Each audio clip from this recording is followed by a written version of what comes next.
We're going to call the meeting to order. I'm going to grant permission to Westwood Media to record the meeting. Does anybody else want to record the meeting? Not seeing that. I'm going to obviously welcome all the participants because we have the planning board, the school committee, we have the select board here, and we have the Capitol. We have the report on the charter review. Folks will be here too, so we'll welcome everybody when you come. So we clearly have a quorum. I also want to welcome two new members, Mike Gay, who's a veteran, not Mike Gay, Mike Powers, who, when I saw his name as John Powers III, I didn't realize we had a veteran returning. But Mike, welcome. And then Chris Mark, welcome to you too. Chris was a referral from Alex, and I'm very, very glad he agreed to join the meeting. So with that, let's do our traditional, and also, by the way, we have Mike Gay, Caitlin, and Bill are on the phones. We have a pretty full complement. So do our normal stand, do our pledge of allegiance to the flag. I pledge allegiance to the flag of the United States of America and to the republic for which it stands, has joined the one conference. nation, under God, indivisible, with liberty and justice for all.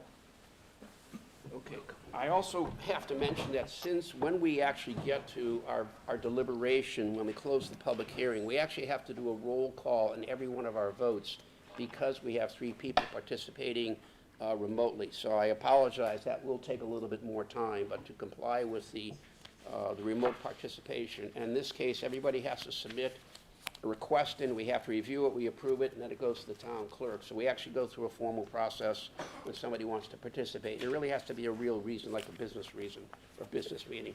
The other thing, one of the things we're doing tonight is we decided to try and change the order a little bit, specifically because the planning board always gets stuck going to the end, and we felt for once, given the complexity of some of their articles, we would allow them to go right after the school committee. So I hope the select board supports that. It was a matter of just giving them not being here as late as we all are. The other thing we're going to do is after each segment, we are going to allow a few minutes, a reasonable amount of time for public participation.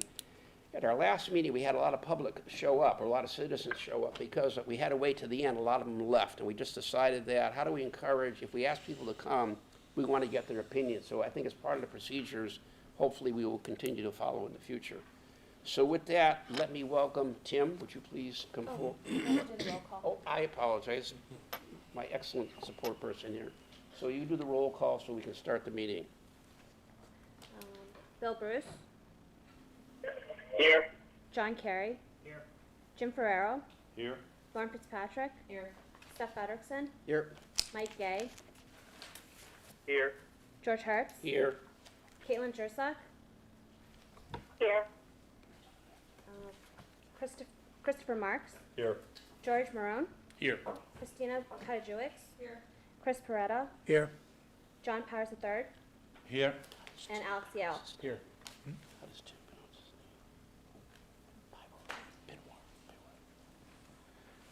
his name? Tim, Lemma, and Tony, do you want to come up too? So Tony, this is not a formal school committee meeting, so there's nothing you have to do, correct? That's correct. All right.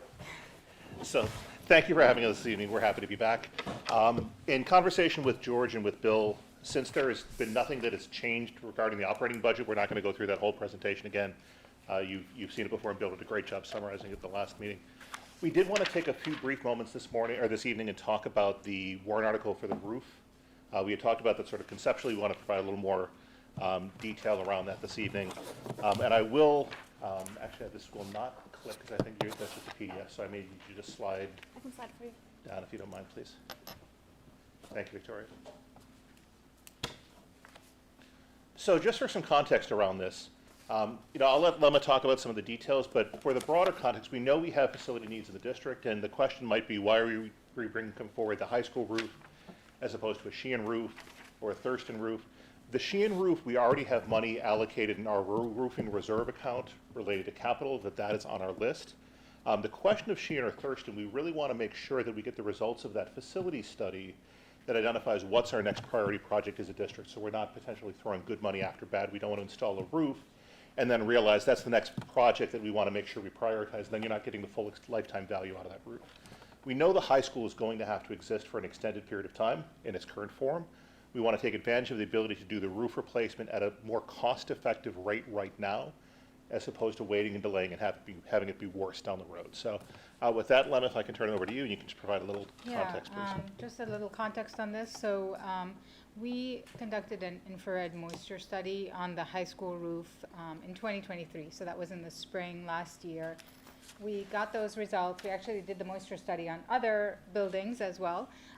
So it was an informative effort. But the high school roof, the findings were that about 6% of the low-sloped roof at the high school has some moisture in the insulation. So there's either a puncture or some damage that has led to penetration. The finding of the firm that was doing this work is that overall this is a very strong condition for a roof of this age, and that makes the high school eligible for a restoration, which is, and their recommendation is to apply a fluid membrane on top of the roof in order to restore it and preserve it, and it would allow us to obtain a 20-year warranty, which is comparable to what we would obtain if we were to do a full roof replacement. That's only feasible at the high school.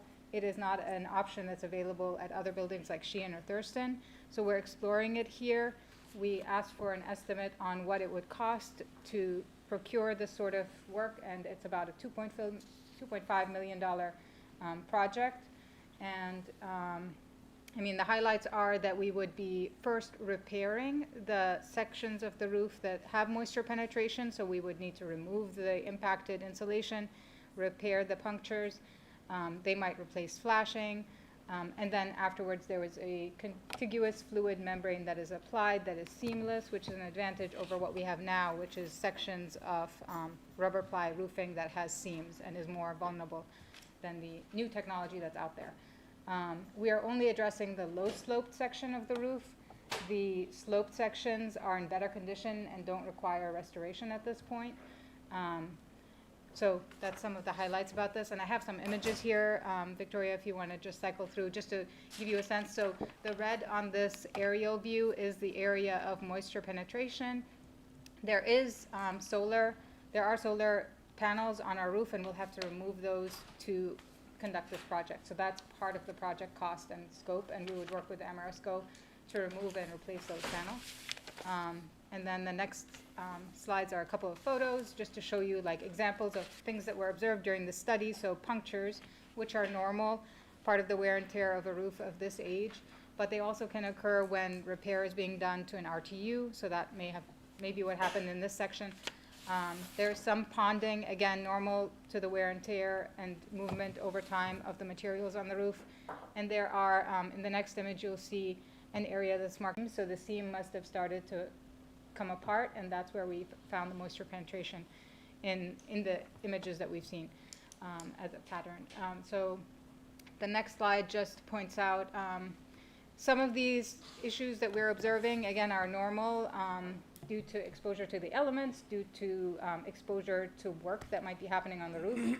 They do recommend that as part of this project, and if we can afford to do it, there would be some preventive efforts that we could, these are like options that we could potentially include in the scope of the IFB and in the scope of the work, and that could be like a walkway so that any repair work on the RTUs in the future doesn't lead to damage on the roof membrane, or OSHA fall prevention and other protection from falling ice, which can fall off the sloped sections onto the flat section of low-sloped roof. So all of those could be good measures if we can afford to do them with a $2.5 million budget. It will buy us a more extended lifetime on the restored roof that we get.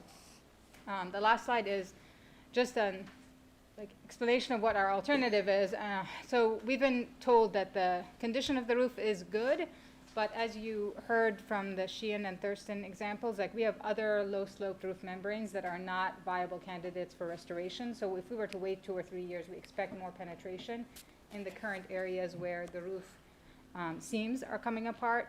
So it's not going to be a viable candidate for restoration if we stall on this. And the alternative of full-scale replacement is at least $8 million. We have to also investigate further what the code implications are.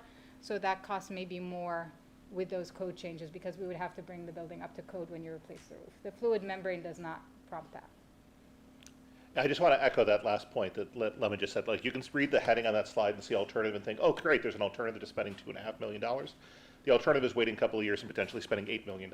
So I don't think that's a viable alternative, but we just wanted, for full disclosure, to put that on the table as part of this conversation. And with that, we're happy to answer any questions the commission may have. Jim? With the $2.5 million, are we getting any type of warranty on that part of the roof? Yeah, they've specified, and when we go out to bid, we would be seeking a 20-year warranty with that project. Thank you. Alex? That warranty would just cover the, was it 6.5% of the roof is being addressed? No, it would cover the entire low sloped section of roof. Okay. Which is like, we're gonna be where the fluid membrane is applied. Okay. Yep. Are we eligible for any state grants? No, there's, they've just started some of the accelerated repair project, but this project would not be eligible, at least on the time frame that we need it to be done. Any other questions from members on this issue? Are there any other comments you have, Tim, or? No, I just want to say thank you. I mean, this is my first time through this process with this committee. You know, obviously, we have a great team here. Thank you to Tony for being here and the rest of the committee members, Lemma, who obviously does yeoman's work day in and day out related to making sure that we run things operationally really well. But thank you for your consideration and for your support during this process. So, appreciate it. Thank you all. Okay, all right. Thank you. Before, Tim, wait, you just wait 1 second, because I want to make sure, does anybody from the public or press have any questions you would like to ask at this point in time on this item we went over at the school? Okay, thank you very much. Thank you all. Thank you, guys. For any of the public folks who just came in, we are going to, after each segment, rather than making you wait to the end, allow you to ask questions so we can encourage public participation. So after the planning board articles are presented and the FinCom members have asked their questions, we will open it up to the public if you have any questions. So with that, Nora, do you?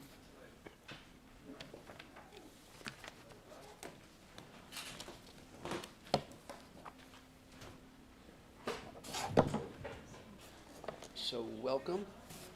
Thank you. Have you opened your meeting? Is there any procedure that you have to do here? We had a public meeting in the lobby. We continued it to this room, so we do have to When you're call the done, you'll- meeting to order. Okay, and then will you need to at the We end? will need to adjourn. Okay, all right. So once again, just to mention, right before you adjourn and after FinCom's asked questions, if any of the members of the public, I would appreciate if you would answer those questions too. Okay? Thank you. Sure. All right. All right. So at this time, what time is it? It is 7:13. I'd like to call the March 26, 2024 continuation of our public meeting to order. Looks like we have everyone on the board present. And now I'd like to hand it over to Nora. Great, so we would like to begin discussing, there are 6 planning board warrant articles. We can begin right away with showing a video that was produced by town planner Elijah Romulus and housing and land use planner Amanda Wolf with help from Westwood Media Center. And this will explain the first article, the Mumford article. In 2021, the MBTA Communities Law was enacted in Massachusetts. Here's what this means for Westwood. The MBTA Just want to increase the volume.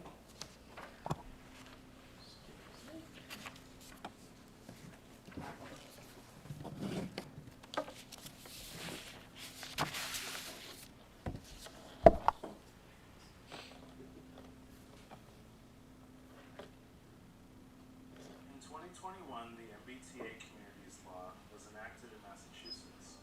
Here's what this means for Westwood. The MBTA Communities Law is known as Massachusetts General Law, Chapter 40A, Section 3A, or simply Section 3A. It requires that MBTA communities adopt zoning districts where multifamily housing is allowed as of right. With 29% of the town residents paying at least 30% of their income on housing and record high homelessness, The law is intended to address the extraordinary need for housing by making housing development more accessible.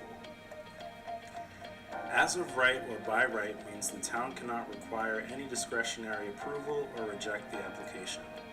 Examples of this include a planning board special permit, a planning board waiver, a zoning board of appeals variance, or a zoning amendment.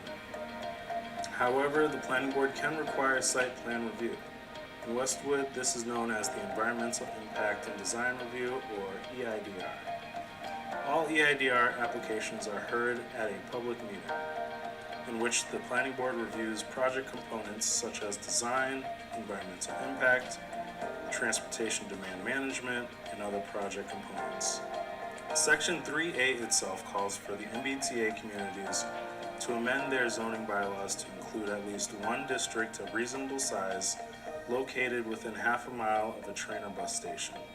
The housing must be suitable for families with children, meaning there can be no age or bedroom restrictions. The minimum residential density must be 15 units per acre, and the permitting process must be by right. The law does not require construction. Instead, compliance is based on the capacity to build housing in the zoning bylaws. In August 2022, the Commonwealth released compliance guidelines that prescribed more specific requirements based on the community's existing development. Westwood is designated as a commuter rail community with 2 stations on 2 different lines, the Route 128 station on the Providence-Stoughton line and the Islington station on the Franklin-Foxborough line. Westwood, like most MBTA communities, is required to rezone at least 50 acres. The zoning must allow at least 15 units per acre by right, and after factoring in dimensional requirements such as height and setback and parking requirements. The town is required to have a minimum capacity of 870 housing units, which was calculated by taking 15% of the roughly 5,800 units in Westwood as of the 2020 census. In examining the amount of private land, excluded land, and developable public land, the Commonwealth determined that Westwood has 470 developable acres. Based on the amount of developable land around the commuter rail stations, the town is only required to include 25 acres, or 50% of the 50 acres, within half a mile of Islington Station, Route 128 Station, and even Dedham Corporate Station in Dedham. Lastly, the town must vote at the May 2024 town meeting to allow enough time for Attorney General approval by the December 2024 deadline for commuter rail communities. Excluded land includes areas where it is not possible or practical to build housing. While the town can rezone excluded land, it can only count toward our acreage requirement, not unit capacity. This includes publicly owned land, bodies of water, wetlands, and associated buffer zones, protected open space and recreational land, public and private rights of way, and private educational or institutional uses such as Severian Brothers High School or Eversource. Denser development near transit promotes pedestrian access to public transit and walkability, which in turn reduces the need for single-person vehicles. This mitigates traffic and environmental impact. In addition, it allows the town to find better use for underutilized land dedicated to parking. It also fosters equitable mobility for those unable to drive or without access to a vehicle. Let's look at some examples of different housing densities already in Westwood. Gables at University Station has 350 units and is 51.9 units per acre. Westwood Place has 100 units and is 36.4 units per acre. The mixed-use Steeple building has ground floor commercial and 18 units on the upper floors, resulting in 21.7 units per acre. The mixed-use Colburn School has 6 units and is 13.6 units per acre. A third mixed-use example is 321 Washington Street with 12 units that make up 12.5 units per acre. Finally, 401 Washington Street has 9 units and is 8.6 units per acre. Westwood has already made significant strides towards meeting the letter and spirit of the MBTA Communities Law. In May of 2022, town meeting voted to establish Section 9.9 of the zoning bylaw known as the Mixed-Use Multifamily Residential Overlay District, or Mumford Zone.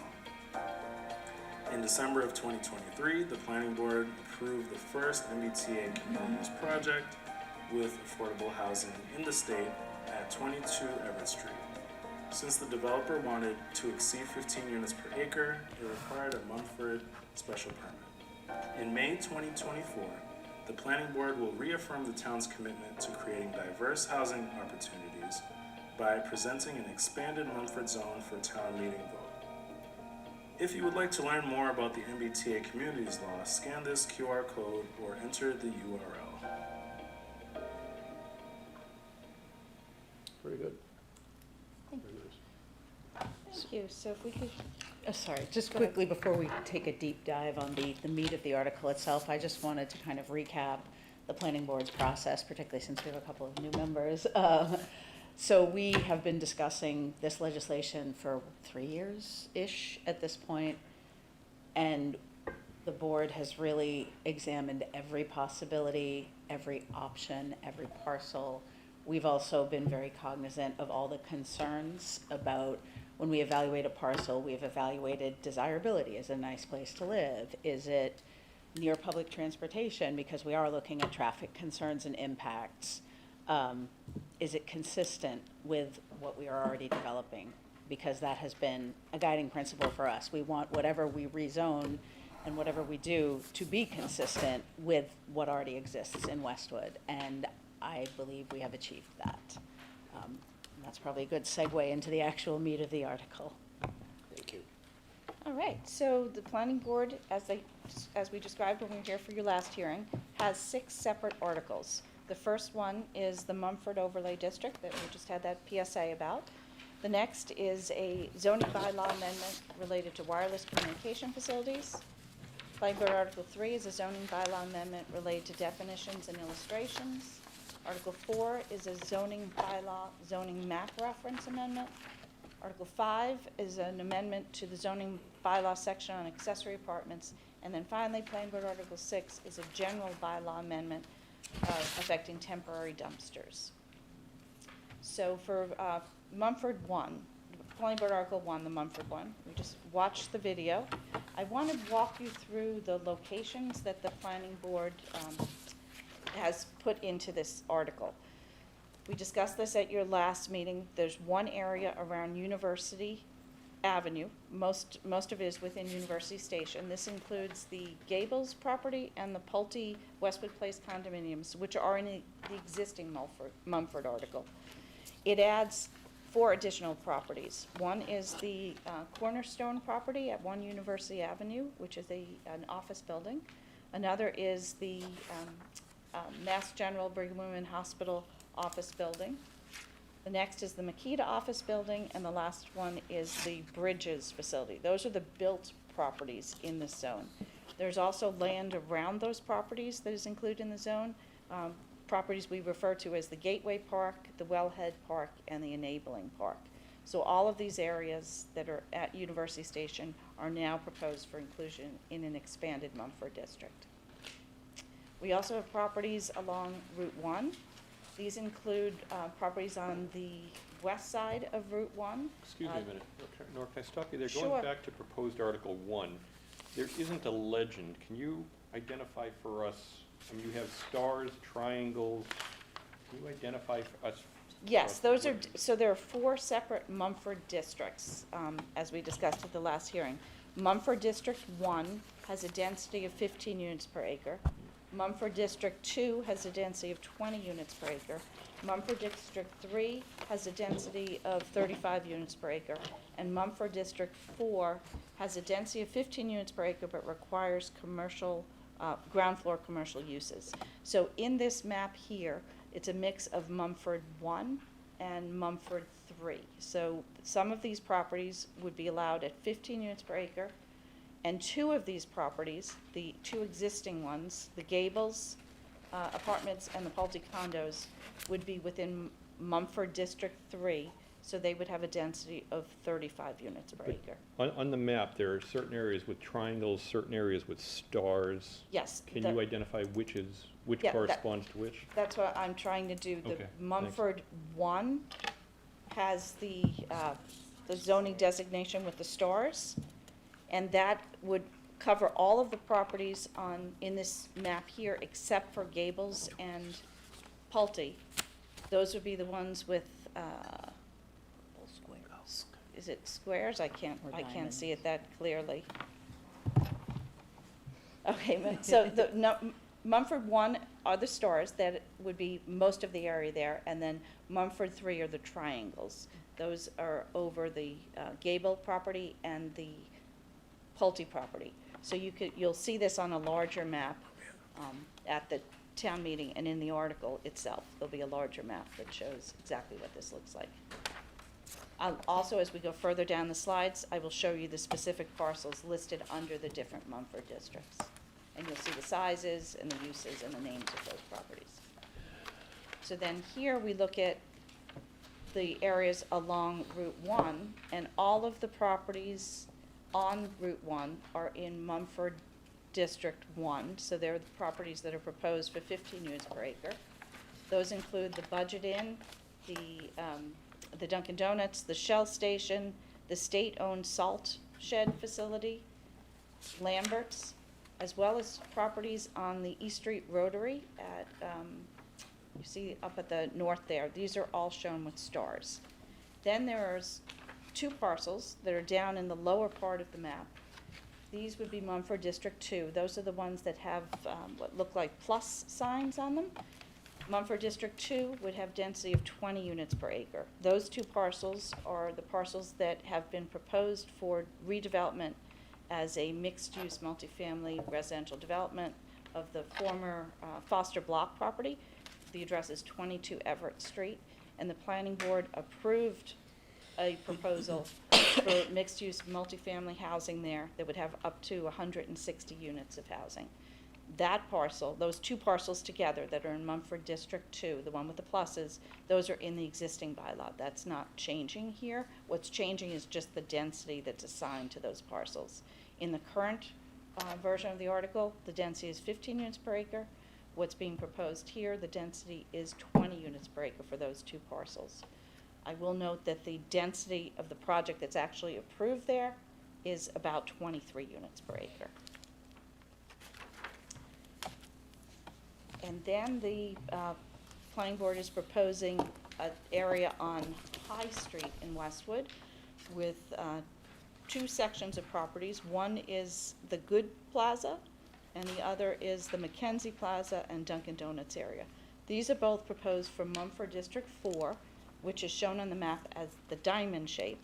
And what this allows is redevelopment density of 15 units per acre, but requires ground floor commercial. So all of the residential density has to be on the 2nd or 3rd floor.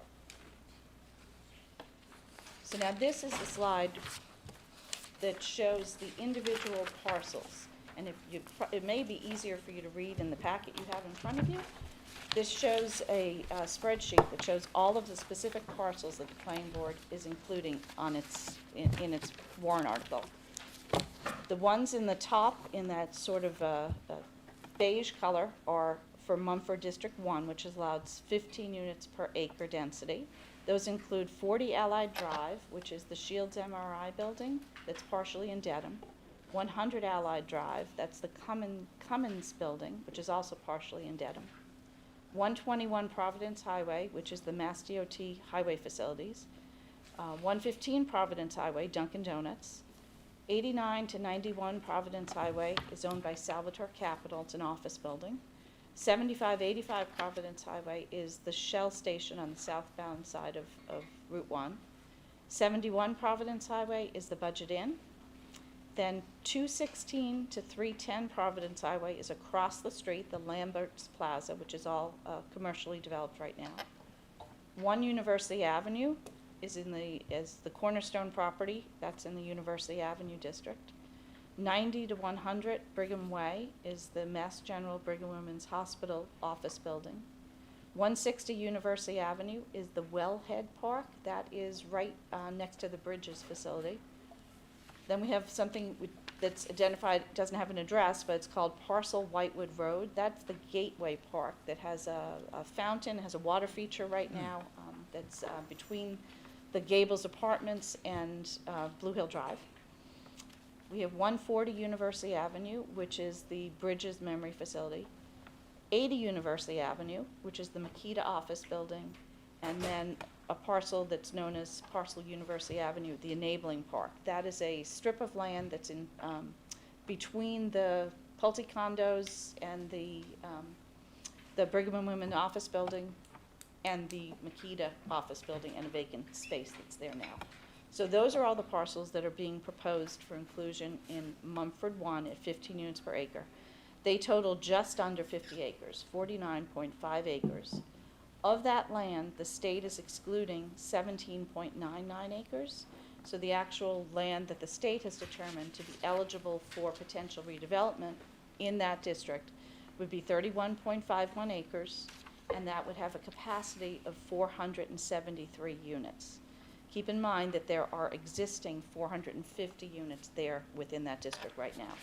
350 at Gables and 100 at the condos. Then the next district is proposed Mumford District 2. These are two parcels on Everett Street, 22 Everett Street and an adjacent parcel. They add up to 6.85 acres. Of that land, 1.31 acres are excluded by the state, for a total land acre remaining of 5.54 acres. Applying the state's calculation with 20 units per acre density, we get a unit capacity there of 111 units in the Mumford 2 district. Keep in mind that the planning board has already approved a development on those two parcels for 160 units. Then the next district in the blue color is the proposed Mumford District 3. And this one is in the article for 35 units per acre. It includes the three parcels we discussed at University Avenue, Gables 1 and Gables 2, separate parcels but one development, and then 120 to 130 University Avenue, which is the Pulte condos. Those parcels together total 9.37 acres. Of that, 0.15 is excluded by the state for a total acreage of, a developable acreage of 9.22 acres. Applying our 35 units per acre density, we get to a calculation of 320 units of capacity. So the 320 units of capacity is actually where we have 450 units. So I misspoke. They're not in the Mumford 1, they're in the Mumford 3. So Mumford 3 is truly fully developed. Mumford 2 is also fully developed. And then the last part in that kind of light purple color is the Mumford District 4, which has a ground floor commercial requirement and then 50 units per acre. There are three parcels: the Good Plaza at 679 to 697 High Street, the Mackenzie Plaza at 911 to 929 High Street, and the adjacent Dunkin' Donuts property at 915 High Street. Now, these three properties add up to 2.64 acres. None of the land is excluded, but because we are requiring ground floor commercial, we can't count any of the land toward our acre requirement. We can only count the unit density, and the unit density of 15 units per acre for those three parcels would be 40 units. So now adding it all together, we have a total acreage that would be in the district of 65.72 acres. Of that, 19.45 acres are excluded by the state, so we have a remaining land acre density, remaining land acre within this Mumford district of 46.27 acres, and that rounds out to a capacity of 946 units overall. So what we're going, the two most important numbers there are the total land area, 65.72 acres, which has to be at least 50 acres to comply with the state requirements, and then the capacity, 940 units of capacity, where it has to be at least 870 units to comply with the state. And you may ask, why are our numbers larger than that? The minimum acreage area and the minimum lot capacity are only two of the factors that the Executive Office of Housing and Livable Communities uses when they look at our district as a whole. They also have requirements about the minimum size of contiguous properties together that are within the zone. They have requirements for the location of the different districts, how close to a train station they are. At least half of our properties have to be within half mile of a train station. We have to have each individual property grouping has to be at least 5 acres. And by looking at all those different criteria, this appears to be the minimum means of achieving what we need to achieve to remain compliant with state law. So right now, we have received a finding of interim compliance from the Executive Office of Housing and Livable Communities. We did that by submitting an action plan last, I believe it was May. We had actually submitted an action plan in January, and that action plan was denied. We revised our action plan and resubmitted it. The revised plan states the procedure that we would go through to achieve final compliance. We have until December of this year, December 31st, to achieve final compliance. In order to maintain our interim compliance, we must take this article to town meeting. And we must have an article that we bring to town meeting that we believe to be compliant with the guidelines. So that's what the planning board's task has been, and that's what they believe they have achieved here. Questions from members of the FinCom? John? So if this zoning change was to achieve its goal of allowing development that was appealing to families, where would all those students go to school? And because what I'm seeing is it's 96% of the housing units are weighted to Route 1 and to Islington, which from my understanding would really burden 2 schools in the district. So I just wanted to understand how we thought about that, because I'm only really seeing 3 acres and a maximum of 40 units of housing that are on kind of this side of town, and 946 on the other side. Or, I'm sorry, 906 on the other side. It's actually more, because that's 160, not 111. Oh, got it, okay. So the districting of students that are associated with individual properties is for the school committee to determine once they receive a proposal. So what this is the zoning that sets the area. Sure. So we have 450 units that are currently at University Station. We have multifamily housing in Islington Center as well, and we have 6 units of multifamily housing currently on High Street. Not as part of this development, but they've been approved in different forms. In each of those cases, as families moved in, the school department made decisions about where those children would be located, what schools they would be sent to. And we would expect the same thing here going forward. So, for instance, if there is development that takes place, well, we know there's development going to take place on Everett Street. There's an approval for 160 units of housing there. When that project was brought to the planning board as an actual application, not just as a zoning proposal, but as an application for a project to receive a Mumford special permit, mixed-use multifamily residential overlay district special permit, the school department was consulted and was asked if they had any concerns about this. We did have, in that case, because it was a special permit application, we required the applicant to provide a fiscal report that demonstrated that there would be no undue negative effects to the town's fiscal policy, and that included a look at schools. And it was determined that the current schools had the capacity to absorb the students that would come out of that. And to give you an idea of what the numbers are, I believe the final breakdown was 23 or 24? 24 students from 160 units of housing. So that's a known, that's something that we have that's been approved, that is going forward. Anything else in this district is an unknown. What we're proposing is to rezone the property, and then we'll see if any developments come forward. In Mumford 2, there would be nothing different because there'll be nothing left after that Foster property is developed. There'll be no room for capacity. And in Mumford 3, I would say the same thing. Gables and Pulte are already fully developed. On the Mumford Zone 4, with the ground floor commercial units, the prediction is that if all 3 of those properties were fully developed as mixed use, we would see 40 units. And then at University Station, University Avenue area, we see a capacity of 473 units. If you look at the parcels that are taken into consideration there, they are all in use right now. So none of them are available for redevelopment now. If we zone them, could some of them become available? Possibly. But we won't know which parcels or what the proposal is until an application actually comes forward. And at that time, the school department would weigh in with how they would handle development. Sure. I understand the speculative nature of it, but just to confirm the numbers, so there are currently 6 units on High Street and a maximum potential capacity of 40 40 additional units, right. Okay. The 6 units that are on High Street are right next door in the. Nearly Pilgrim School building. 1,000 on the Islington side of town and 46 off of High Street. That is the breakdown right now, yes. Alice, you have a question? Yeah, 2 questions. Nora, first regarding the parcels,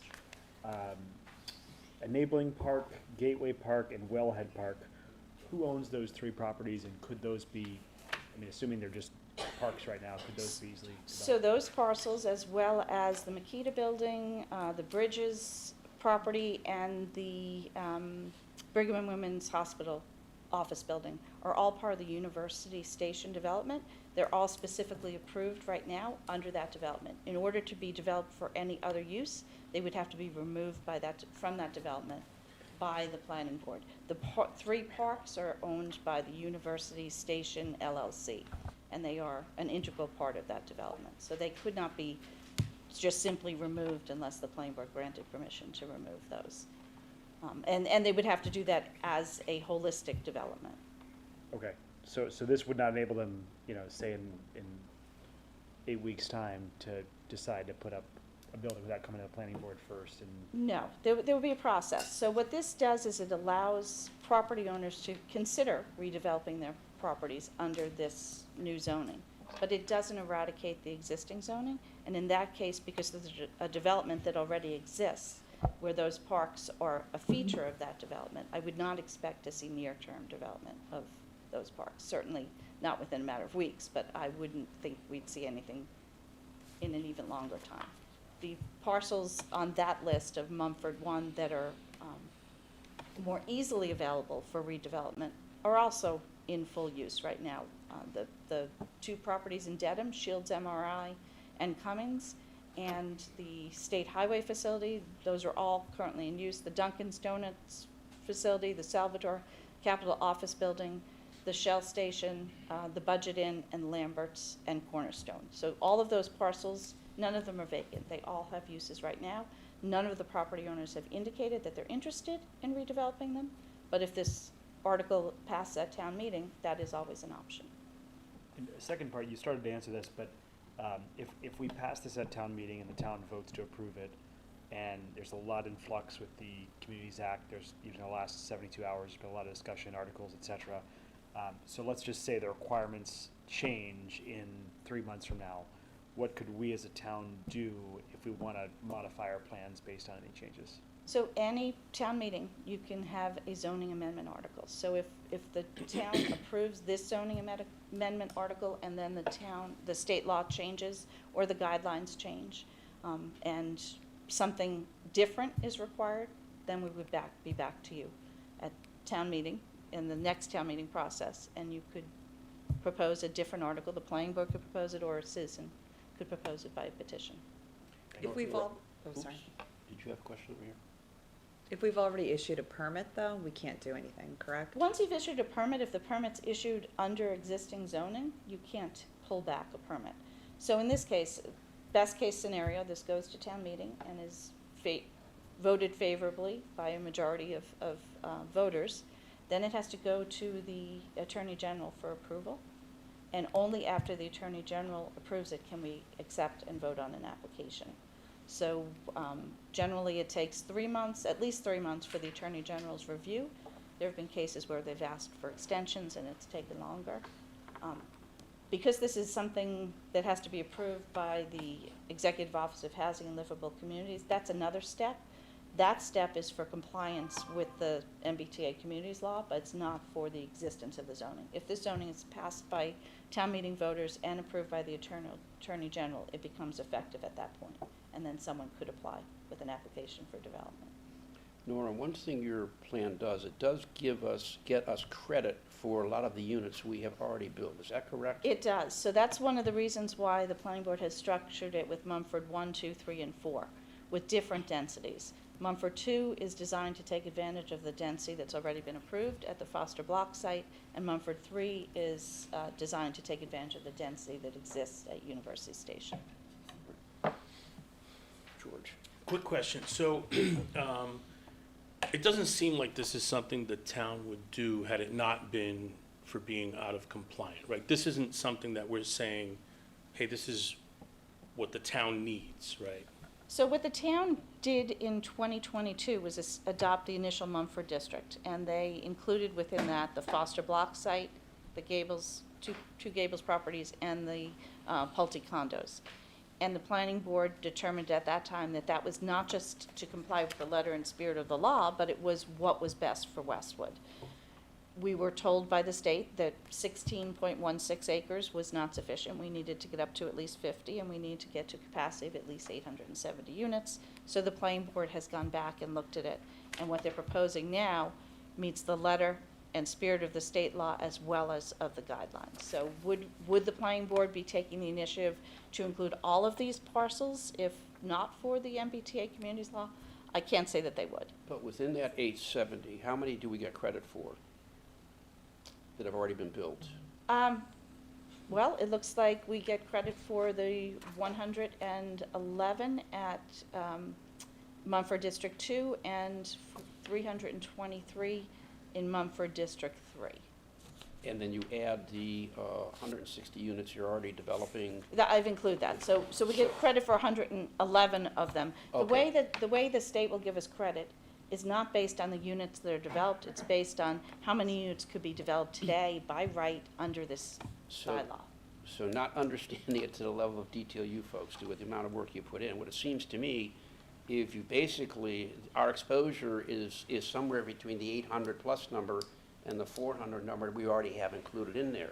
And then it really is somewhat theoretical whether or not somebody decides to come in and even propose to do a development. That's right. Exactly. So, I mean, the way I'm starting to view this now is, I know it's a complex issue. I know there are concerns, obviously, about the schools.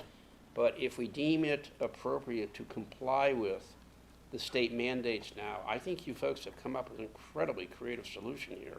And I hope that if indeed we support it, and if indeed the town meeting decides to support it, that it goes through. I think it puts Westwood in a fairly reasonable, position.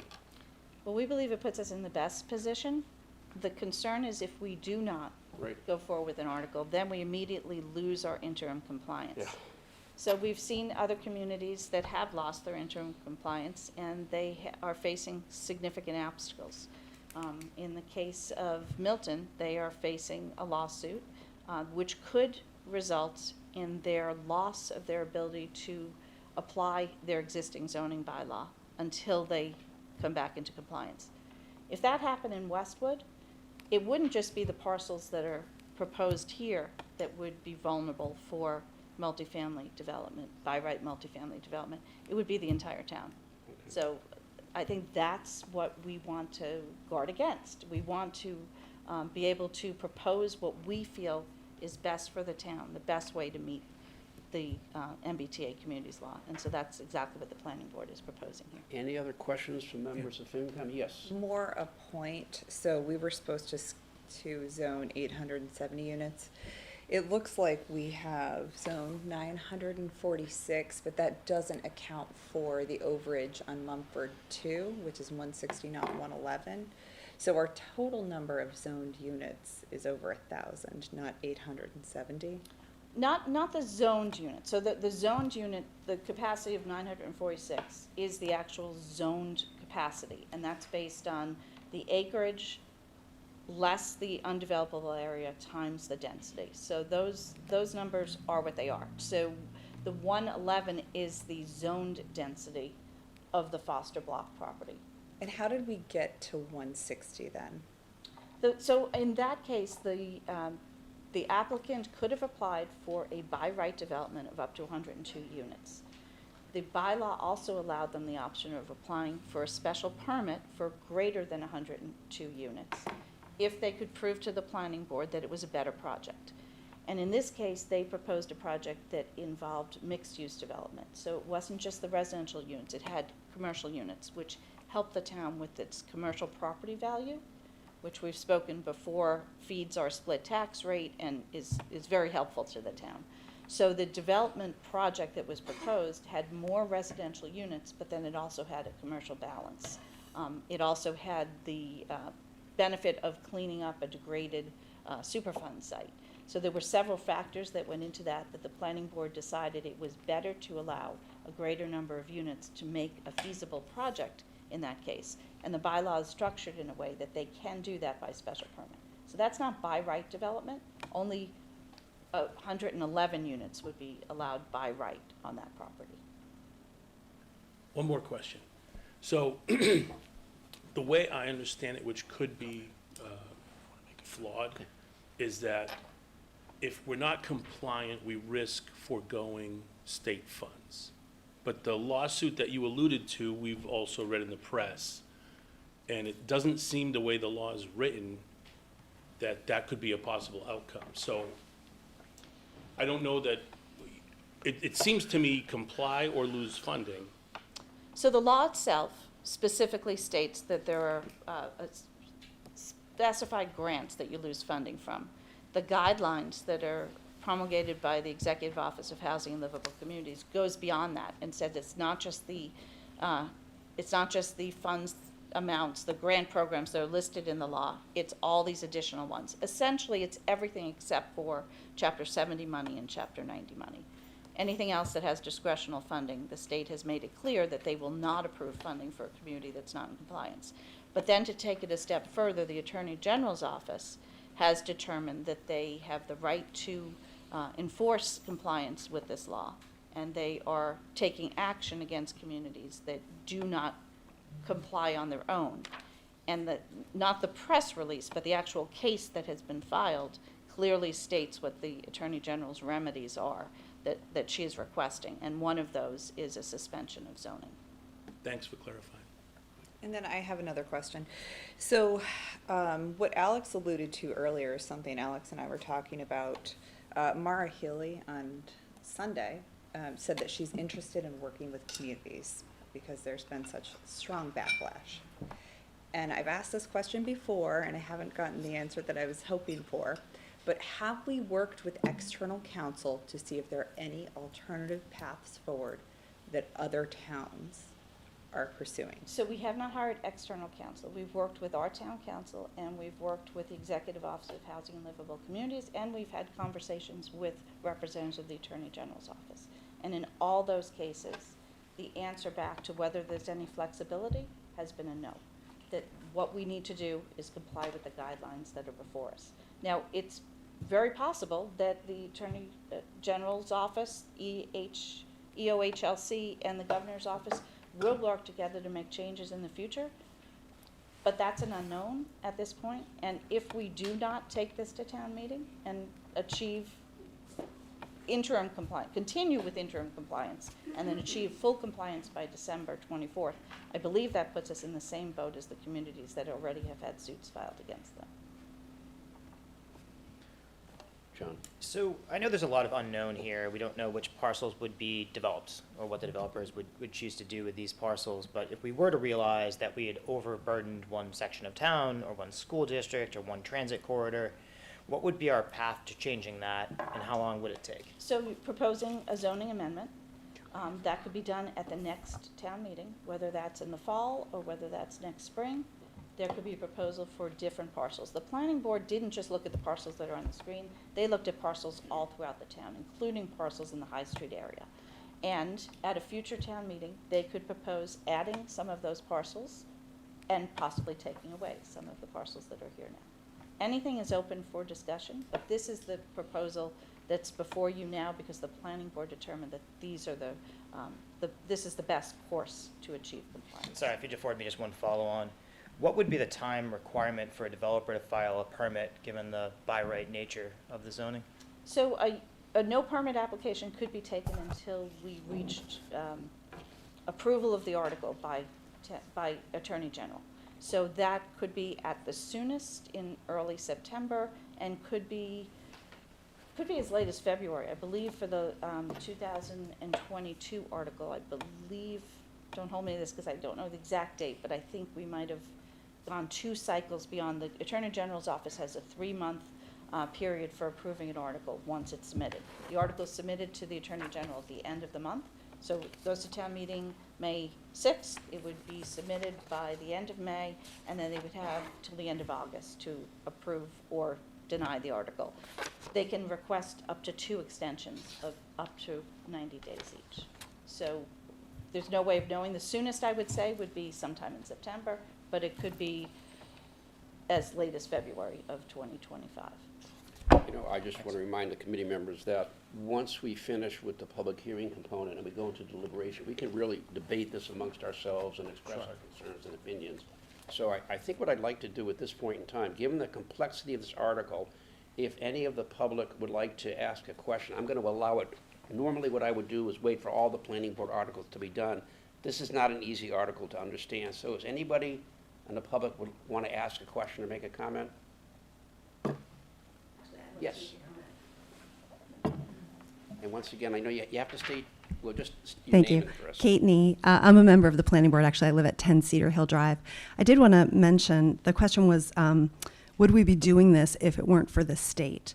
And I wanted to just come back to the comprehensive plan that we did recently, where residents were asking for housing choice near commuter stations. This happens to, we may not have done this, but the planning board would have been remiss if we hadn't done something, because residents, forgive me, residents were asking for something like this. They want housing choice, not to just, they want choice. Okay. We heard that very clearly. So Thank it you. isn't just from the state. Yeah, Thank you. good to know, thank you. Did you make a comment? Sure. Jim? Yeah. Of the areas of funding that the state is threatening to withhold, or the bylaw says will withhold if we don't propose the zoning, are we awaiting any funds from those areas? Do we have any pending application for those areas? And have we received any money from those areas in the past, and how much? So let me start with, have we received in the past? I know we've received, for the MassWorks grant alone, just that one grant, we've received $5.5 million. And that was applied at the University Station project.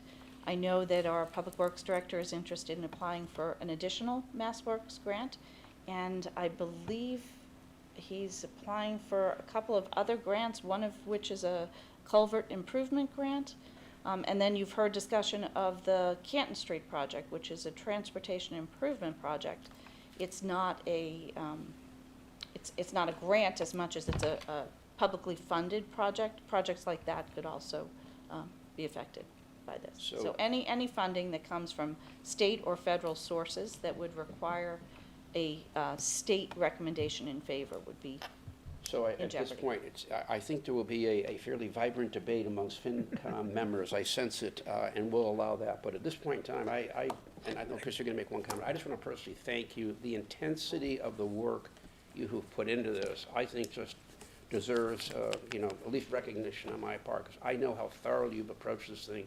The fact that you had to go back a second time after the first application was turned down, and at least you're going to put in front of town meeting, and we'll see what the vote is here, but at least the opportunity to really attempt to comply with this. Do you have a comment on that? I just want to echo what you said, George. I commend Nora and her team and the planning board for working for hours to try to come up with a solution for what I have previously said are unenforceable, arbitrary, and capricious guidelines. So I thank you very much, and I hope the town adopts this. Okay, so with that, let's go on to your other articles, okay? Okay, the next article is the proposed planning board Article 2, wireless communication facilities. So as we discussed at your last hearing, this does 2 things. One, it allows wireless facilities to be in the University Avenue area, University Station specifically.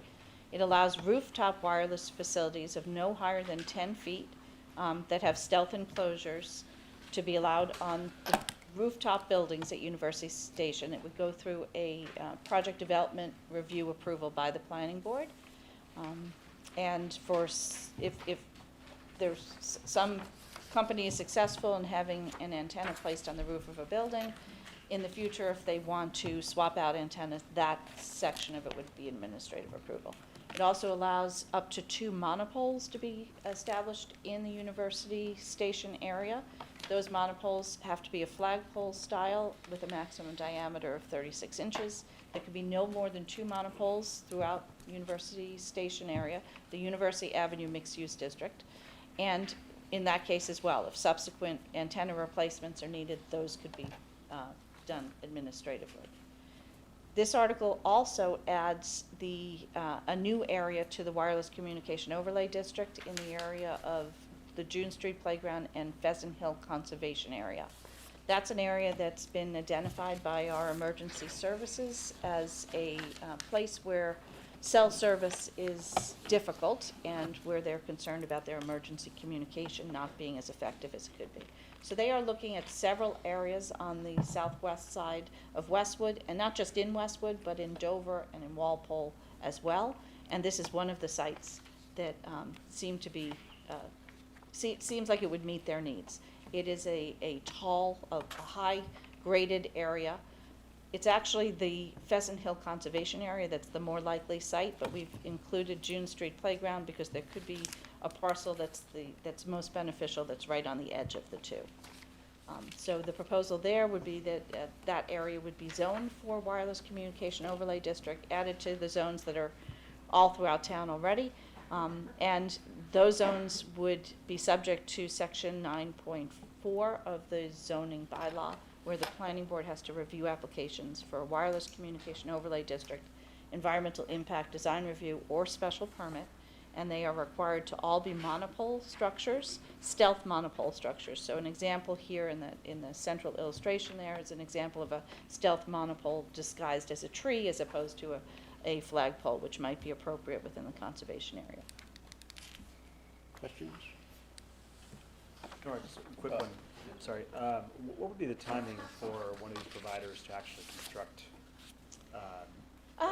It generally takes, from the time the article's approved, it generally takes about 4 to 6 months for an application to make its way through development, through approval, to the point where they could actually get a building permit. Thank you. Okay, next.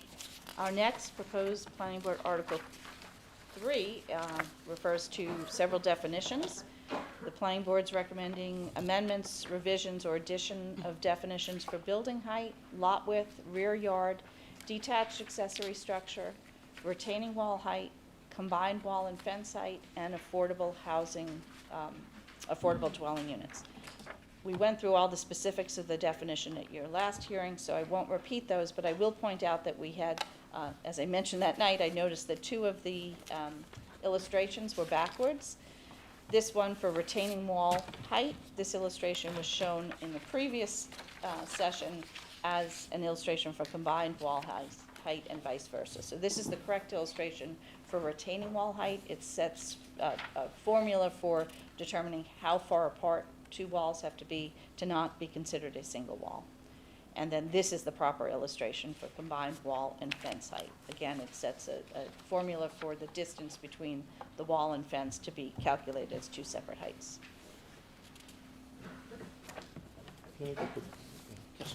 Are these illustrations included in the bylaw, or are they just for our purpose? The proposed change is to put the illustrations into the bylaw. These 2 definition changes, where the definitions are staying the same, the illustrations are being added because they're confusing definitions. Right. We've had a Very lot of people helpful. who don't understand how they work. Good. We also had, I don't have a slide here that shows it, but for building height, we also added an illustration, 2 illustrations that demonstrate how you measure building height. So we're trying to make the bylaw as user-friendly and clear as possible. Okay, next.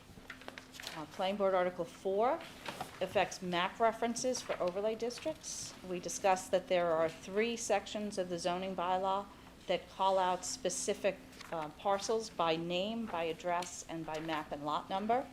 And instead of doing that, we're revising the bylaw to simply reference the official zoning map rather than the parcels. The reason we're doing that is that names, addresses, and even map and lot numbers change. And so we actually had an example of a property that was within one of these districts that was no longer properly named. And so by showing them on the map, and only the map, that's the way that it remains consistent, even as properties change hands. So just to be clear, all the Mumford districts will also They will. reference the map. They will, yes, yes. The bylaw, the article references parcels. The Okay. bylaw language in the article references the map, and so the bylaw will only be amended with a map reference, not with individual parcels. Okay. Proposed Planning Board Article 5 affects accessory apartments, and this has two simple changes to section 8.5.6.2 and 8.5.6.3 to add the word gross before floor area, just to make it very clear how the building commissioner measures floor area for an accessory apartment. Okay, 6. And then the last Planning Board Article 6 is affecting temporary construction dumpsters. So last year, there were several amendments to General Bylaw, Chapter 342, Solid Waste, to impose requirements for screening and maintenance of dumpsters. It was last year limited to commercial and non-residential dumpsters and multifamily residential dumpsters. We're now expanding it to include temporary construction dumpsters, where those dumpsters relate to a non-residential or multifamily residential property. So this doesn't apply to single and two-family homes that have temporary construction dumpsters, but it would apply to commercial structures and multifamily structures, institutional structures as well. And the same would go for dumpster maintenance requirements. They would have to keep them clean. They would not have to have screening. You don't have to put a fence around a temporary dumpster, but you do have to have I think we describe it as a fairly secure tarp to prevent water from flowing through the dumpster and flowing out the bottom with contaminants. So those are all of the articles. I want to note that the planning board voted unanimously on March 12th to recommend town meeting approval of all 6 articles. However, when I was going through the articles this morning for preparation for this meeting, I did find 3 typographical errors. So I would like you to allow the planning board to take a moment to re-vote to approve the articles as corrected. And thank you, Nora. Before we move to that piece of business, if I may, I'd just like to take a moment to thank this commission for asking some really insightful questions about some very difficult warrant articles, the first one in particular. And also, I'd just like to share some of my personal thoughts on the Mumford article. I think many people know me, and those who don't, I hope, know by reputation. I'm not someone who tends to be an alarmist, and I'm definitely not someone that would support something that I did not think was in the best interest of the community. And while, to be quite frank, as a resident of the Commonwealth, I have serious concerns about how the state is choosing to pursue this legislation. As a resident of Westwood and a member of the planning board, I have serious concerns about the potential impacts of noncompliance. Again, to be completely frank, the grants, me personally, didn't really bother me that much, but the potential to lose local control if the Attorney General is validated in her assertion that her office has supreme authority over all zoning in the state, and she's citing case law that says she does, the potential for her to appoint someone to craft zoning for us, which is what she is saying she will do, we'll end up with the zoning and not necessarily the zoning that is best for our community. And that potential that from the day after we are deemed non-compliant, we would not be allowed to enforce any parts of our zoning bylaw, that really gives me serious pause.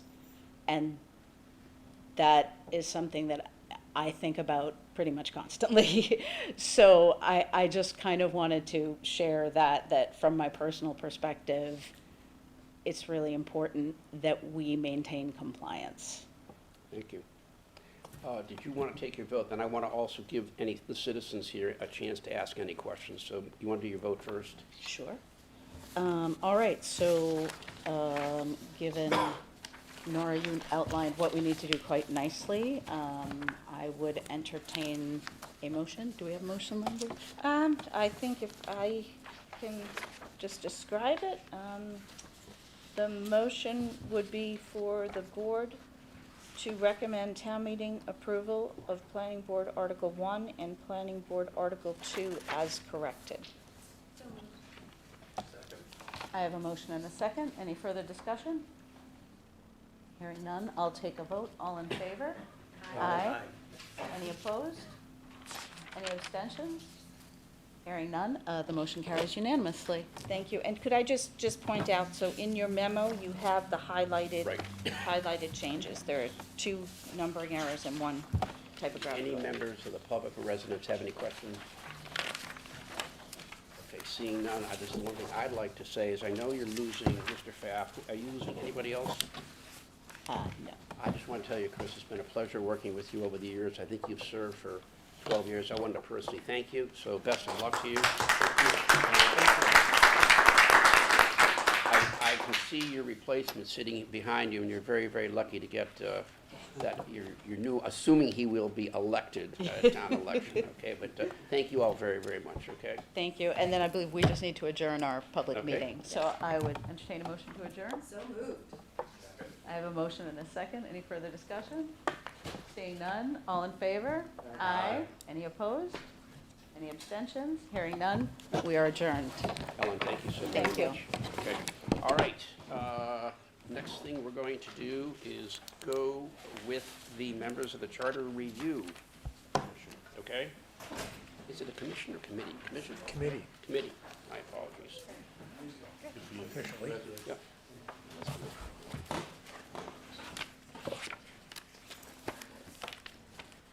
Hi, Attorney Goldberg, welcome back. We've got the team. Got your whole team here. Want to introduce everybody and Peter Cahill is handing out one additional piece of information. He has something for you and for everybody here. It's just a Mr. minor Byrne, welcome. addition. Pat, welcome. Yeah, I think this was, Victoria might have distributed it yesterday. Did you get something yesterday afternoon? Besides, I didn't get this. I only got the. Okay. I will speak to that Sorry, no, I momentarily. did get this, sorry. I apologize. I did. Tish distributed it.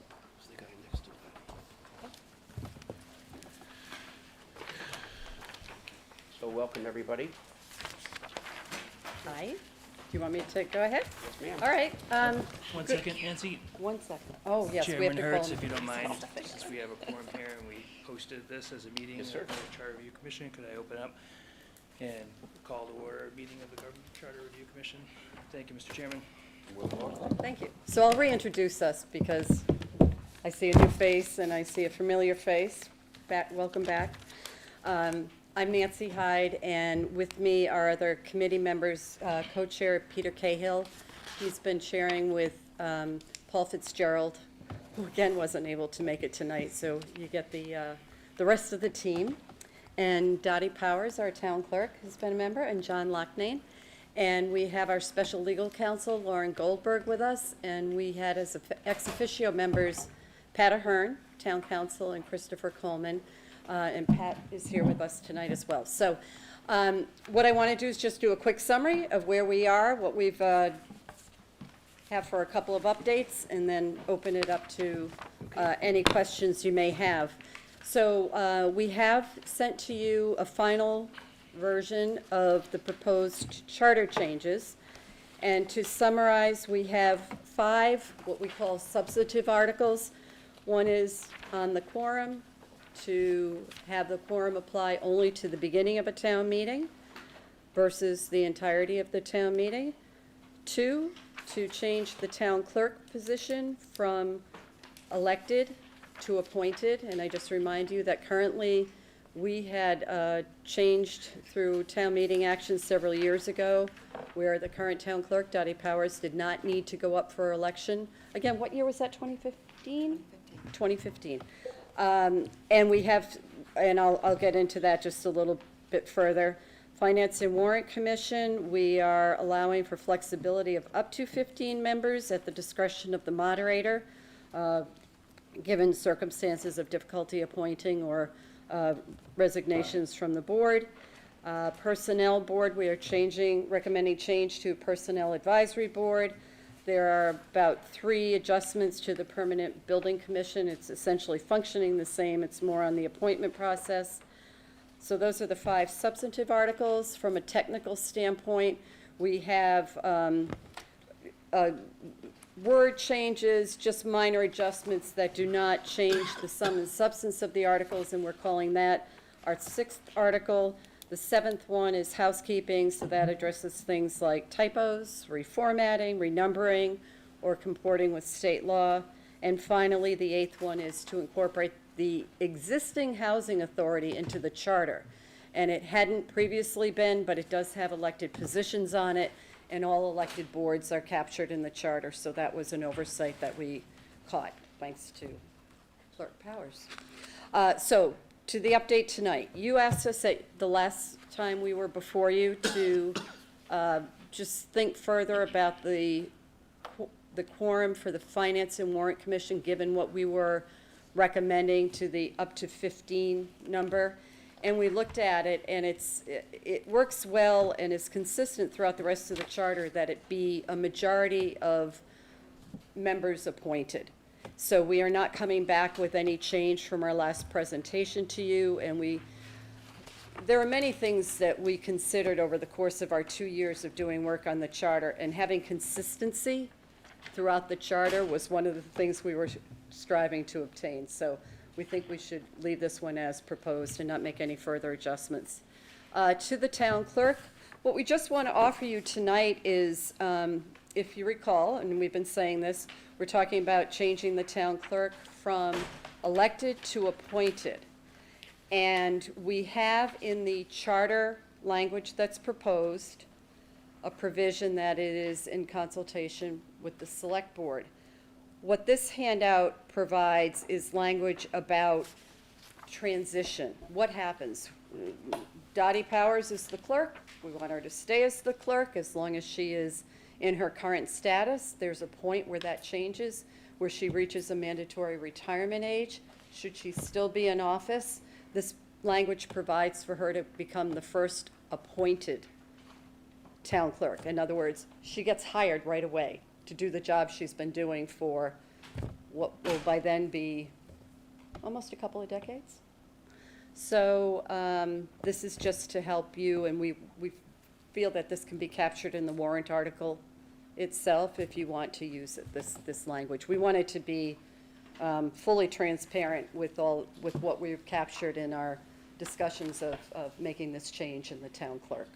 So between the charter language of what it would be down the road, post Dottie's tenure, and how we get there, you have the charter and then you have this language for your warrant article. So we're just trying to help make it easy.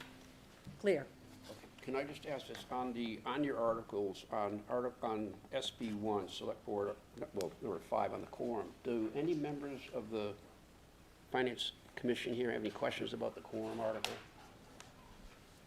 Nope, okay, and then now we're at so I want to give people a chance to ask that, Nancy, before you move Sure. on. And Yeah, that's what we want to do tonight too. Thank okay, you. And then what about on the town clerk? Any issues on that, the way the wording is? Just a clarifying question for myself. The way it is now, does the term expire after a certain number of years, or is it until, like, Until retirement. what would be the catalyst for a new election? She's tenured until such time as she reaches mandatory retirement. Or she chooses to step aside. Okay. Okay? Right? 70 years old, yeah, tenured till 70. Okay, so that's it. She's only It's not like 39, so. looks 29. Yeah. So, Lauren, can so- you, sorry, can you just explain how that came about and how the town was able to make you Oh, that's a adopt good a state point. provision? Yeah, yeah, Because of it's, the town took action to put us in the current situation, current status of where we are. Yeah, there's a local option provision that allows towns to tenure town clerks, and it has to be presented to the town, I believe it's a ballot question.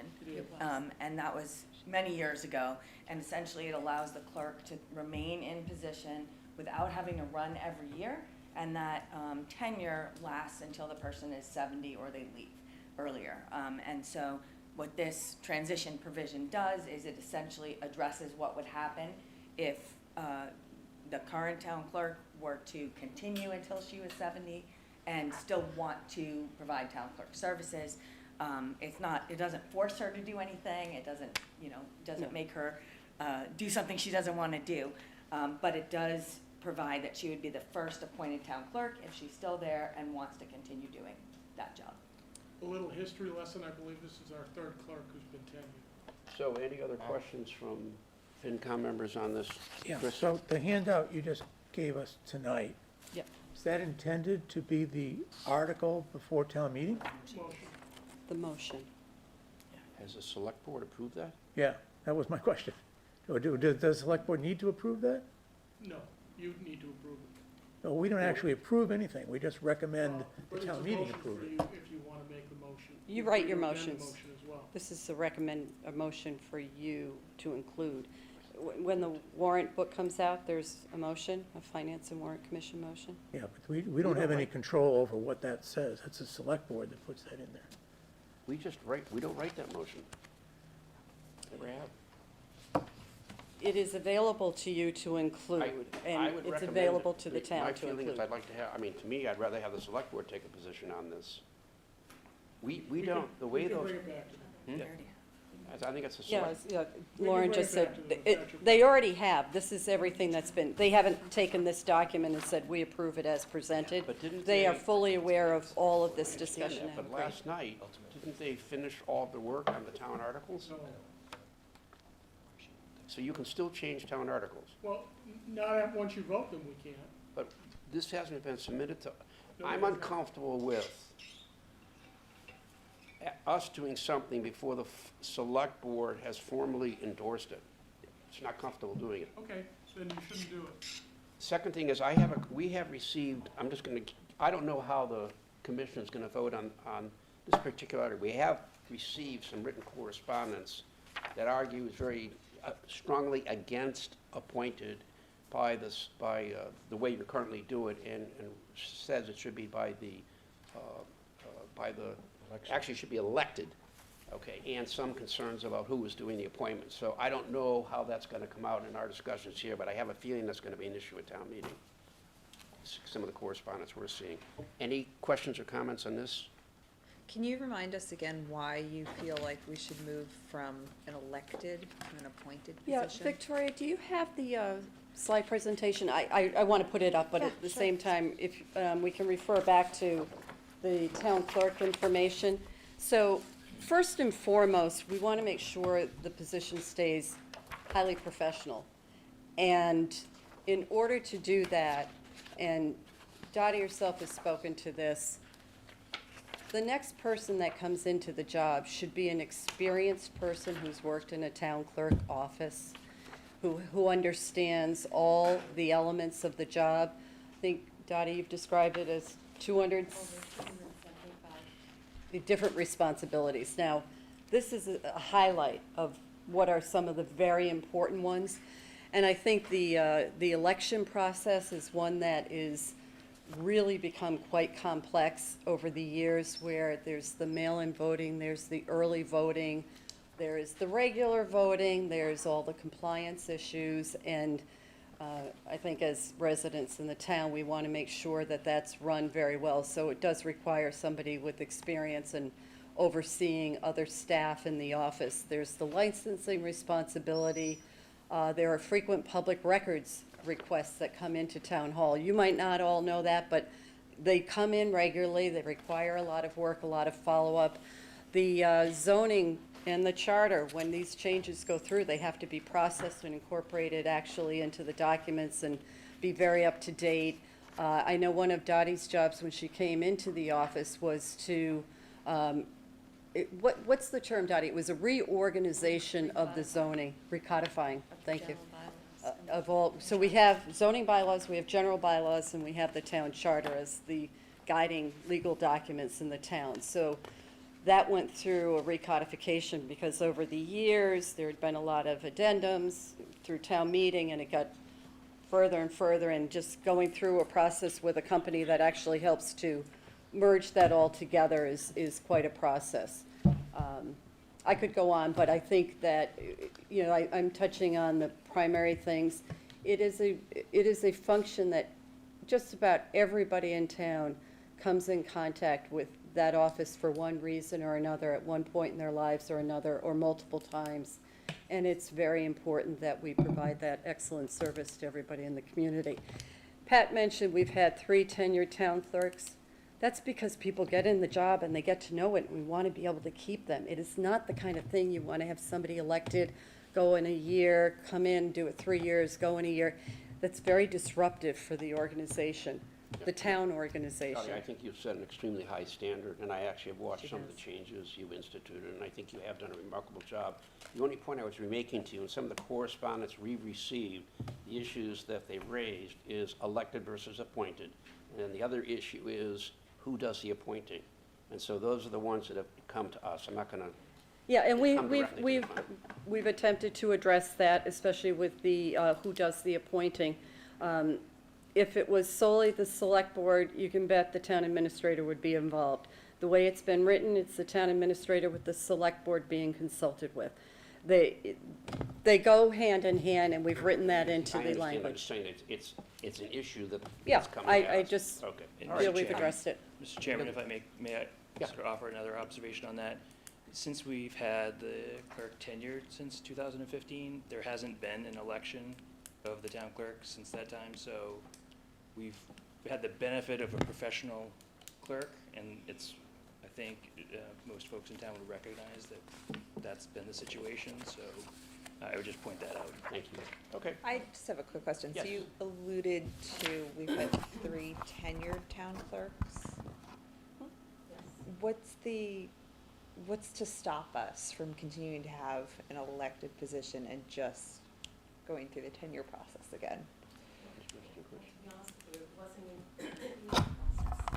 You have to get 5% of the voter signatures, which I did, over 500 signatures, and then it goes to a ballot. So it has to be, you know, voted that way. And, you know, if I can give a little bit of my opinion on it. Now, if you had asked me this 5, 6, 7 years ago, I would have said absolutely not, you know. Don't take away an elected position, but over the course of the past, you know, 5 or 6 years, the job has become much more complex. I mentor new clerks. There's a lot of new clerks right now, and it's kind of scary because the elections have changed so much, and you could even talk to the election attorneys in Boston, and you know, it could be a disaster with brand new people and not knowing, you know, not knowing the rules and regulations. And I remember when I started, the clerk prior to me said, it's going to take you 4 or 5 years to learn the job. And I was like, no way. Well, it did. And it took me even more than that. And I don't even know everything now. Things change all the time. So I pride myself in living in the town. I know the community. I'm there, you know, for everybody, you know, when they need me to be. But I want to protect the community when I am not here anymore. Okay. And I want to make sure that somebody is in this role that, number one, it's not a popularity contest. And that was kind of another positive aspect for me getting tenure, because I'm trying to run elections. I'm trying to, you know, run the office. And again, it's not just dog licensing. It's a lot of responsibilities I have. And if I have to worry about somebody else running because, hey, you know, that's a good salary or that's a great job, I could lose that. And I know a lot of clerks that have been elected that have actually lost their elections, and they've been really good clerks. So I just think moving forward into this next century with all of the changes, I think you'll benefit more from having somebody that has learned, that has worked in a clerk's office, that is certified, and that can come in and with the ground running. So, you know, I've heard, well, if there's an assistant, they can just teach the clerk. No, it doesn't work that way. You know, the assistant does not have the same responsibilities. And even in my office, my staff is great, but if I were to go tomorrow, I would not be confident with somebody brand new being elected and depending on the staff to try to train them. And as I remember, when I got elected, it wasn't really fun in the beginning because, you know, the whole process wasn't great. I didn't want to be elected. I wanted to, you know, just get a job. And I remember the assistant telling me, I had my first town meeting, which, you know, was a big thing. And I said, what do I do? It's not my job to train you. You're the clerk, I'm the assistant. So I had to reach out to some other towns that helped me for the first town meeting. And I'm sure Pat remembers that, and Nancy. And it, you know, it was very overwhelming. So, you know, again, if you all respect me, you know, the job I've done, I wouldn't just be here to say, yeah, go ahead. And every year I have to fight for my salary, which also is it's not fair either. So, you know, and I don't make comparable to what everybody else makes because I'm elected. So if you professionalize this job, I would hope too that the salary is going to go along with that. Listen, thank you for your service. I think you've You're set an welcome. exceptionally high standard. And if anybody have any Mr. questions on Chairman, this, if I we're going to may. go to the next. Well, just one question. Yes. It goes back to, help me understand how we're supposed to take a vote on a warrant article when we haven't seen the actual warrant article. Madam, yeah, may I? So the warrant article you have seen, and it. Wait, we haven't seen any warrant articles from your committee. You should have them. The actual words of what you want to do. Yes. Where are they? Where are they? Is it this? Submitted them quite some time Is ago. is it this that has a header on it that says October 23? I know this, they're in the list that the select board has prepared, for sure. Yeah. Do you have all the select board articles? All the select board gave us was the budget stuff.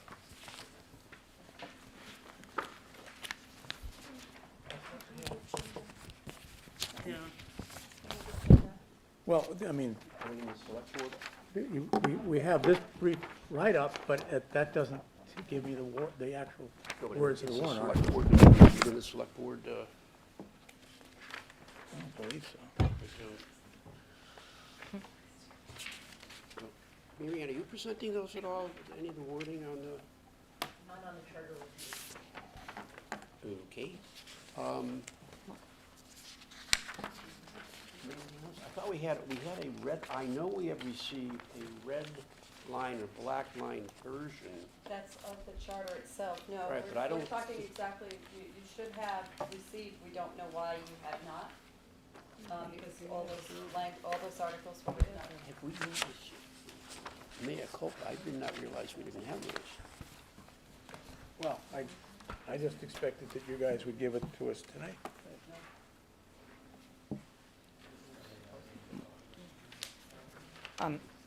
If I may? Yeah, Mr. Chair? please. So, the articles that we've been talking about, in our 1, 2, 3, 4, 5, those were the articles that we had drafted to address those various issues, and we can show them to you. This motion that we had prepared is really just to help explain what the article said. So the article is more general, and this is just more specific, so people can look and feel, you know, the exact process for transition. So it's just to provide that additional detail. This is more specific? This language is very specific. No, I'm looking at the first one. Oh, that would be a motion. Then, again, All detailed in the warrant. Where's the warrant? that's, Referring to yeah, the second ones. yeah, sorry, I'm No, talking about the town I know the clerk. second one's very specific.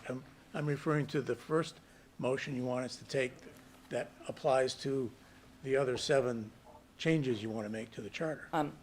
We'll make sure. So there was an email, I think you got yesterday, Victoria, with all the warrant articles? All of them, all of them, all of them. All of them, yeah. And I have a copy of what it is right here. I assume that you already had copies of it. I will do that again. Can you please tell me when it was sent? I think it was sometime yesterday afternoon from Tish Ely. And I have copies of the latest drafts here. someone can make copies, we can get them to you. And make them available for the public as well. Yep. Would you? The only thing that I got from Tish yesterday was the town clerk article. Hang on.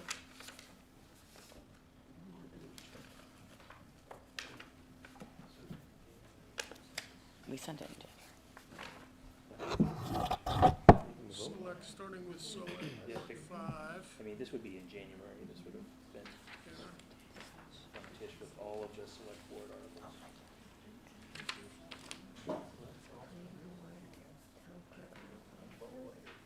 Both sides.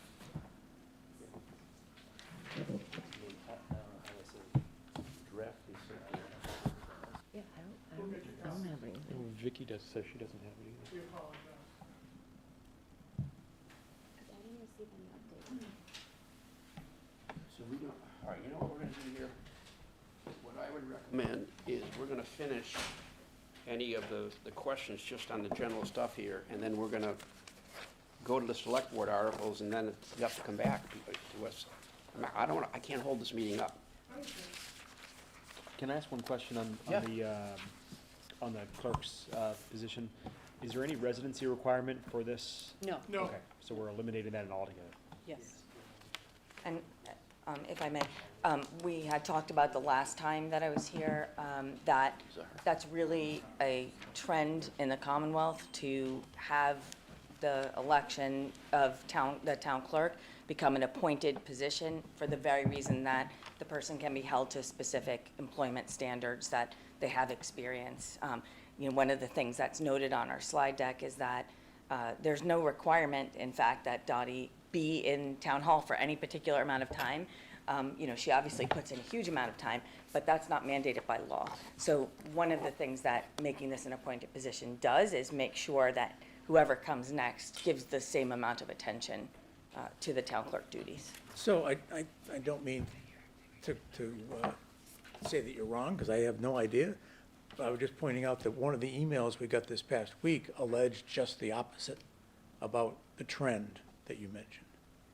I'm happy to talk to the Clerks Association and get you some better numbers. I think there's always going to be a debate between elected and appointed, directly responsible to the public versus appointed and answerable to an appointing authority. All of the points on both sides are good ones, and in my opinion, the way that the committee has discussed this, all of those different issues and themes were discussed, and the bottom line came down to how do we make sure that the next person who serves as clerk in town can do what Dottie does. And I think I've told you that she has a stellar reputation amongst the town clerks, and finding a replacement, no matter what, whether elected or appointed, is going to be a hard job. Why don't you finish the overview here, because I want to find out if there's any public comment, and then we're going to go to the select board articles, and then we'll have to figure out what to do, because we're going to need time. I mean, I got to give committee members a chance to read what you're proposing, okay? So I got to be careful on this so that we handle it right procedurally. So why don't you finish your overview to see if there are any questions? Just to give you some comfort, and I know what you're asking for, you do have the charter and all it's marked up. No, let me. Nancy, I'm not comfortable with that, because after tonight, we need to deliberate, and we have to do our write-ups. I'm on a very short schedule to get this done, and I really do not want to have a meeting tomorrow night. And we were So not what I'm aware gonna that you do- didn't have it, But but that's what. not, I understand that, What but you we don't have have it. before you does, and what you have had for a while, is the language changes as laid out in the charter. So you have a black and red line version, so I want Yeah. you to just know you have The that. one with the header that says October of '23? That's all we have. It's been up, I don't know what Can you. I just make a I suggestion? don't know what's gotten to you. I know we have directed I- the most recent version to you. It has We- not gotten to us. We have had several communications from your committee, all with a header that says October 23.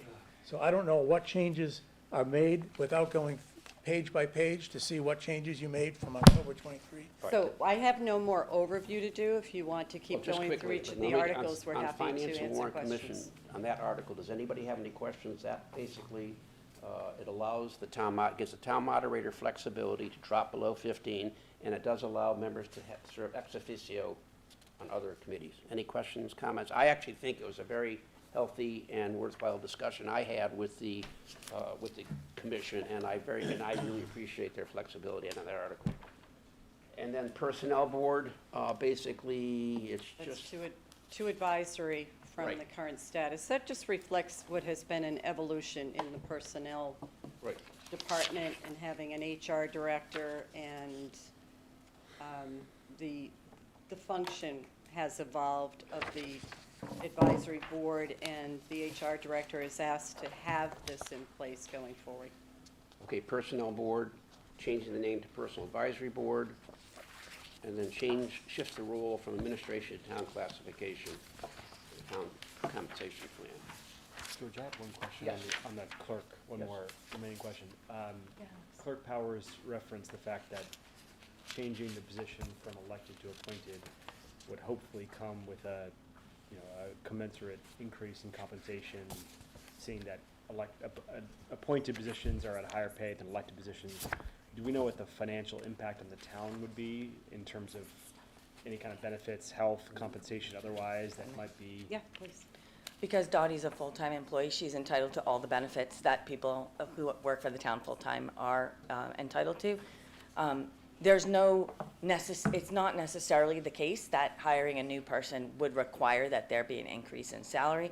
I think from what Dottie said, from what I heard, is that she hoped there would be. Okay, so she's already getting benefits and things like Yes. that? Yes. Okay, so other than It's a real hybrid position. a merit compensation adjustment like any employee Right. would desire. Correct. There's not like, we go from X to Y by changing the nature of the position? No. No. Okay, thank you. Thank you for asking.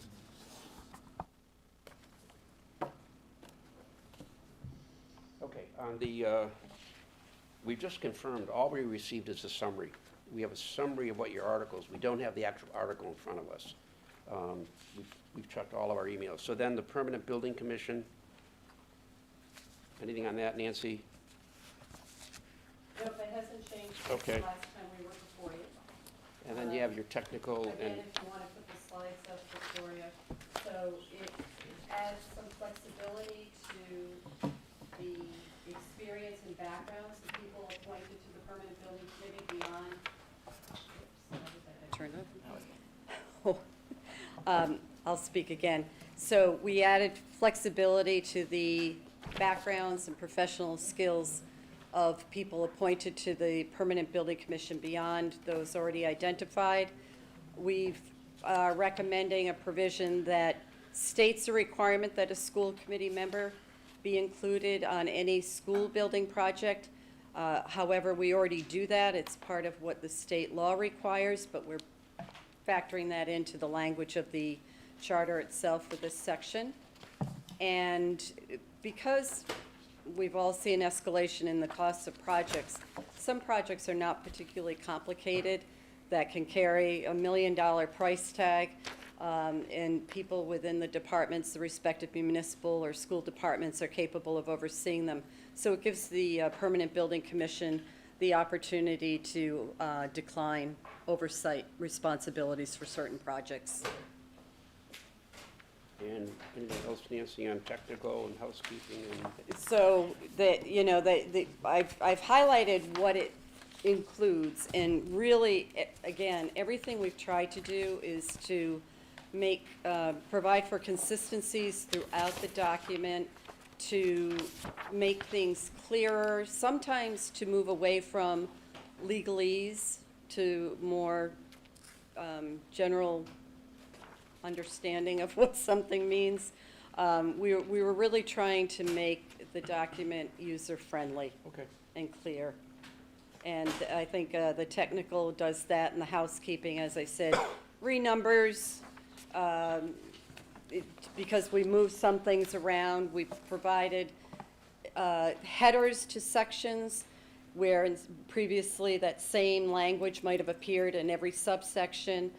We've just done things to improve the organization and flow. Okay.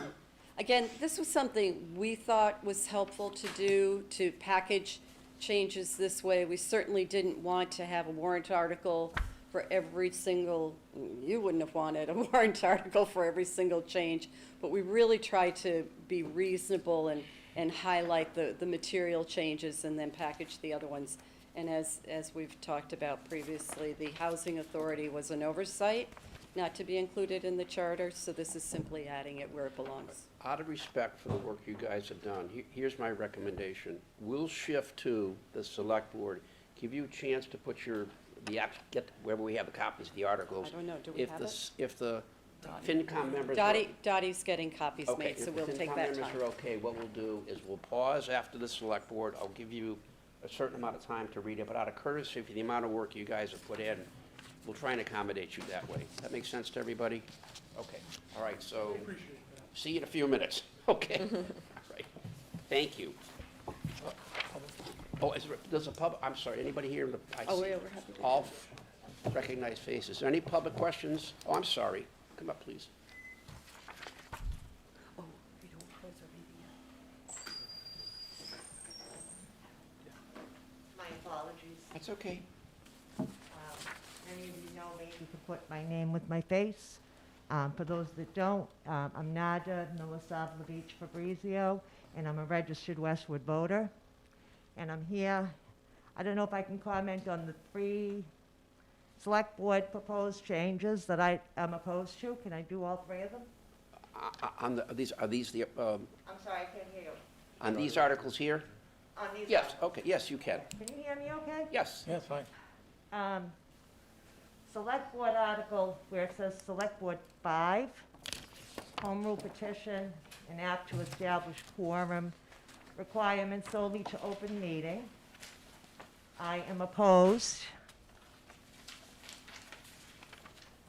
I'm opposed to that change because I think that if we change the quorum requirement, then we need to include a correlating bylaw that mandates that the order in which the articles appear on the warrant are to be determined by random selection process. Of course, priority articles, like the operating budget, would be placed in the beginning, but I think the only way that we can prevent citizen petitioned articles being stuck at the very end of the warrant and stacking of articles. I just feel that that's the only way that I would see, that I would agree with the change to the quorum, is if we make it a random selection and not allow the town administrator or the select board or anyone else to determine the order of the articles. What's fair is fair. I mean, if I submit a citizen's petition and we have 30 articles on the warrant, my petition's at the very end. And sometimes we go to midnight because the town moderator, wants to get, people complain, I want to go home, I want to go home. It's just not fair that people dwindle and then my petition's article is at the very, very end. It's occurred many years in a row that has occurred. And there was one year that I had a citizen's petitioned article, and a predecessor town administrator put my article, maybe number 5, and the select board had a fit, because the town administrator made an administrative decision, an executive decision. And these are just my experiences. I've lived here for 27 years, 28 years, and I pay attention, but I have a healthy skepticism of everything. And I think that everybody should. So that's my comment on the quorum change. As far as select board 6, another home rule petition, an act changing the town clerk position from elected to appointed, I'm opposed. And I think that every member on this commission should be opposed to it also. I mean, think about it. The entire appointment process is vulnerable not only to favoritism and misjudgment, it's dangerously vulnerable to other harmful ways that personal interest can override public duties. I've been here for 28 years. Dottie's predecessor was Edie McCracken. She was here forever. She was elected, but we kept her. For some reason, she liked working for the town. And there's always a learning curve, right? A change in a law, something happens, and then Dottie has to figure out, how do we do this, right? She consults with the state or whatever it is. I don't think the town clerk's position should be changed to an appointed one. I believe that it not only diminishes our democratic principles, it leads to a democratic failure, is what I believe, and I hope you agree. And Select Board 7, home rule petition again, an act authorizing the moderator to appoint fewer than 15 members, and members of Finance and Warrant Commission to serve as ex officio members on town boards and committees. I think the only way that that's acceptable for the change is to add the words after ex officio members, it should be non-voting members. Because you should not be allowed to sit on this commission, as in the past, and sit on the Islington Redevelopment Committee, a voting member, so you vote here, but you're voting also on the committee that you're on, and I think it's a conflict of interest. You either stay on the Finance Commission, or you go and be on whatever boards and committees you want to be on. And I understand the chair said, a lot of qualified individuals will lose. You'll get plenty qualified individuals. I know that our town moderator receives letters of interest from upstanding citizens that want to be on this commission. And they get denied. But they're qualified.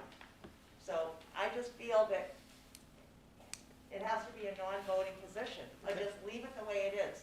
I think by design, our charter, when we created our charter, by design, we said, if you're on the Finance Commission, you cannot be on any other board or committee, elected or appointed. That's it. Pick one or pick the other, but you can't have both.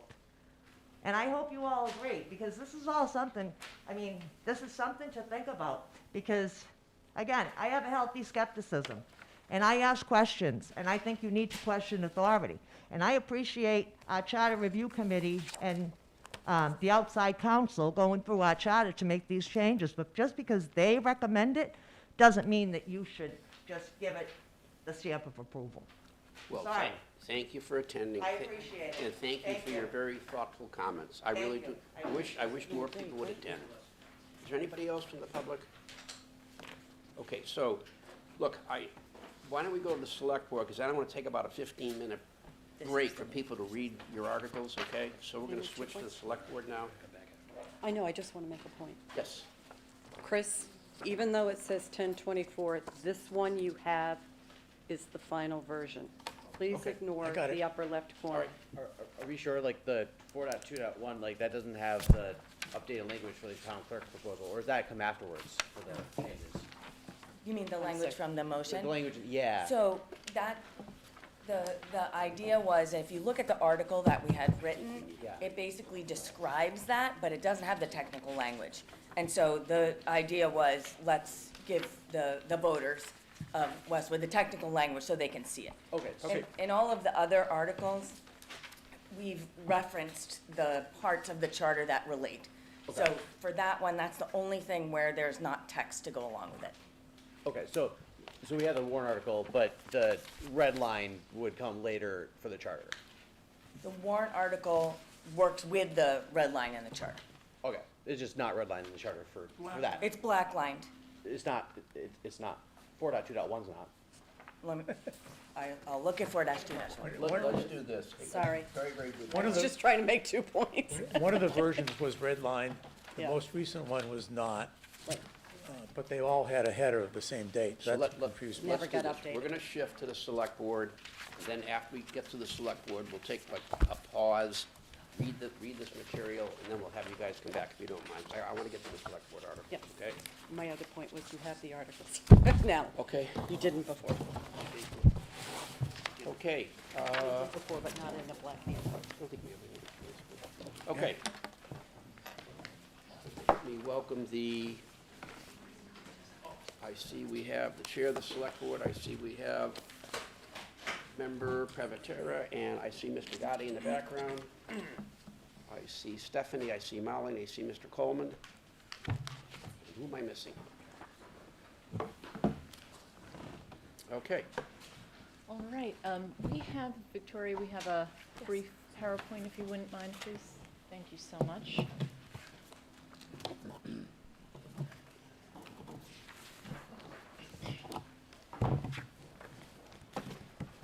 Is that what? Is the PowerPoint? Do we have that? Oh, this here? Yeah.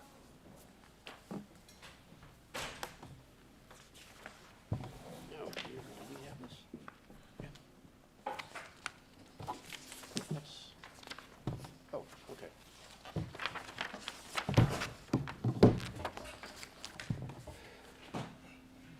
Ready when you are. Right now, let's go. Excellent, thank you very much, Mr. Chair. Thank you for the opportunity. I want to welcome new members. Welcome back, Mr. Powers. And the first thing I want to do is to thank all of you on the Finance and Warrant Commission for your service. I know that serving on FinCom can sometimes feel like a thankless job. Many people in town do not know who you are, and most, probably with the exception of those of us who have served previously on FinCom, cannot appreciate how much work you do, particularly to prepare for these meetings. And I just want, on behalf of the town, to thank all of you for your service, which is critically important to our good government in Westwood. So with that, I promise I'll be brief. I know it's getting late already. So I am here to present on the Select Board articles. We've been before you several times on these. As you know, we have 3 street acceptances, the first of which is Ellis Street. We've put in some clarifying language to show that it is approximately 300 feet north of Bonnie Street, and per the very good suggestion that was made here, we've added a map for all of these to show where these areas are. Excellent suggestion. Select Board 2, street acceptance, a section of Porter Street, approximately 400 feet southeast of Weatherby Drive, as shown on the map. And Select Board 3, street acceptance of Hedgerow Lane, the complete Hedgerow Lane as a public way, which is contingent upon completion of any and all regulatory requirements, as shown here on the map. Excuse me, are there any questions on these 3 street acceptance articles? Okay. Thank you, Mr. Chair. As you know, Select Board 4 is a general bylaw amendment, Chapter 184. We've discussed this with you before.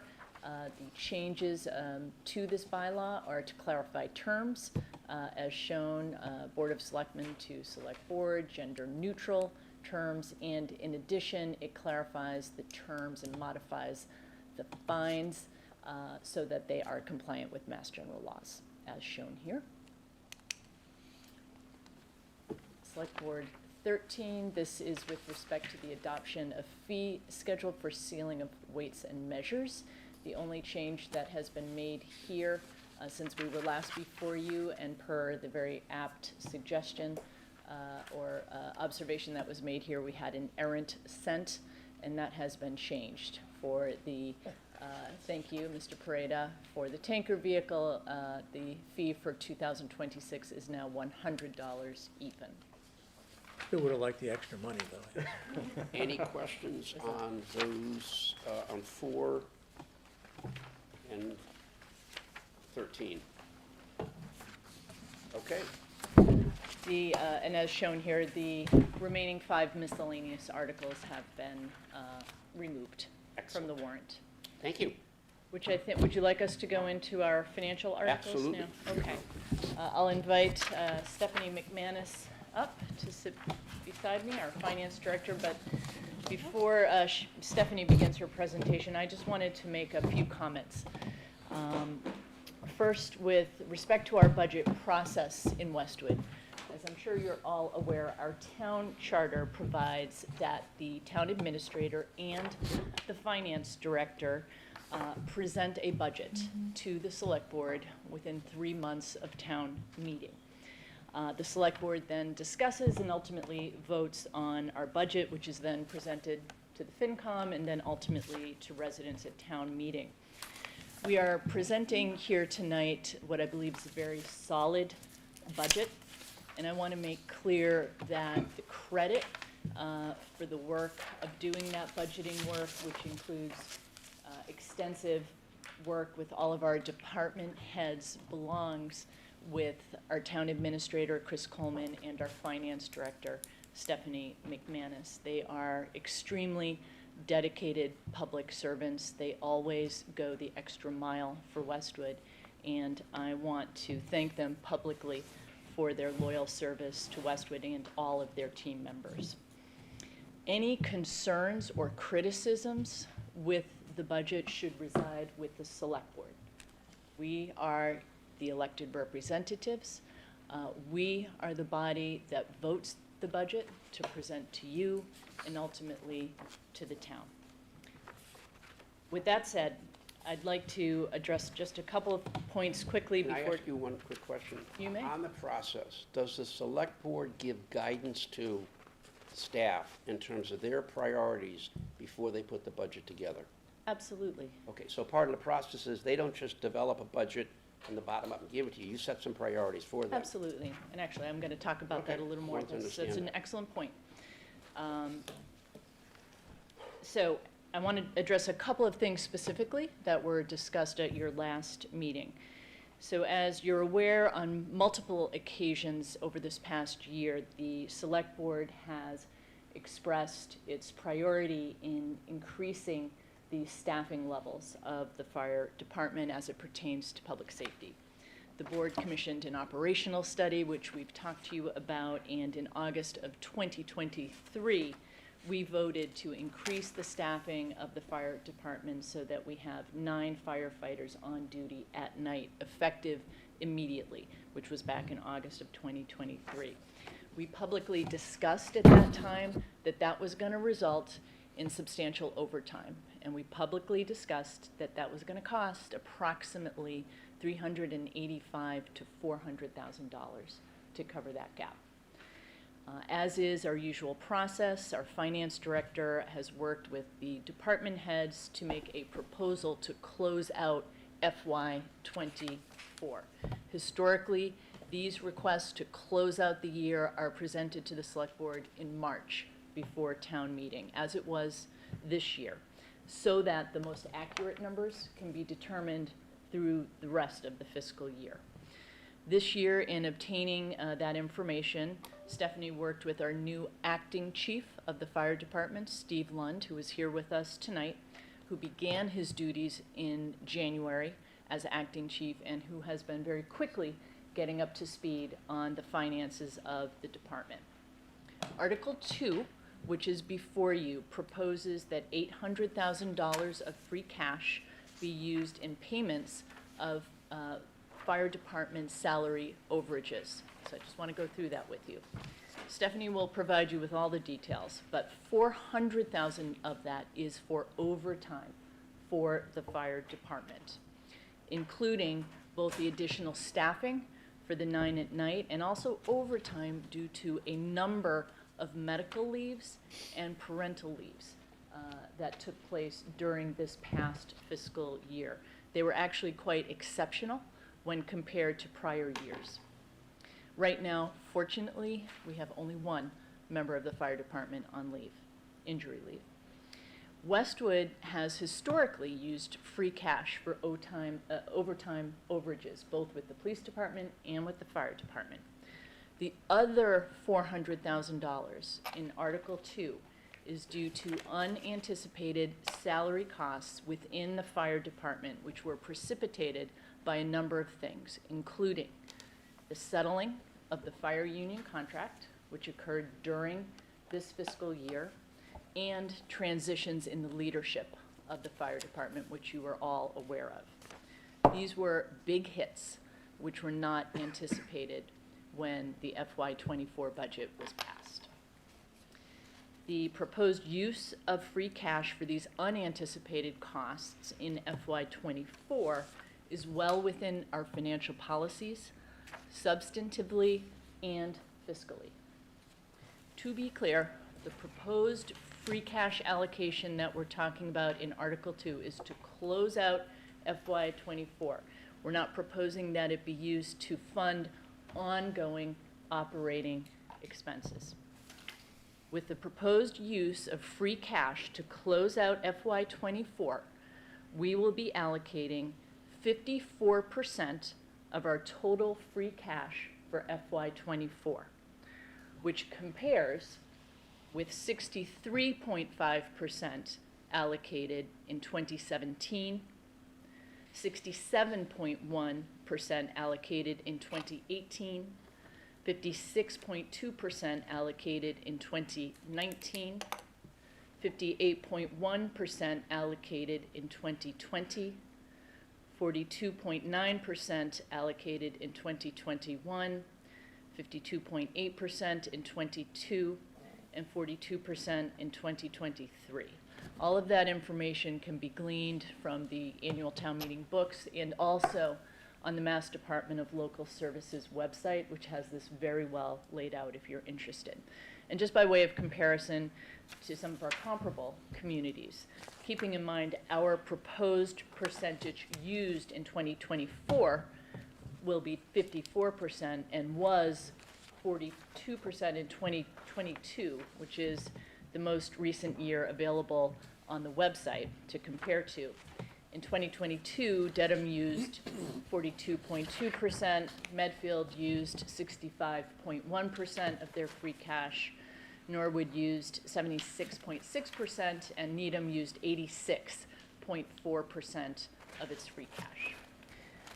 So moving forward into FY '25, the Select Board has prioritized public safety and has expressed, to your point, George, Mr. Chair, has expressed this year to Chris and Stephanie during the budget process that we wanted to increase the staffing of the fire department service to 11 members, which would mean the hiring of 4 firefighters to get to 11 on staff. You've been through this. If we could do it sustainably.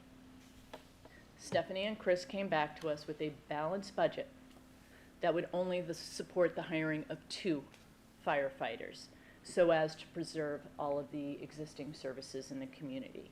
So the proposed FY '25 budget is fully funded as to the new contract we executed with the fire union and also includes funding for 2 new firefighter positions with full benefits.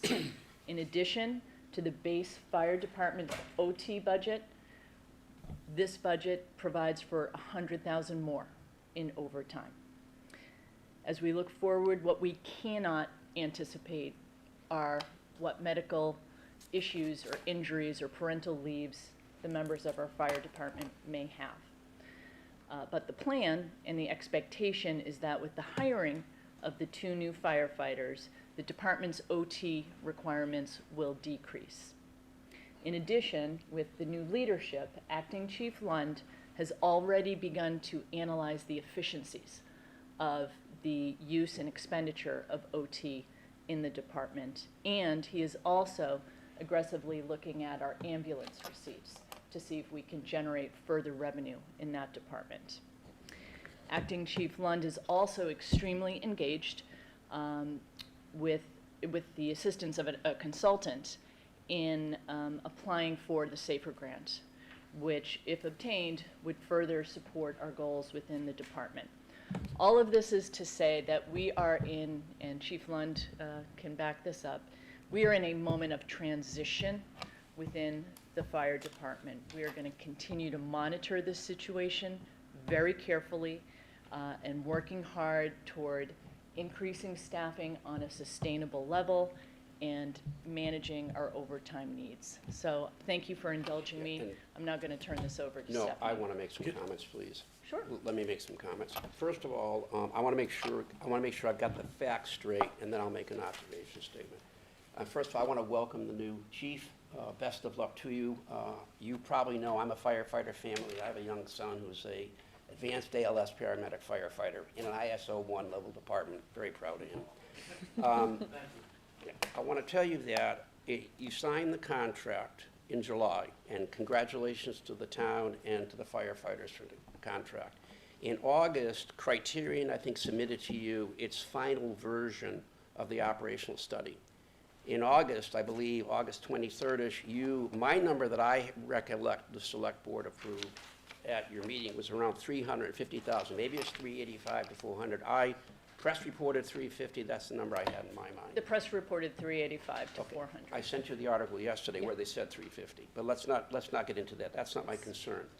In the work we've done, the only update I received was some correspondence between staff and myself and questions in January, and I was informed at that point in time that the overtime might be around $400,000. Okay, consistent with what I heard in the past. It wasn't until your meeting on March 11th that I happened to watch that all of a sudden this $850,000 number shows up, of which $800,000 is for things like overtime and Norwood Hospital. The point we made to you in Norwood Hospital is that closing took place 3 years ago, so I don't really see that as a rationale. But the point I want to make, between August of 2023 and literally 2 weeks ago, we had no indication that and with all the meetings I had with subcommittees, municipal public safety, nobody at least came to me and to the vice chair and said, hey, we got a real serious overtime problem here. So now let me take the facts and see if I've got them. If I take the $800,000 and I add it to your budget number for FY24, which is $5.4 million, does that get added? Does that mean you're going to spend $6.2 million this year if you spend that $800,000? Your budget here says your budget is $5.4 million that was authorized for the fire department. For FY24? Yeah, FY24. It's right in your budget document, $5.410 million. Yep, so So we're now you're asking telling for an us you're gonna $800,000 add the supplement. $800,000 gets added onto that, right? For this, to close out the current Right, so fiscal that year, means you will have correct. spent close to $6.2 million. Right? Yes, Okay. Now, I see your budget for next year is $5.994 million. And it's my understanding, and I'm not trying to put the chief in a difficult position, that they requested a $300,000 increase in overtime, and you only authorized $100,000. Okay. That's correct. What I see, and by the way, I'll get into this in discussion, we have a deep philosophical difference on the use of free cash. And I think I've told everybody here repeatedly, if I look at our own guidelines, if I look at what the State Department of Local Services Technical Advisory Board says, free cash should not be used for ongoing operations. It's a basic tenet of municipal finance. Now, in an emergency, if you came to me and said, hey, we got a critical $350,000 issue, I could step back and say, yeah, I understand that. Last year, we allowed you to use free cash to fund the FinCom reserve, because primarily used for snow and ice. This year, you decided to use free cash to fund the select reserve. That started to make me a little nervous. But in my opinion here now, I see you having a budget of $6.2 million for this year, what you're going to spend, and only a $5.9 million budget, which I sense in my own mind is probably underfunded at this point in time, unless you're able to make some dramatic changes, or you can assure us that you will not use the FY26 budget to come back and replenish the FY24 fire department budget. Okay, because I potentially see right now a budget that really is an imbalance from my perspective, unless you can tell me you can stick by that $5.994 million budget, because you've just said to me you have fully funded the firefighter contract. And I know I'd love to see 4 firefighters, but if it's got 2 in there and it's fully funded, then we should not see any quote-unquote additional requirement to add money in FY20, in the 25 budget. Is that correct? So the FY25 budget for the fire department right now fully funds all of the base salaries, everything that was negotiated in the contract. We currently know everything that is in the contract, so that was built in. That's different than FY24. When FY24 was built, the contract was not settled. We were estimating what we would need. It came in much higher than that. So we had to account for that during a budget year that was not originally budgeted for, which is included in Article 2. Going into FY25, the contract has been settled. We know what the amounts are for that. We are adding 2 firefighters and adding additional money to the overtime budget, which will help reduce the cost of overtime. What we never fund for and could never fund for is, Marianne alluded to, we have 7 out on duties injured this year. We can't anticipate every anything that someone will go on parental leave, injured leave. We can't budget for that because it's an unknown. We have the base budget fully funded for FY25. The contract is settled. It is in that budget. Anything above that that comes in that is unanticipated for overtime costs, having to backfill, as in every year. This is every budget. We're doing it no differently. But not like this, Stephanie. I've never seen anything like this in my years on the commission. And wow, hearing 7 injuries, that's pretty disturbing for a department of Long-term medical leaves. That's pretty frightening in a department of 45, and you have a fairly young workforce, so that. It was an That's an alarm exceptional that goes year off in my mind. compared to past years in that regard, unfortunately, and thank goodness we only have 1 person out on leave right now. I think the other thing I'll say, and then I'll stop because it's time for debate, I would prefer that you put in front of us a fully funded operational budget for the fire department. And that's what we go with, rather than what I'm sensing here is this is an extremely tight budget, and you definitely will be coming back to us in the FY26 budget with an Article 2 to replenish the FY25 firefighter. I want to let Stephanie go into her presentation in the interest of She time. can go into it, and then we'll But have what a I want to say discussion to you, on free though, cash. what I want to say to you, Mr. Chair, is you have before you a fully funded budget with respect to the fire department. Okay, as so that- we would not expect any deficit spending in George, FY25? you know that. Mary Ann, Oh, you oh, cut hang- back, hang you on, cut, hang on, they asked you for. Hang on, All right, hang let on. her make her. No, pres- hang on. I'm let her gonna make her answer, I'm gonna presentation. answer the question. You know, we can't fully anticipate what OT might be. We had 7 You people. cut $200,000 out of the chief's request. That makes me nervous. I understand. I wish So we could I fund it assume- more as well, but you know that I can't sit here and absolutely assure you we're not gonna have an overage on OT, much like we've had for the last 20 years serving on Okay, and FinCom I guess together. the You last know question that. I'll ask you, why did you not come to notify us earlier if you knew the extent of this overtime? I don't think it just popped up in the last 2 weeks. We knew in August that it was likely Not to be up to 800,000. 400,000, and then after that time, we had a very significant transition of leadership in the department, which accounts for the rest, as well as I the guess what I'm contract, reacting which to had is been the fact settled. that we didn't know about this until, 11 days ago, or whatever March 11th was. And That's as part you- of the problem I have. And as you know, I mean, that is the process as far as when the year gets closed out, that this is the process to do that I in will say, March. Article 1 and 2 are always presented to the select board in March. It's a process that we have to go through. There's no way of determining in December a I'm not talking 6-month about that, but we projection had on what enough we would need meetings to with close out the subcommittee- current I- fiscal All year. I'm trying to say, there was enough meetings going on that I wouldn't have surprised, if I were on your end, I wouldn't have surprised somebody like that. Okay, the other thing I want to make about your percentages, you had a $2 million windfall in free cash this year because of the earnings we got from the school. So you got to take that $2 million out before, if you want to do an apples-to-apples comparison. Why don't I let you make your presentation, okay? Thank you. Okay.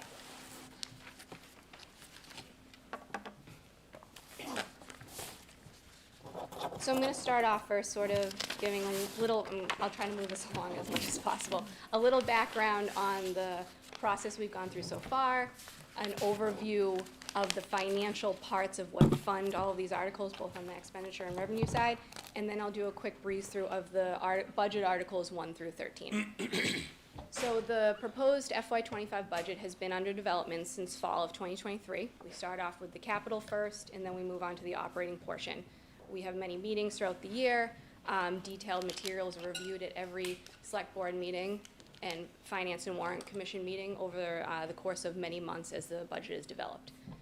And if you want to get really excited about the budget and dive into even more details on it, all of that information, every presentation we make, all budget documents, including the municipal budget, the schools, the 5-year capital plan, overall summary book, which includes debt, taxes, Prop 2.5 information, revenue, reserve accounts, that's all available on the town's website, and I encourage all residents to look at that if they have any questions at all. So for this year in particular, similar to past years, the FY25 budget is a comprehensive spending plan that effectively allocates resources among the different priorities. As we always say, we have one bucket of money, and we have to allocate that towards the many different services that the town provides. So first, the town is able to sustain a high level of service to the community through what we call our operating budget, which includes the schools, the municipal, and the fixed costs. And those percentage increases year over year currently is 3.7 for schools, 5.1 for municipal, and 4.5 for the fixed costs. Next is what we call the base capital articles for school and municipal.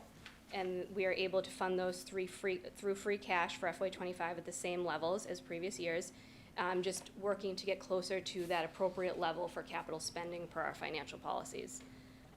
There is also what we call the supplemental capital items, the appropriation for town and school additional projects above the base. It is funded with meals and hotel tax revenue.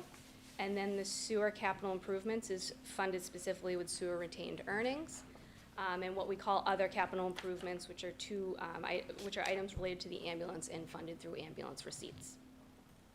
We then have what we call liabilities and reserves. The town liability and reserves are being addressed with articles that allocate funding to the stabilization fund through free cash, as well as what we call our OPEB trust fund through taxation.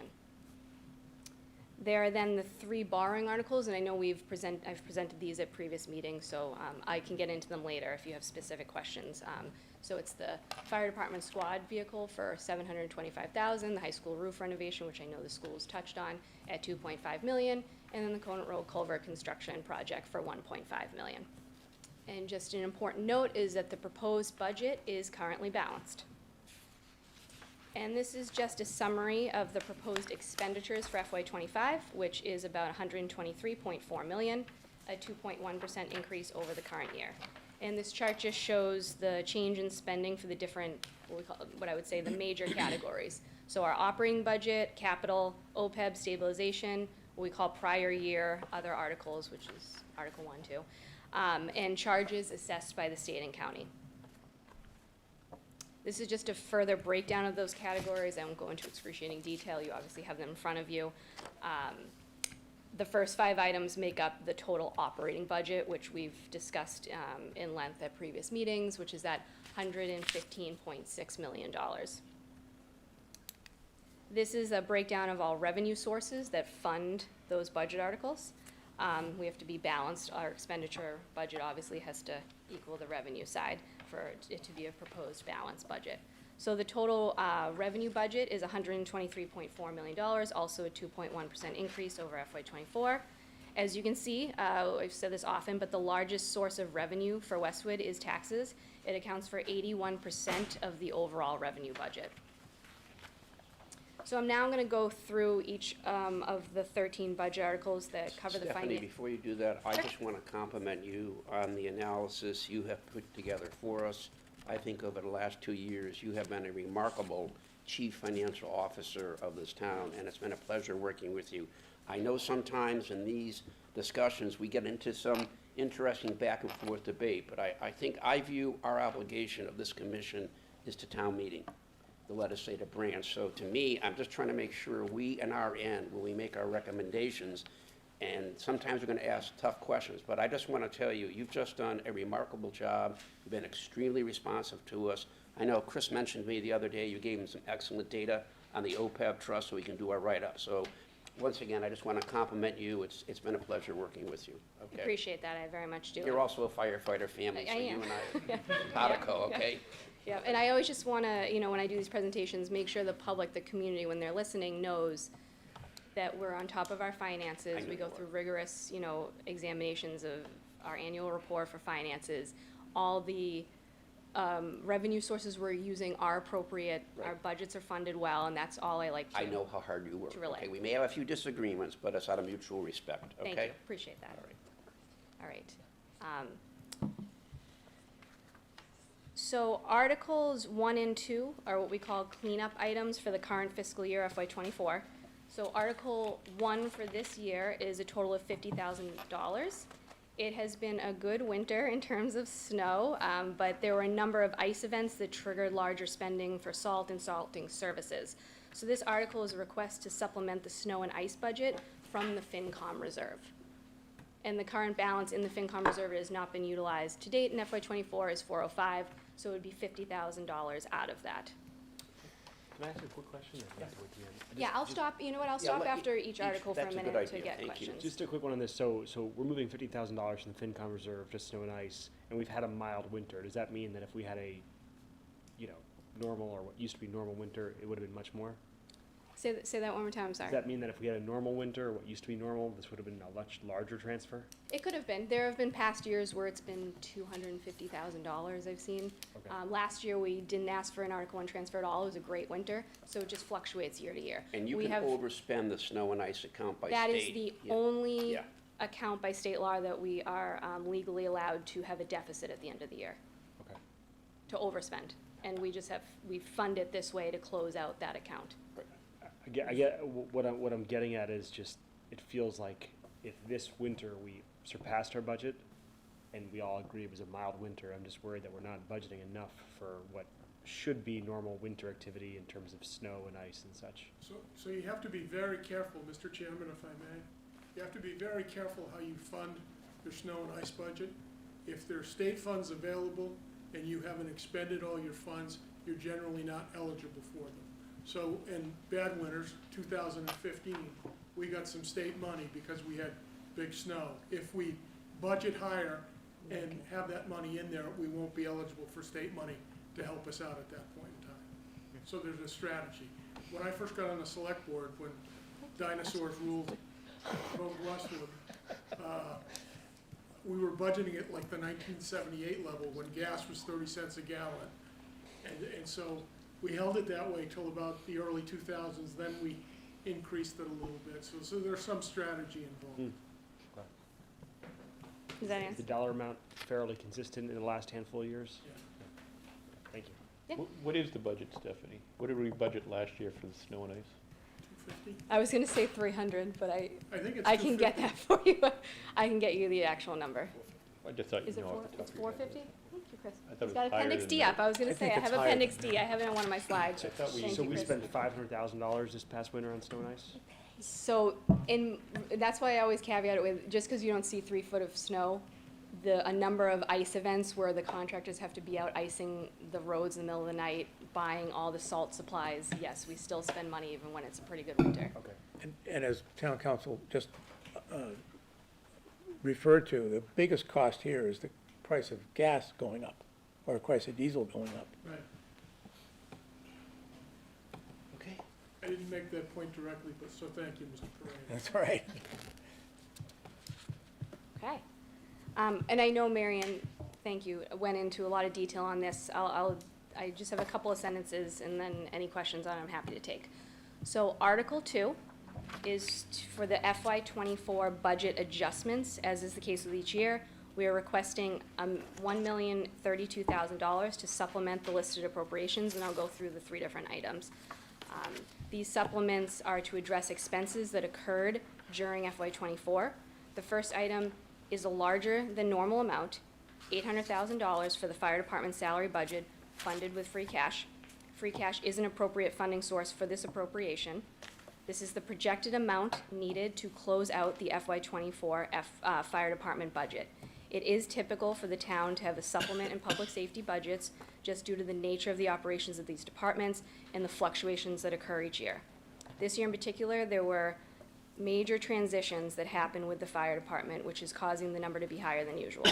So the supplement amounts for the listed items that occurred during the budget cycle, the transition in fire department leadership, the impact of the newly settled fire contracts, which was not settled, was settled after the FY '24 budget was approved, the promotion of 4 firefighters to the rank of lieutenant, and the authorization of increased staffing levels. This is in addition to the unanticipated long-term leaves due to injury and other medical leaves and any vacancies that require coverages. So any disruption in staffing has been covered to still provide the priority public safety services to the community. This all impacts the budget, especially overtime, in a way that could not fully be accounted for in the FY '24 operating budget. The next item, $50,000, is for increased recycling process fees. I'm sure you've all seen the DPW videos they put out, which are fantastic. We're still working through that, so they were hit with a processing fee for this year that was unanticipated. This budget is in the fixed shared cost category that the DPW department oversees specifically for the waste collection and disposal services. So Stephanie, if we don't listen to our DPW folks and get our act together on recycling, are we at risk for more fees being added onto us, recycling fees? Yes, I think Chris is saying yes. Long story short, yes. Okay, all right. Do they have to provide evidence of testing and prove that we're contaminating? I know they do some sort of audit. I don't want to speak to the procedures on it. No, but I do can they ask have to DPW. furnish, whatever they do they have to They provide? do some sort of audit and provide a report for Okay, it, yes. thank you. Yep. So this amount is needed to cover the unanticipated added fees and is also being funded with free cash. The third item is an annual supplement to cover expenses for ambulance services and equipment. It's $160,000 of it is for the fire department to cover ambulance expenses for supplies, and the other $22,000 is for the collector's department for the ambulance billing services. This item is for a total of $182,000 and is being funded with ambulance receipts. And then the balance of that account as of January of this year is $1.45 million, just to give background that there are enough funds to cover this. So before you move to the next one, if we're gonna just Sure. do questions, so I have no opposition to, beefing up the staff. I think that's prudent. But I do want to point something out. I served on the Public Safety Committee last year, and I believe, if I'm not mistaken, there was a request for a $1.8 million fire truck. And the conversation around the meeting, the subcommittee meeting, was, well, why such an expensive truck? At the time, Chief Decker's response was, we want to manage our staff down to be efficient from an operating cost perspective. And so we're going to buy a more expensive truck that has more versatility and would allow us to operate efficiently with a smaller staff. So that was approved, but now we're saying, oh, we're going to change course and increase staff. I have no problem with that. Are we going to revisit the $1.8 million truck request? So the ladder truck? The Quint that's on order. The Quint, apparently, I don't know. I don't know what the Quint is, but. Was it a quad or a Quint? I don't know. It was 1.8 million. I don't know what it was. Yeah, it was the new vehicle that we've ordered. Do you remember the conversation, Alex? Yeah, I do. Yeah, it was, It's like a yeah. it's a combination between an engine and a Yeah. ladder. It's like a smaller one. It's so you don't have to yeah, stack. sure. So, maybe George, you can opine on the apparatus. So you're saying how is that related? I think that's been ordered, that was in the plans for It a was, long time. that was wasn't it? approved at Yeah. the previous That town was meeting. approved. The idea of that vehicle, which was more expensive than just a traditional Right. engine perhaps, or a pump or whatever, was that it would reduce the operational burden on the department in terms of having to staff a ladder and an engine, and it would consolidate to a multi-use vehicle, right? That was the understanding, so that's a great point. The idea Are you there was- asking in relation to the 2 firefighters that were added to the budget for FY '25? Well, all I'm saying is the strategy shifted, which I'm fine with, right? We're beefing up, operational capacity from a resource perspective, no problem. But the strategy behind the more expensive truck was for the purpose of managing a smaller staff. I just want to point that out. I guess the question would be, maybe to Acting Chief Lund, is that vehicle still the right vehicle given the new direction of the staffing? I think before we were trying to save on people, but we need a better truck. Right. Now that we're having bought more more people, truck and bought more is people. that still the right truck, or can we reduce the cost of the town on a truck that might be better fit for the current staff, the future staffing? And we don't have to, The truck is still appropriate, and it's in production right now, so we are committed to it. In order to run a Quint to standard, we're supposed to have 6 firefighters on it. We wouldn't be doing that, even with the increase in staff. So the way we're trying to go is to meet the NFPA 1710, which has 2 people going into a fire, 2 people outside the fire every time. When you don't meet the standards, it just doesn't look good when you have fatalities and stuff like that. Can lead to bad consequences. And the Quint, there would still only be 3 firefighters, which is what drives an engine right now, and adding additional body to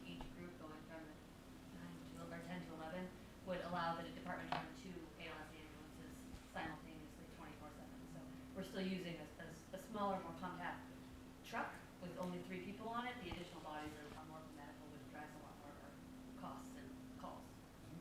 So with the Quint, if we could order today, would that still be the optimal apparatus, given the staffing? Honestly, the big difference is the size of the water tank in it.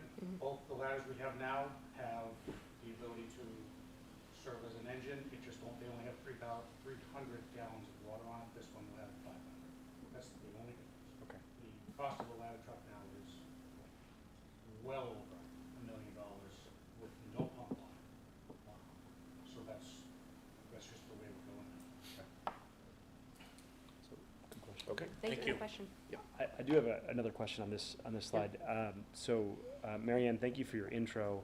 I think you had mentioned that of the $800,000, $400,000 was to cover the impact of the contract negotiation, the overtime to meet the needs of the contract that was settled, right? Can you break down that $800,000 Yeah, sure. one more time? I don't know if you actually have numbers for these 4 bullet points or 5 bullet points, but. Maybe I'll try. what I was trying to say, and I'll let Stephanie fill in yeah, with the detail. 400 of that is overtime, and 400 of that is what else you see up there, which is the salary difference after we negotiated the contracts and the transitions in leadership and the unanticipated costs that came with that. But I will let you fill in with the detail, Stephanie. So, and I do want to clarify, because and I hope I'm not repeating for the 5th time, but stop me if, so the 400,000, we talk about the impact of overtime, that was due to changing the minimum staffing levels from 8 at night to 9. So that meant basically when people are out, you have to backfill another position to make sure that we're staffed to 9 on all 4 shifts, day and night, 24/7. That's a big impact on overtime. Analysis was done from the previous chief to project out what that difference might be. So that's sort of the first piece of it. And then the rest is made up of, when the contract was settled, that was about, we did some analysis on that, it's about $240,000 difference between when the contract was actually settled and we came up with the amount needed for FY25 and what was actually budgeted for in FY24. It was a big impact. It was, in the public, it was talked about for over a year. That contract was settled and it was done after FY24. So it's sort of like compounding 2 years, because you're trying to budget in FY25 for the increases per the contract in FY25, and then also capture what was not included in FY24. So the contract being settled and then transition in leadership, we had the previous fire chief obviously left. The costs that come along with something like that happening, and then having an acting chief and an acting assistant chief. Okay. And then also the promotion of 4 firefighters to lieutenants as part of the contract negotiations that were not included in the FY25 also budget. contract related? Yes. The promotions? Yep. Okay. All right. Thank you. And do we anticipate that a year from now, there won't be a meaningful ask of the free cash to be allocated back to the fire department for overtime, and that's the intention? So every year with Article 2, going back historically, public safety has come up a lot in this. You cannot anticipate everything that's going on, either a contract's being settled. Sure. We've gone through it, right? I don't anticipate it being this large of a number or close to it because of the very specific things that happened in this year. Right. I also don't want to go on record and saying we're not going to have anything for FY25, Sure. Yeah, FY26 budget when we come back. And I'm not looking for that assurance. I just, obviously, if it's 125,000, that's very different than 800,000. I think the point that the chair is trying to make here is that, at what point does it become, this happens every year and we should just be adding to the budget because we know it happens every year. My last question. Thankfully, we have the settled contracts. That's a huge Yes, chunk out of this that we absolutely. will not Understood. have to account for.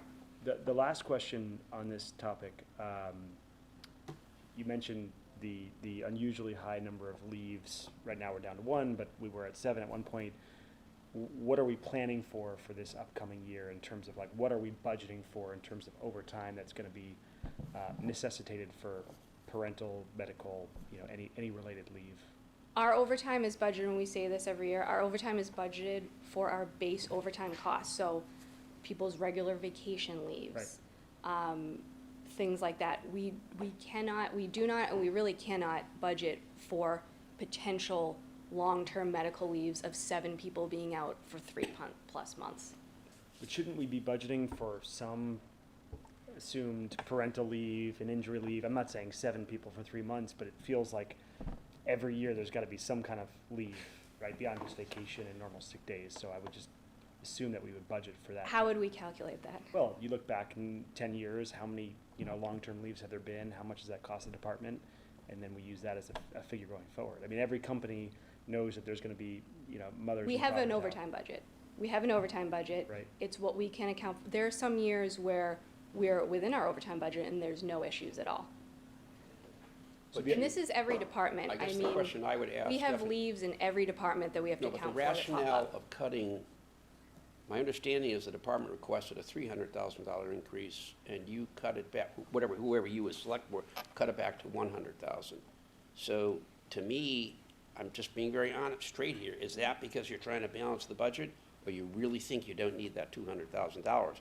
Because if you come back to us next spring and you happen to ask for overtime, same question's gonna come up.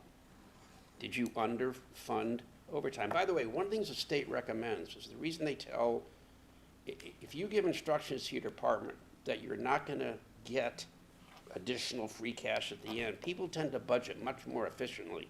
And as I said in the beginning, I'd rather see the $200,000 into the fire department's budget now, if that's what the chief felt he needed to manage appropriately, rather than having to come back in the spring and say, well, we'll just use free cash to bail it out. So I think it puts the chief in a tough position. He already asked for $200,000 that you folks decided you didn't want to approve. So there's regular overtime. I think Alex is making a very valid point. 7 may be unusual, but maybe 1 or 2 isn't. I mean, you should be budgeting for some of these contingencies, in my opinion. I don't want to get philosophical right now, but I think you're viewing free cash as a little extra checkbook to bail out places that we could have funded operations a little bit better. I disagree, Okay. and that's sort of all I'll say. FY25 budget everything is budgeted appropriately, even for the fire department So specifically. you're okay cutting out the $200,000 in overtime? Overtime was not cut. We added, I don't want to keep saying that word. Well, the request was $300,000. We had a lot of requests from a number of departments that were not able to be fit in this budget, unfortunately. We say this every year, Prop 2.5. We have 1 bucket of money. I would love to fund every request that comes in from every department. We cannot do that every year, unfortunately. Stephanie, and I'll stop after this, but this is a particular account where this year we know we had tremendous problems. And you've given us some reasonable rationale.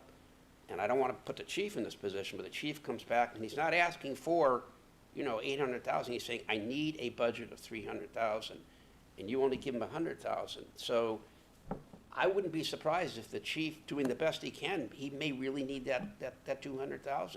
So that's the part that I get concerned on. If you knew you didn't have the opportunity to reload, use free cash to reload that overtime account, would you have funded it upfront? We're not reloading it. We're not going into FY25 or any budget year already in a deficit, underfunded with a budget gap. That doesn't happen. Things come up every single year where these articles have to supplement. I'll stop. Because Well, can I finish then? yes, of course you may. You need to supplement the current budget. This happens every year. It's happened in the library before. It has happened in the police department. This is not fire specific. We have leaves in every department that things come up. People retire. There's large payouts. Every year we cannot budget for every single unanticipated financial cost that comes up. And specifically on the free cash portion of it, I do want to say this is not some account that I just have that I use when wanted. This is the public's money. It goes to town meeting. It requires town meeting vote to use those funds.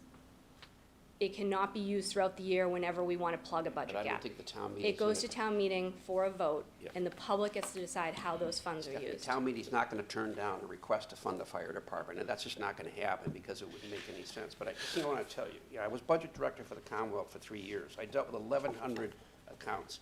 If we overran our account, we had to go back to the legislature for a supplemental budget. It was not a pleasant thing to do. So we were under tremendous pressure to produce a budget we felt we could live with. And I'm just nervous here that I'm not comfortable. I'm not going to say it's underfunded. I'll bet a pizza that you'll be back reloading this budget next year for overtime. Let me just offer one thing, and keep in mind what George is saying. The only concern I would have from what I just heard you say is what you just established as fixed cost relative to the additional requirement that you have X number of people now stationed.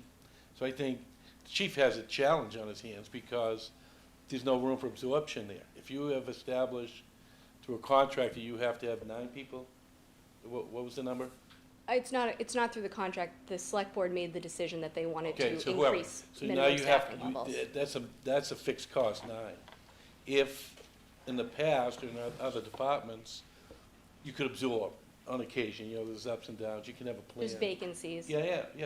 But what I'm hearing is the greatest challenge you're gonna have is to maintain your overall costs and still have that fixed cost funding of 9 people.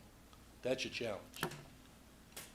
And the overtime to offset those that are gonna be needed to make the 9, so. And there are 10 on each shift, so if there were no injuries, no leaves, we wouldn't need overtime to staff to 9. It wouldn't be a problem. Okay. We'd budget for overtime to staff to that 9 for regular vacation leaves, to cover the normal amount of overage. So that's when I say we have a balanced budget and it's budgeted going into FY25 appropriately, that's what I mean. Okay. I'll end the point here, but I just feel like parental leave, injuries, all that stuff is normal, right? No company, no organization, no department is without those things that happen. So like, I know you're budgeting for normal vacation and sick days, that's fine. But to me, again, I'm not pointing fingers, I'll end the point here. Those are normal expenses we are gonna see every single year. And so I just feel like those need to be budgeted for, otherwise we're gonna be back at this conversation 12 months from now when we had 2 people out for paternity, maternity, whatever leaves, and we didn't budget for it because we can't. Well, we can. May not be perfect, right? You might budget for 3 leaves and we have 2 or we have 5, but I do feel like there's a number that can make up for some standard, amount of leaves that we should anticipate. So I'll leave it there. I feel like that's something that we should highly consider for the future. And then, I do want to point out, obviously, too, public safety is its own world.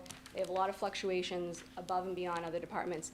But there are many other departments that also have parental leaves, people are out on FMLA, and we have to backfill them. This is every single department. Yeah, absolutely. I agree. I would love to have a large $1 million fund I could tap into every year to cover all those things. It's not possible. It's never going to be possible with the limits of Prop 2.5. We fund everything we can in the budget, and when unanticipated costs come up, we close it out through the means that is used every year at town meeting, supplementing with free cash because it is not an ongoing operating expense.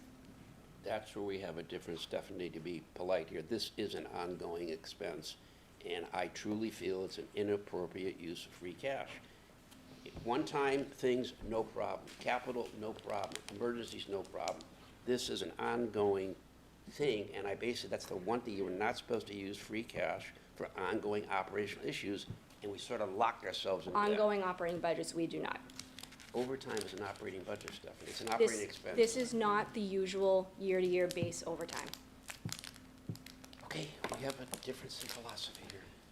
Why don't we move on? Unless anybody else have questions? This is just a chart of the previous 5 years, use of free cash, as well as in the current budget year, both Articles 1 and 2, and anything that's used in the rest of FY25 for the base capital and all that. So this is the planned use. As you can see, and I know I've presented on this before, so I won't go into detail on it, but DOR certified our free cash as of July 1st of 2023 at just under $11 million. The planned use, including the special town meeting article that was already approved, the 2 reserves we've gone over, the FinCom as well as the partial select board reserve fund, stabilization allocation, the base capital, and Article 2 appropriations in the total of 850, all add up to a total planned use of just under 6 million, leaving the unallocated free cash balance at just under 5 million. This is well within our financial policies. The guidelines say that we should keep it at 4% of general fund operating budget, net of debt service, for what we call our unallocated balance. That amount for the current fiscal year is 4.2 million. So obviously, 4.9 is well within our financial policies. So Article 3 is what we call our operating budget. So that $115.6 million number I went over previously is all included at town meeting, what is called Appendix D. So for FY25, the $115.6 million budget is a 3.1 increase over FY24. The areas that make up that operating budget are schools, municipal, fixed costs, and debt service. Obviously, the largest area of spending is the schools at $56.7 million, as shown in blue. The municipal next at $24.8 million in green, and then all others, which includes fixed costs and sewer and all that, at $33.9 million. I won't make you sit here for the next 12 slides and go through this. I wanted to include it in your presentation so that you had, this is what it will look like, Article 3 at town meeting, Appendix D, when the voters go to vote on it. This will sort of what it will look like. It's a detailed breakdown of every department, their salaries and expenses. There's general government, public safety, community and economic development, public works, human services. That creates the entire municipal budget, the schools, fixed and shared costs, debt service, sewer, and then the total operating budget number. If you have any questions on that, I'm happy to go through, but I know the subcommittees went into detail on all The that only before. thing I'll mention, Stephanie, especially for our new members, town meeting, anybody at town meeting can put a hold on a particular page if they have a question. Is that correct? Yes. Right, that's what I thought. Okay, but no, this is fine, Stephanie. Thank you for including this.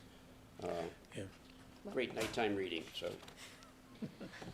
So I'll now go over the capital portion of the budget very quick. The chart just shows the history of the funding amounts for the base capital articles.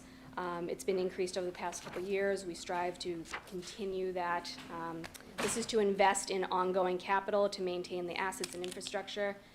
And it's currently for FY25 around 2.3 million.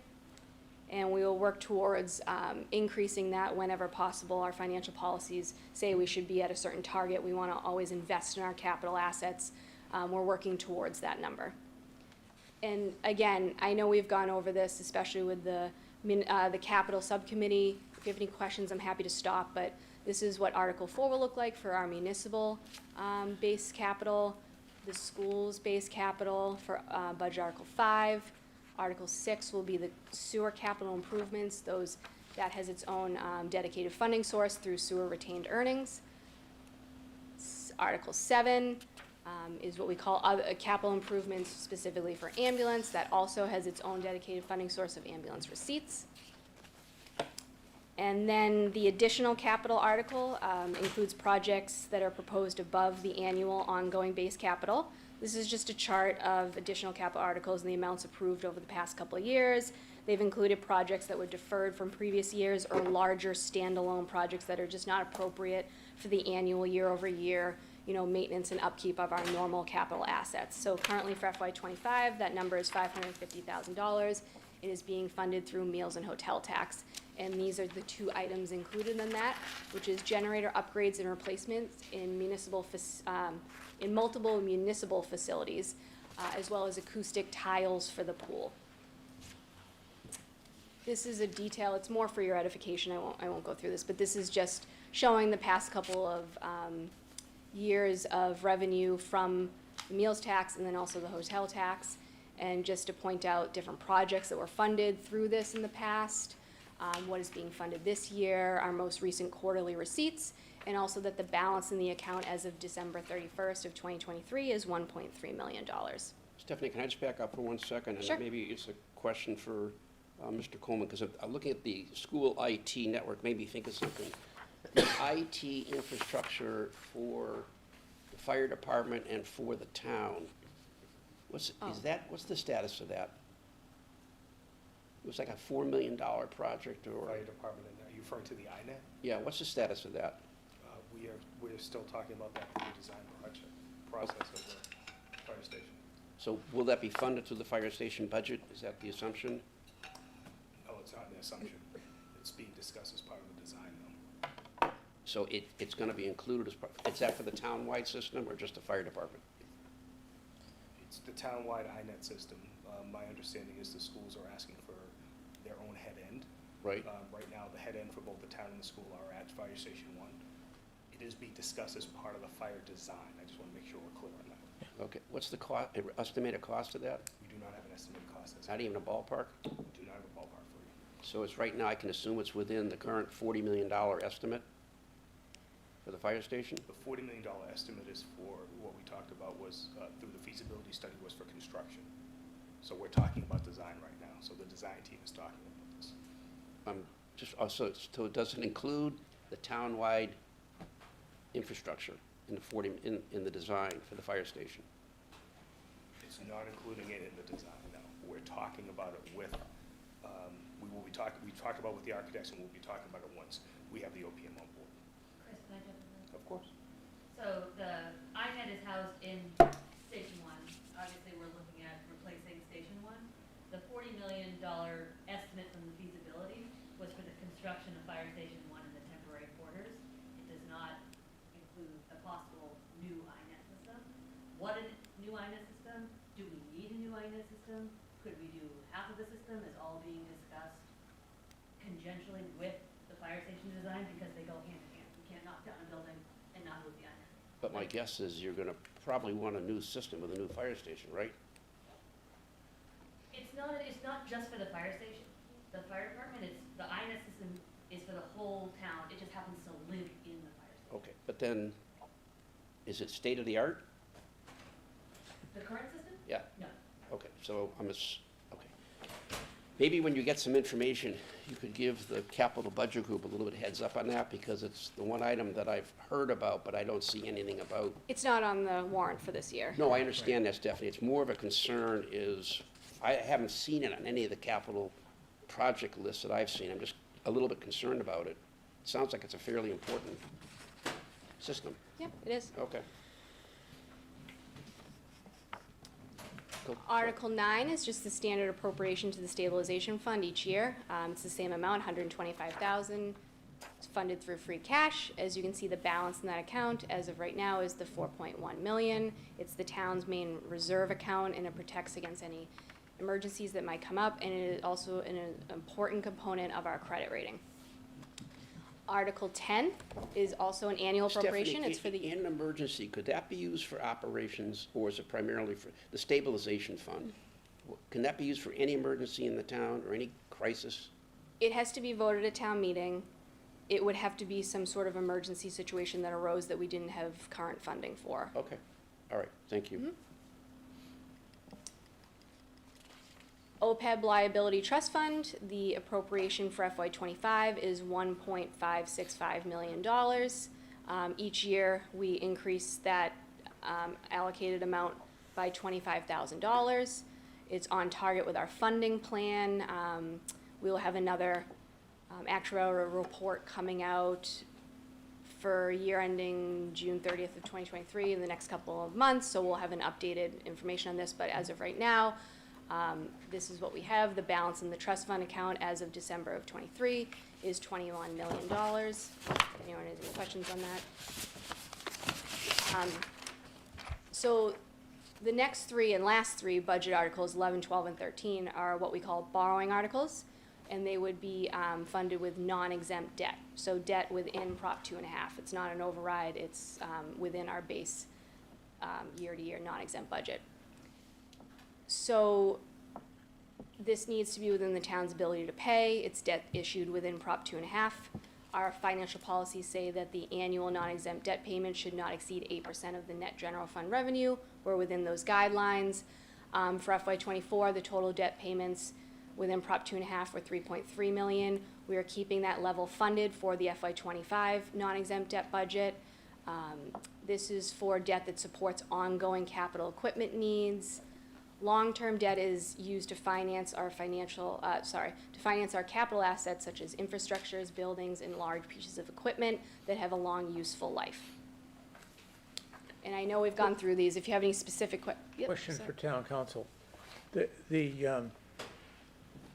way the article is phrased, even though town might approve borrowing for these particular projects, when the town actually pays for it, it doesn't need to be borrowed for, it could be used from other purposes, right?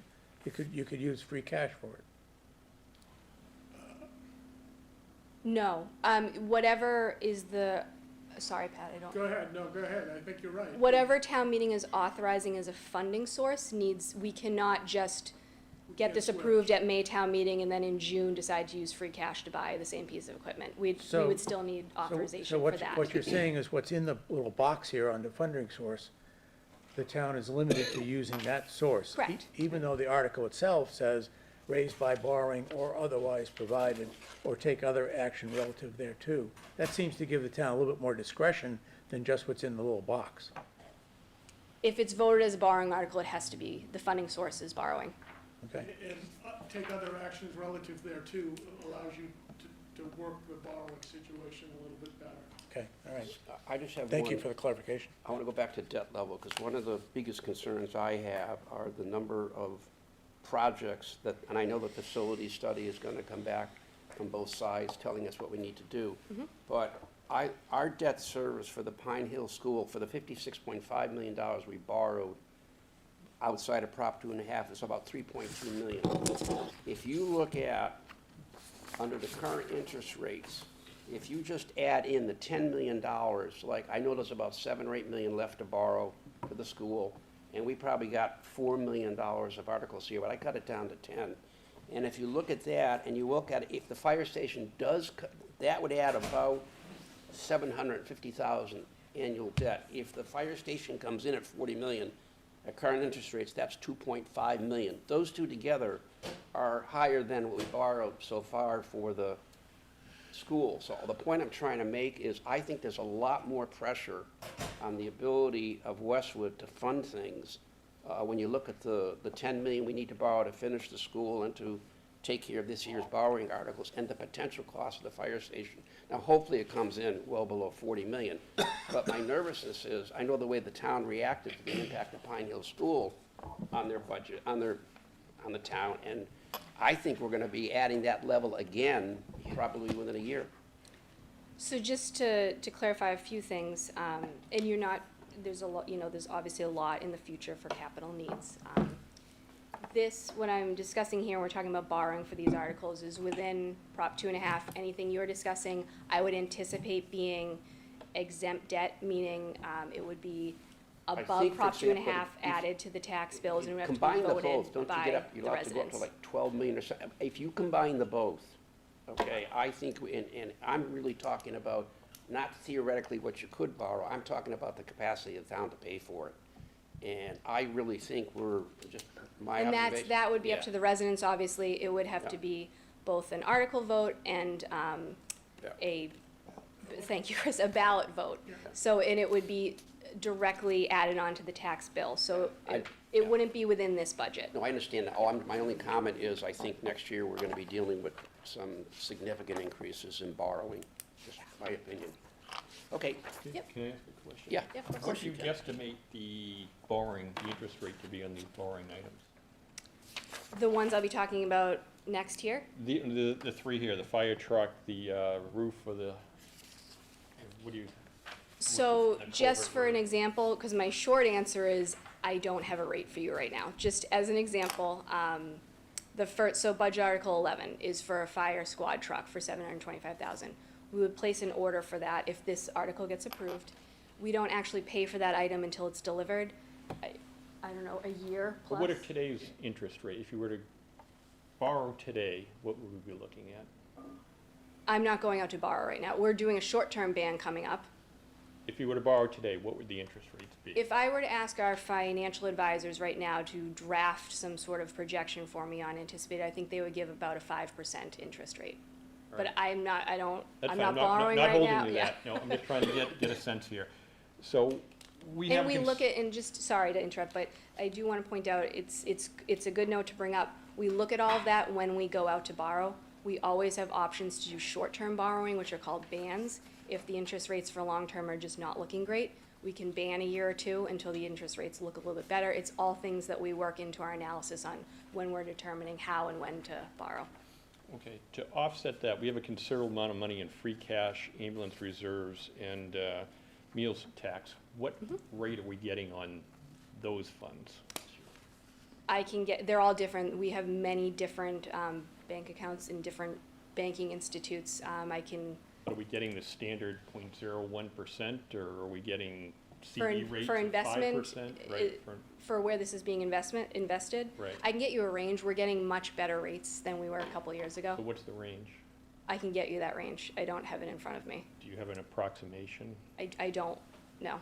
Because where I'm going is, you know, like some of these, like Culvert Road, if we get the 75% money, 75% funding, it's short money. We're talking less than $500,000.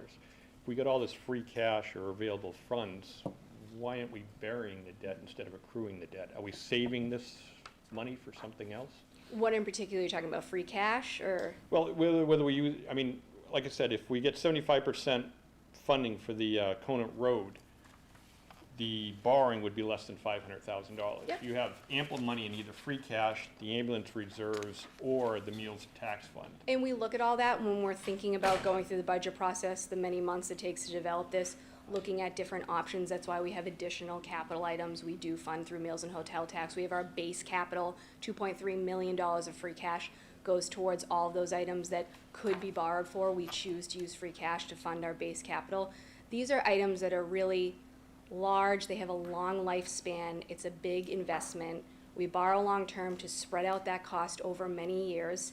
If we say, I don't know off the top of my head, what If was it's this, like- costing us like $5 more- million of all three of these items, if we were to use $5 million right now of free cash, that would wipe out our entire, we'd have. But no, I'm only talking the small, the $500,000 here from the Conant Road, right? So if we're making, say, 3% on your investments, but we're paying 5% on interest, wouldn't it be best for us just to pay the $500,000 now instead of taking out the debt and A, increasing our limit, and B, losing money on it? I will say we have not gotten that grant yet.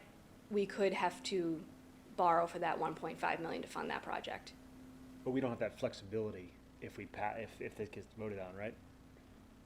Sorry. We would borrow for, no, it's a good, I think I know what you're Basically, asking. Let me like, try to right answer now it. we're asking for 1.5 for borrowing. If that number goes to Anything less reimbursable grants we get.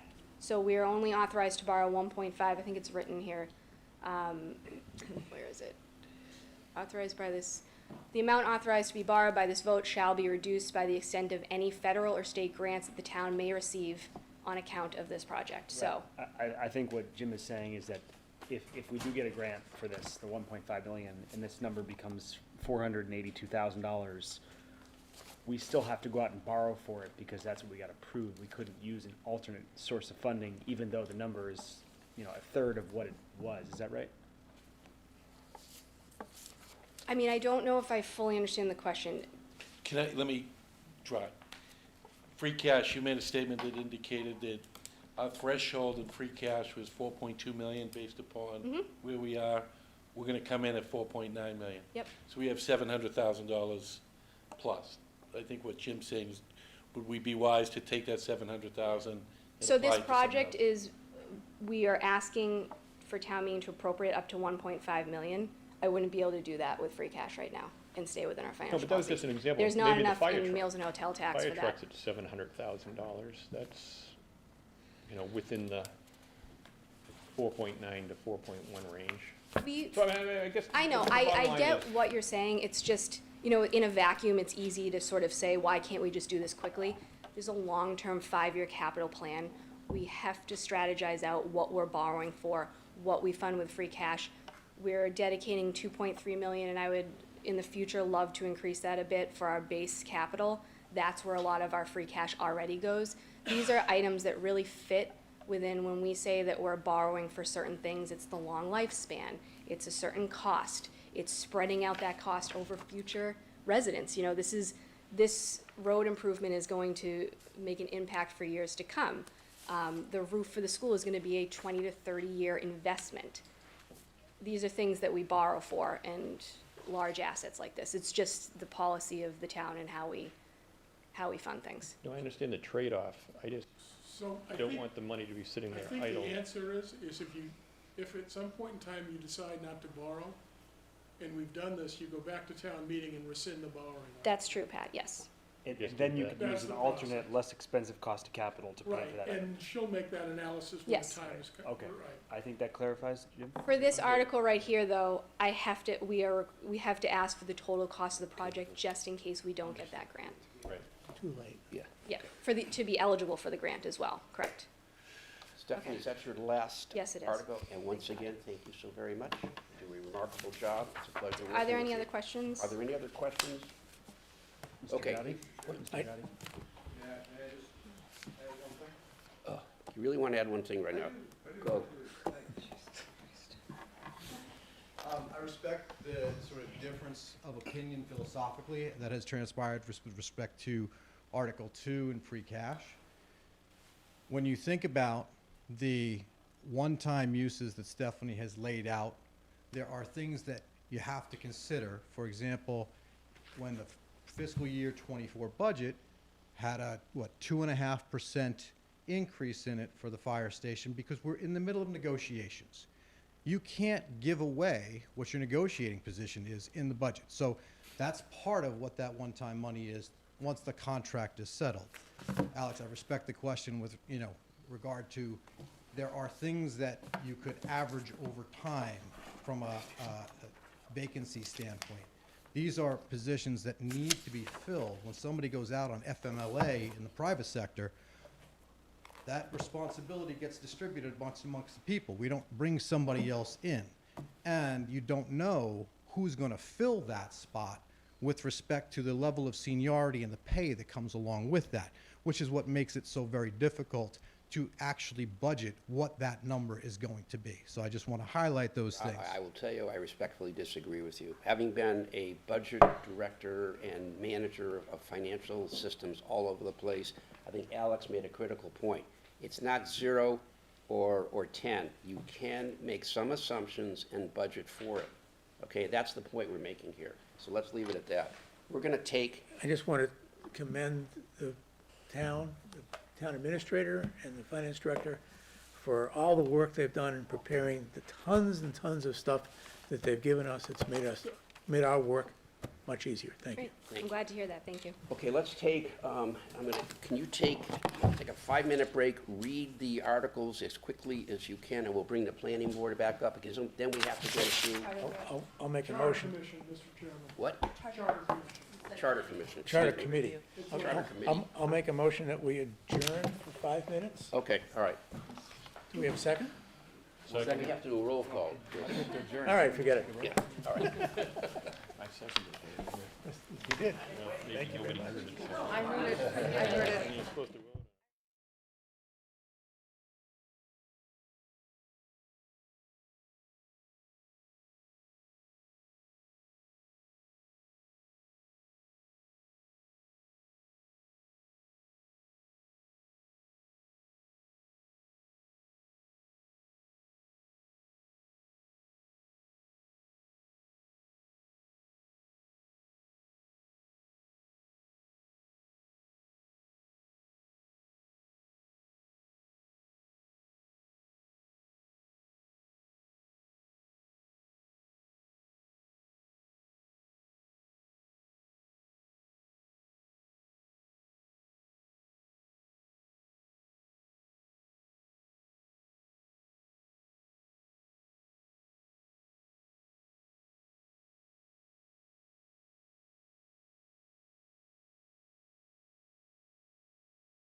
you take us through this, and I believe we have the proper wording in front of us, so let's go.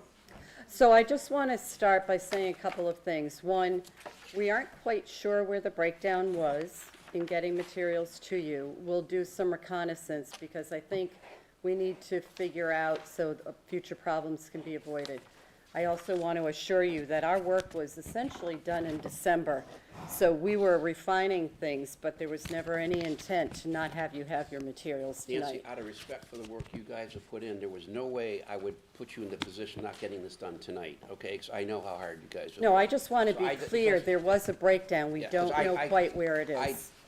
I've never seen this, but it doesn't matter. We'll get it solved, we'll get it through. Let's get to the content. I think we might want to start with the question that was left at the end. I think, Seth, you might have asked it about the town clerk before we go to the language of the articles. That's the existing language. Further into the charter, we've added the new town clerk change to appointed from elected.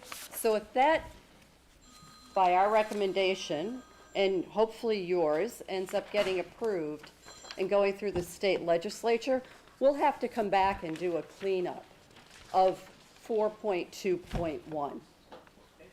Where is it added in? It's, Other departments. other departments, the very last, I should have come in with that and told you very quickly. So it's chapter 8, 8.2.4, and that highlights the two things specifically about the town clerk being appointed and who's the appointing authority, town administrator in consultation with the select board. So that adds it in, but this would leave something kind of undone and would be a future cleanup. Nancy, I have a question. How do we make sure that the town meeting members who read this understand that? I mean, most of the articles have, sometimes like, there's legalese, and we explain it. And what I'm concerned about, if somebody were to read this, the town meeting members are not gonna get this. Yes, they will. It will be in the warrant book. This will be in the warrant. Yep, just like the planning board articles are. All right. You know, it's gonna be a thick book. If I can make an observation, though, like, in the warrant articles, it doesn't reference what section of the charter it's in. In this presentation, it references some sections, but there's different sections that are in the charter, so like, I have like all three things, and I can't follow it. Yeah. So Good I don't know feedback, if there's a thank way to clean that up, like, I don't know, is there at it's this hard point? to know what Probably not. the You language would like is to tied to speak? the warrant article. Sorry. Our special counsel would like to comment on that, please. You know, that is one, and I appreciate you pointing that out. It could have a strike-through in it, but that might be confusing as well, because the article that's dealing with that town clerk change is not, it would be striking that part out. So if they don't approve the town clerk article, then it'll be in. So I think it's just a harder one to explain. Yeah, and I think what Seth was saying, though, is as you read the article, it doesn't refer to the section where the topic is covered in the charter. summary does. And is Right, there a yeah. way, one thing I have a solution, it's more in response, would probably a good idea to include them in, but in the write-ups themselves could refer to the section that it's in as a way of informing the public. We're trying, you can tell there's a lot of material here, and we're not trying to overcomplicate it, but you found a flaw in trying to piece it together if you're an outsider, which is why we have FinCom to help us get it presented to the public. Madam Chair. So you want the You're eliminating FinCom me. to, between now and Friday, We'll help you. We'll give you reference that. all the line items. No, I'm just saying, in your narrative on the That's- quorum article, you could say, section whatever, 3-3-3. And you're gonna give us the section.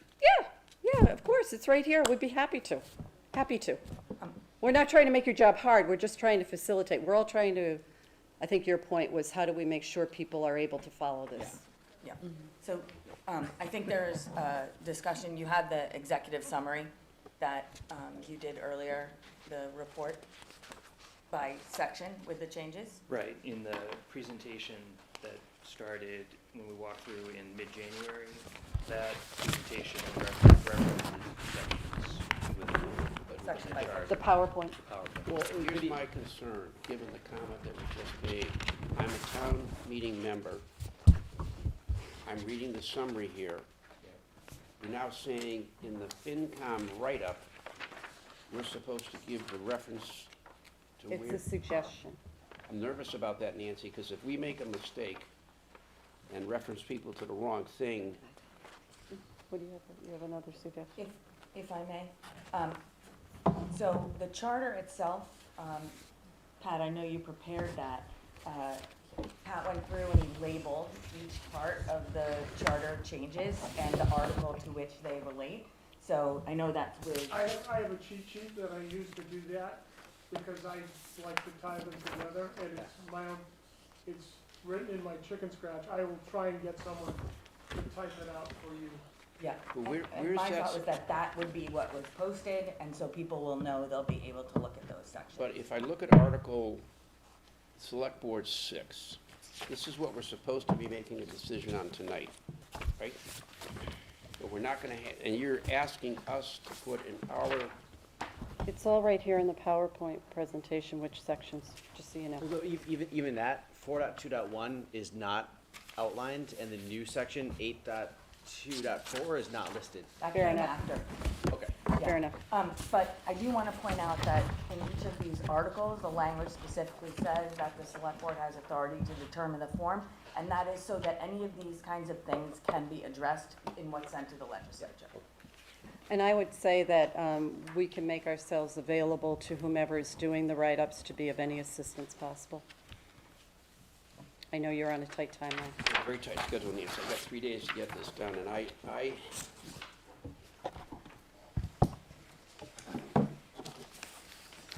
Would you like to go through each article? Yeah,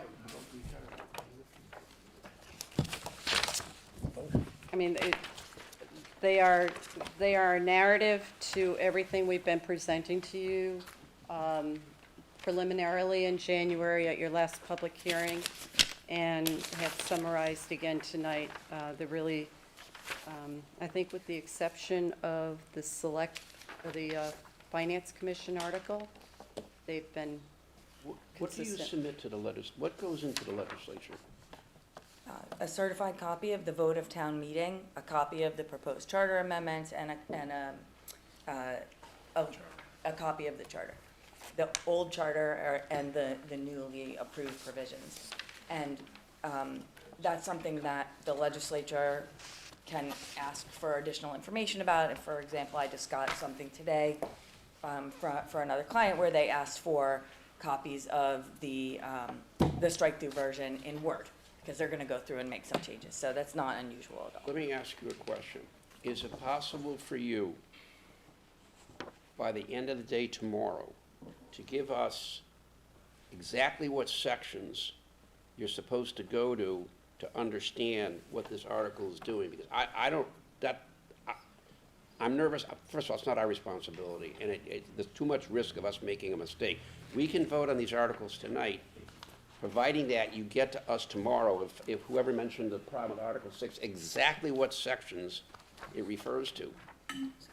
You already Is that have that. changing the vote? Is that, I don't. Changing the article? So this is the article we have in front of us. Right, but if they're gonna get us additional information can't for vote. the All right. article. All right. You have your That doesn't work. write-ups. You have your write-ups. You put it in that, right? I think the point is, we don't want it to be in our write-ups, because if the Yeah, write-ups are wrong, then it Yeah, I think one of the challenges, and I'll take some responsibility here, because, the way to avoid all of this is to give you one warrant article with the full set of changes, but it's an up or down provision, it's an up or down vote for you and for town meeting, if all of our changes are contained in one warrant article. And what the group and the committee decided to do was give town meeting a chance to chime in on things that were substantive issues and not feel like the only choice was up or down on the whole thing.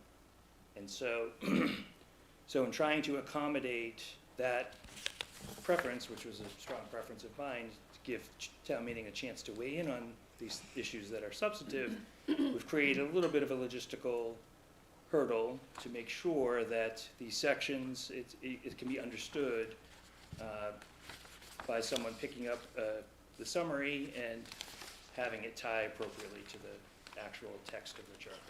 So we Jim, realize that let me, is sorry to interrupt. logistical Let me ask you this challenge. question. Yeah. If we vote on these articles tonight, and we say in our write-up, see this document, period, for the details, I don't want to put in our write-up, no? You don't want to have town meeting trying to justify two As we different walk documents. through each one, I've just asked Lauren if we can just give you the section references right now, so when you go to vote, that we can amend this language here right now for you tonight. In the article. They have them. They have a quorum. Let them do it. Do you want to just do it now before we vote them? Yeah. Sure. And you're gonna keep us honest on the town clerk one if we don't quite cover. I see the same problem with SB 7, so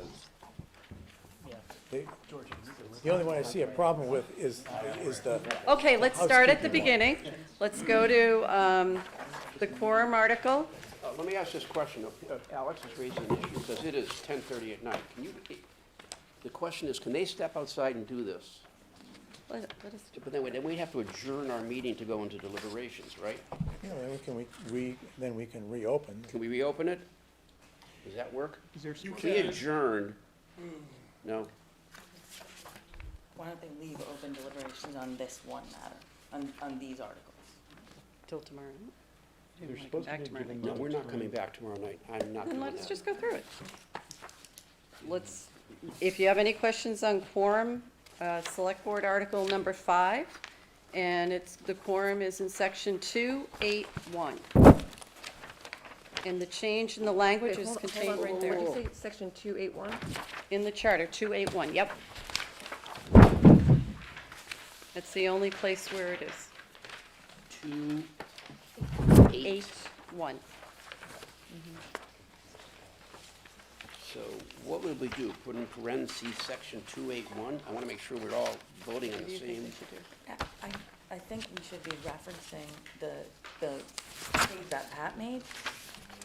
That's really what it should be referring to, is the charter as printed in the warrant with Pat's references to the different sections to which they apply.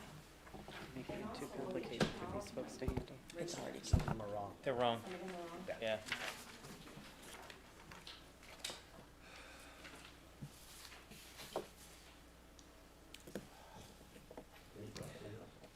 Should be able to figure this out. Okay, so there's another thought that I have. I'm going to be preparing a presentation that will be made at town meeting. Now, it doesn't address anybody who's looking through this in advance of town meeting, but my intent had been to include in the presentation with each article specific reference in the charter for where that item is. Again, that does, and I think we record that in advance, so that would be available for the public. It's just one piece. So what I'm saying is, let's just leave this as is. No, there might be some confusion, and again, we learn from it, as opposed to trying to put something in that is awkward to put in. So we can just go through the articles that way as is. Let me just ask my fellow members here, what are your thoughts on this? Be very,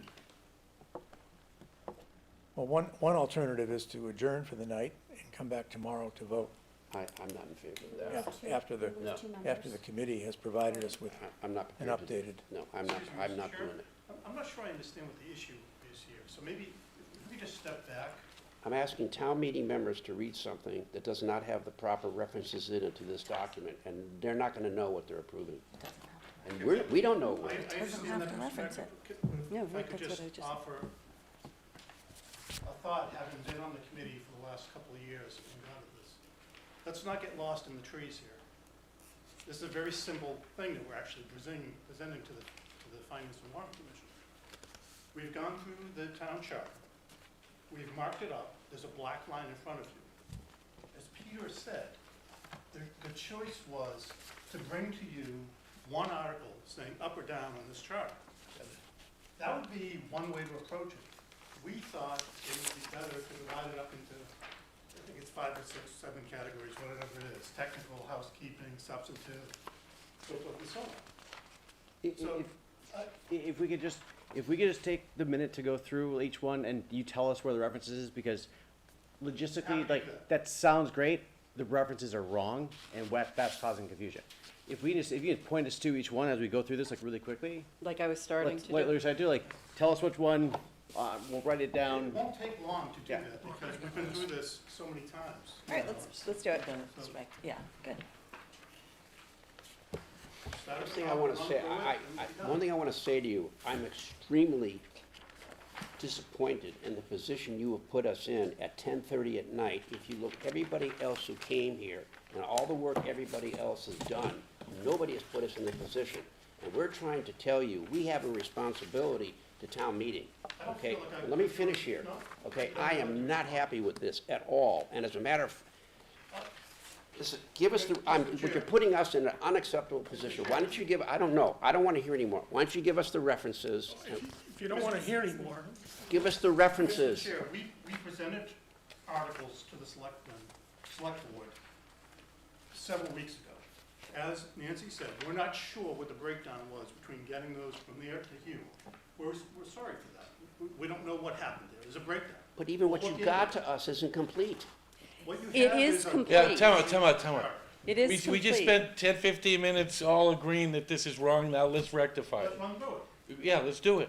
We've done it in 10 Put our minutes. energy there, let's see where it takes us and how much time it takes. Is that fair? I'd like It Go is. ahead. Thank you.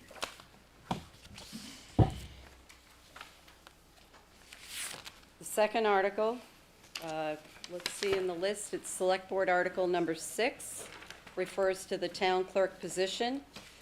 In our PowerPoint presentation, we reference 4.2.1 because that is currently where the town clerk information resides.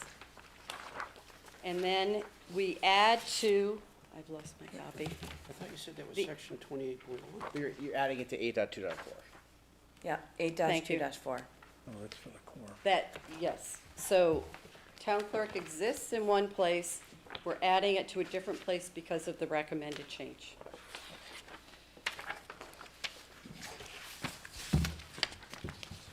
And if I may, that addition was added after we met with the Finance Commission at their request. I see. All right, next one. Yep. Section 7 Rewind. dash, yeah. So, Seth, one of the reasons of the confusion is because of renumbering, but Finance and Warrant Commission exists under what was the old 731, which is why it says that on the slide. If you're now looking at the new document with the proposed changes, it's been renumbered and it's referred to as 721. Okay. So I recommend the 721 be the reference if somebody's trying to cross-reference to the document that's in the warrant book. And all the recommended changes of the Finance and Warrant Commission are contained within that one section. And that includes the up to 15 members and the ex officio. And I would recommend anybody who's writing about this indicate that ex officio does imply a non-voting member. Yeah, we got that. Yeah, well, I'm just sort of responding to some of the We public knew that feedback. one. We decided not to get into the debate. Well, Yeah, I just- does it fully imply that? Because I Googled it, and it says ex officio doesn't necessarily mean non-voting. Like, do we need to add the wording non-voting, if that's the intent?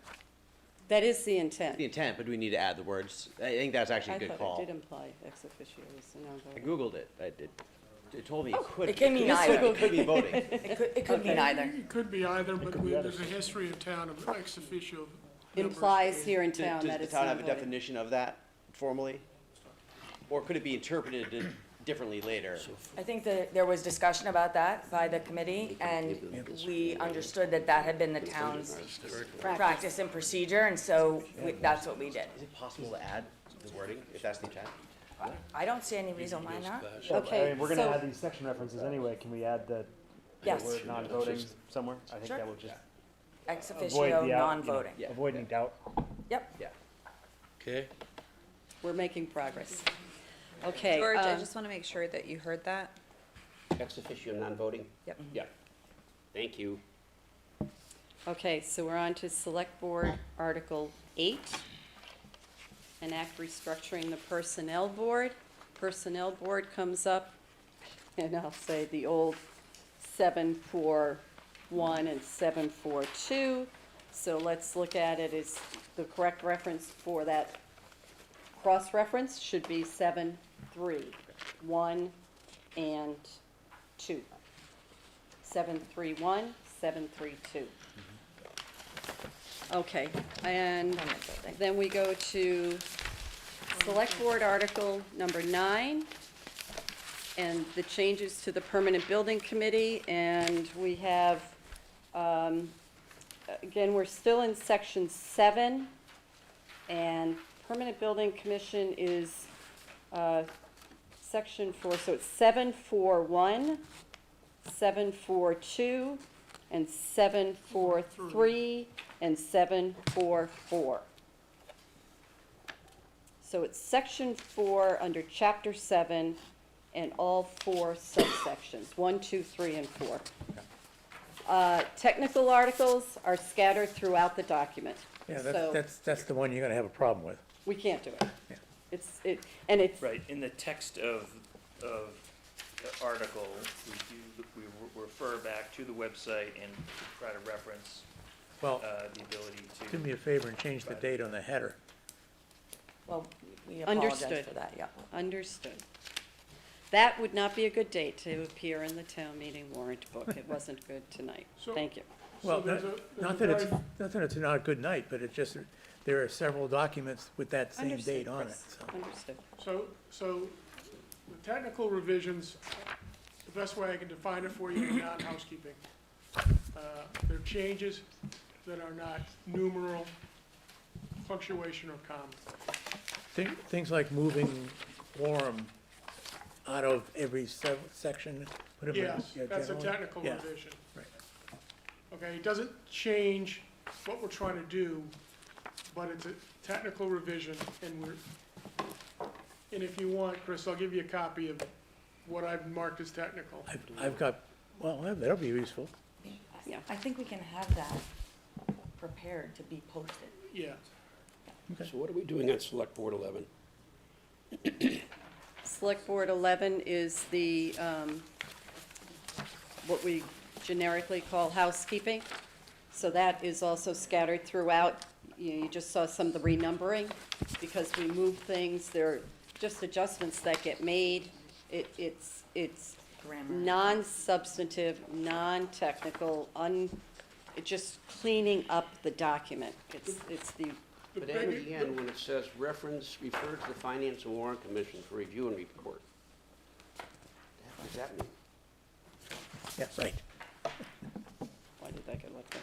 I'm sorry, I didn't hear you, George. At the end of The the article, asterisk, refer to the Finance and Warrant Committee for review and I tell. I sorry, you're Can you right. strike that? It's Yeah, right. yeah, of course. That's, sorry, It's in the one before that too. yeah, that sentence should be stricken, so, So For the the record. biggest place there are housekeeping changes was my memory, this I'm doing from the top of my head, is the town administrator section where it got renumbered. Things got renumbered. What do we do on, and then lastly, the Home Rule petition article for inclusion of the Housing Authority. That has been added on as a new article, Elected. and do we have the number? I think it's 4. It's under elected positions.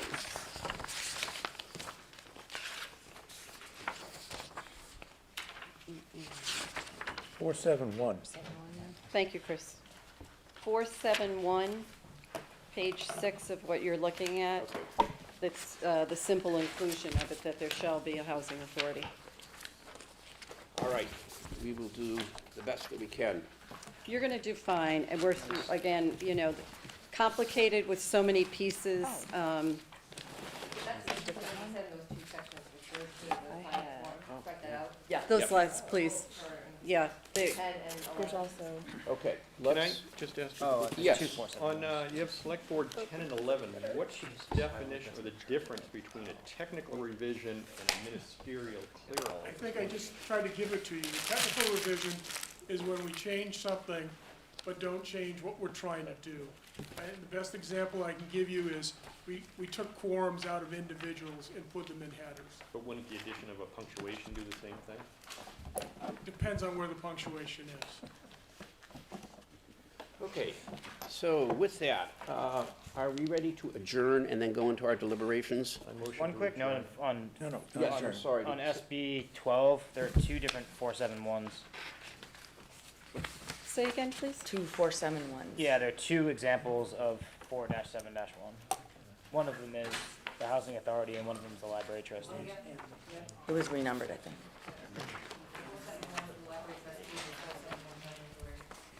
Okay. As a matter, if during your write-up you find yourselves struggling, you have my number. I'll be happy to help you any way I can. Okay, thank you. We do indeed. All right, so, I think we need a motion to End the public hearing. end the public hearing. Motion to, so moved. All right, now you gotta do the roll call, right? Second. Second. Okay, do the roll call. Bill Bruce? You don't have to have roll call if you're meeting, We have my apologies. Try to save you time. John Kerry, Yes. Jim Ferrero, Yes. Lauren Fitzpatrick, Yes. Seth Frederickson, Yes. Mike Gay, Yes. George Hertz, Yes. Caitlin Jursak. Yes. Christopher Marks, Yes. George Marone, Yes. Christina Petajewicz, Yep. Chris Peretta, Yes. John Powers III, Yes? and Alex Yell. Yes. Okay, with that, do you folks need, do you wanna go right into deliberations, or do you want a 5-minute break?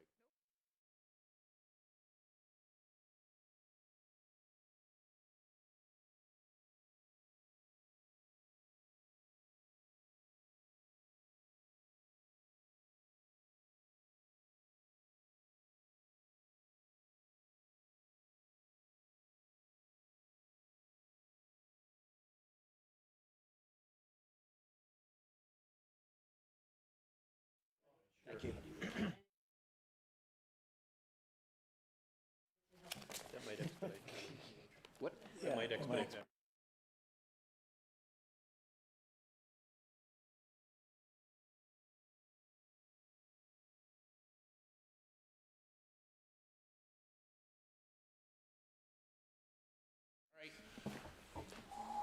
We'll owe you, when we do the pizza and beer celebration, you will get extra rounds of beer on me, okay? For those who prefer wine. Is that new? We might be meeting beforehand. Is that new? Who's the wine connoisseur here? I missed out. Tell me things. So, okay. All right, let's go to work. Go ahead. Okay. All right, what is Budget one. budget one, which is, Supplemental appropriation, $50,000 for snow and ice. can I get a motion? Who's gonna write it up? Mr. Chair, Yes. Is public comment period? Yes, ma'am, you may make, Make a public comment? yes, you can. Thank you, I really appreciate it. I rushed back here. I was watching this on TV, and it's total confusion. And I had to come here because I think Chris's suggestion is to adjourn and come back tomorrow night for what, maybe an hour? You're voting on something that I saw was chaos. And you're gonna make a recommendation that's gonna stand at town meeting to people like me, either up or down. How can you give this a thumbs up when you don't have clarity in what you're looking at? I don't understand it. Again, I was home watching this, and I made it a point to get in my car and come back here. This is like the most ridiculous thing I've ever seen. With all Okay. due respect, if Thank- you took a poll of who wants to come back tomorrow night, who would want to come back tomorrow night for an hour? What's the big deal? I already got the email notification that in case the meeting's not finished tonight, tomorrow night, it's a continuance. I don't understand it. Again, all due respect, but you're voting on something that you don't have a clue what's gonna end up at town meeting. It's Okay. a disgrace. Thank you for your comments. I think we resolved it with the folks who prepared the Charter Review Committee. I think we came up with a reasonable solution to clarify it, and are doing the best we can, given the situation in front of us. And I think a lot of it's out of respect for the work that the Charter Review Committee put in. So even though we're all a little frustrated, let's get it done, and I really appreciate the committee's perseverance. Okay, Select Board Article number 1. Can I get a motion? Do we have a write-up? Yeah, who wants to, okay. Volunteer for Select Board Article number 1. I'll do it. Thank you, Mr. Ferraro. What? What do you need? She's got to record the votes. Okay, do you need this up or not? Because I don't know if it was George for deliberation, that's what I'm asking. I don't think you need what up, for deliberation? The film. Do you want him to continue filming? Yes, he really yes. should, Yes. absolutely. Yes. No, you have to keep filming. Yeah, no, I know. Okay, all right. Don't worry about me. Okay, you're a great support. All right, do we have a motion on Article 1? I motion that the Finance Committee approve $50,000 removed from the FinCom reserve to the snow and ice budget. Do I have a second? Second. Okay, let's do a roll call.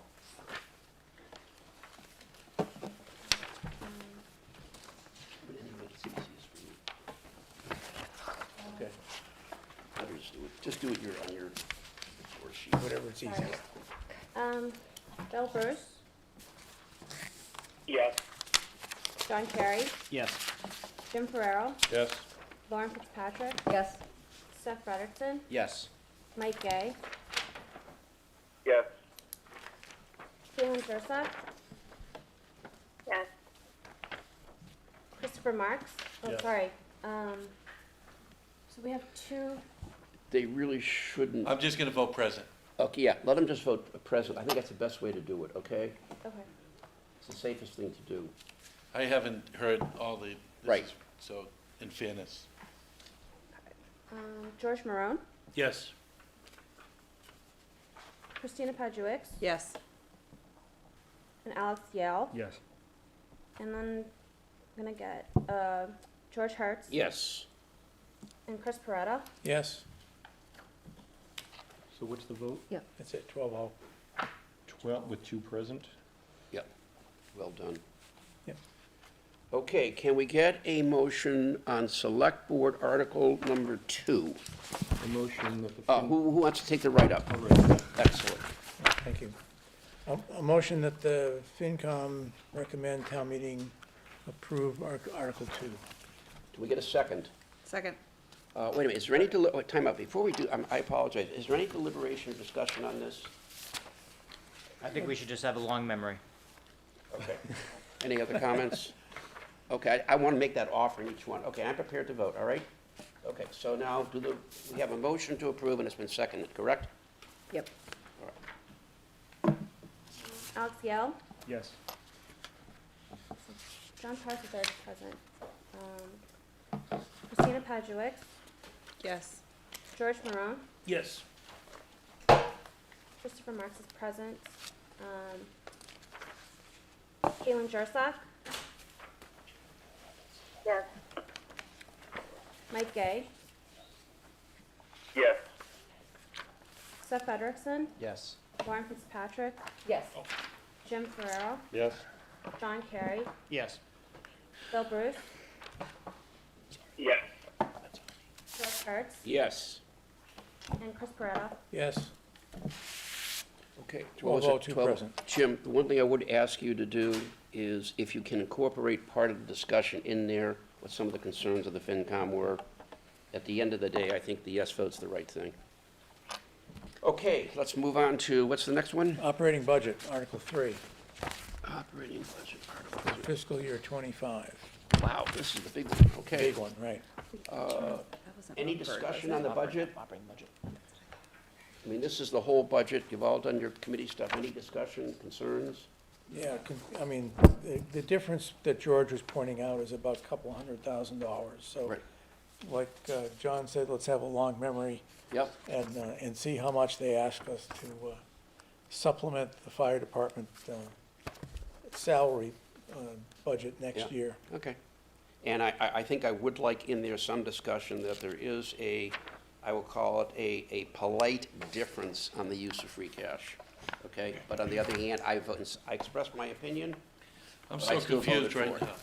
Is that part of what's gonna be in the write-ups? No, I think he has to, part of the deliberation, I just wanted to mention the fact that there was concern on FinCom on using free cash to support ongoing operations, but at the end of the day, it was a 12-0 vote in favor of it.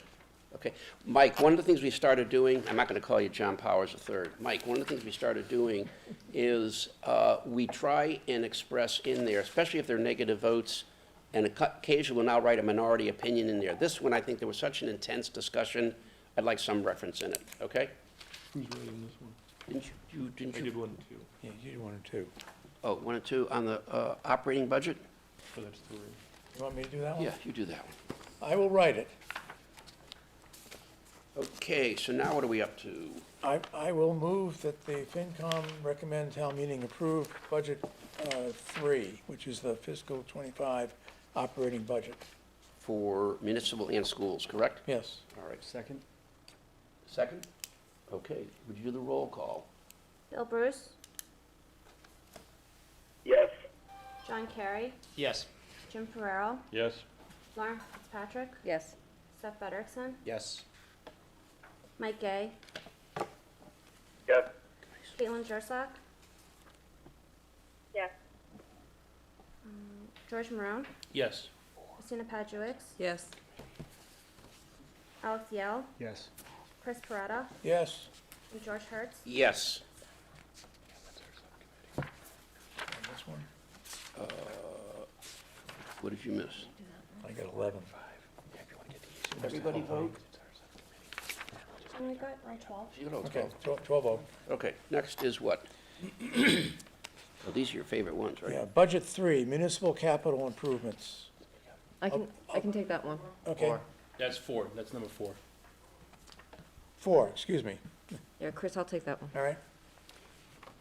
All right, the one comment I would make is I personally feel that separating the capital from the operating budget, which we've done for 2 years in a row, I think has been a very, very good process. And I hope the committee, feels that Agreed. that has worked out, okay? Definitely. And so I think our vice chair here, who also chaired the capital, I think did a very, very good job with some help from you guys. Yeah, but both the municipal capital and school capital basically level funded from last year. Right. Okay, so can we get a motion on, So I motion that the FinCom approve a $1,335,250 appropriation for the listed capital improvements. In, let's see, budget 4. Yep, budget 4. can we get a Approved. second? Second. Okay, would you do the roll call, please? Alex Yell, Yes. Chris Peretta, Yes. Christina Paduix, Yes. George Marone, Yes. Caitlin Jursak. Yes. George Hertz, Yes. Mike Gay, Yes. Seth Frederickson, Yes. Lauren Fitzpatrick, Yes. Jim Ferrero, Yes? John Kerry, Yes. and Bill Bruce. Yes. 12-2. 12-0. Okay, Article 5. The school capital budget. So, Yeah. any discussion? I can take that one too. All right, thank you, Warren. I will move that the FinCom recommend to town meeting that they approve budget 5, school capital improvements, to the tune of $1,017,000 for the 1, 2, 3, 4, 5 listed projects We get a second? from free cash, right? Did they accept? Second it. Okay. Roll call, please. Bill Bruce, Yes. John Kerry, Yes. Jim Ferrero, Yes? Lauren Fitzpatrick, Yes. Seth Frederickson, Yes. Mike Gay, Yes. George Hertz, Yes. Caitlin Jursak, Yes. George Marone, Yes. Christina Paduix, Yes. Chris Peretta, Yes, and Alex Yell. Yes. Okay, next. 12-0. Budget Article 6, sewer capital improvements. So from sewer retained earnings, $750,000 to the 3 listed projects. Any deliberation? Was that a motion? It could be. I'll write that one up. Okay. Thanks, Jim. So I will move that FinCom recommend to town meeting approve budget 6 sewer capital improvements from sewer retained earnings. We get a second? Second. Okay, roll call, please. Alex Yell, Yes. Time to go home. We didn't put the electricity in the Chris budget. Peretta, Yes. is it, No, we cut our is it budget. motion? Who cut the budget? Chris Peretta, Yes. okay. Christina Padjewicz. Yes. George Morone, Yes. It's kind of wavy. Keelan Jursak, Yes. George Hertz, Yes. Mike Gay, Yes. Seth Frederickson, Yes. Lauren Fitzpatrick, Yes. Jim Farrell, Yes? John Kerry, Yes. and Bill Bruce. Yes. All right. Article Budget 7, ambulance receipt capital improvements. So there's 2 listed projects for a total of $120,000. I'll write that one. Okay. Any discussion? Get a motion? I will- Go ahead.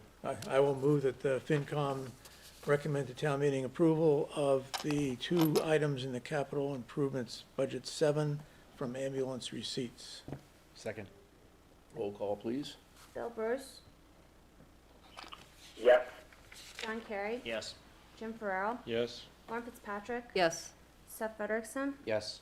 Mike Gay, Yes. George Hertz, Yes. Caitlin Jursak, Yes. George Morone, Yes. Christina Padjewicz, Yes. Chris Peretta, Yes? and Alex Yell. Yes. All right, 12-0. No.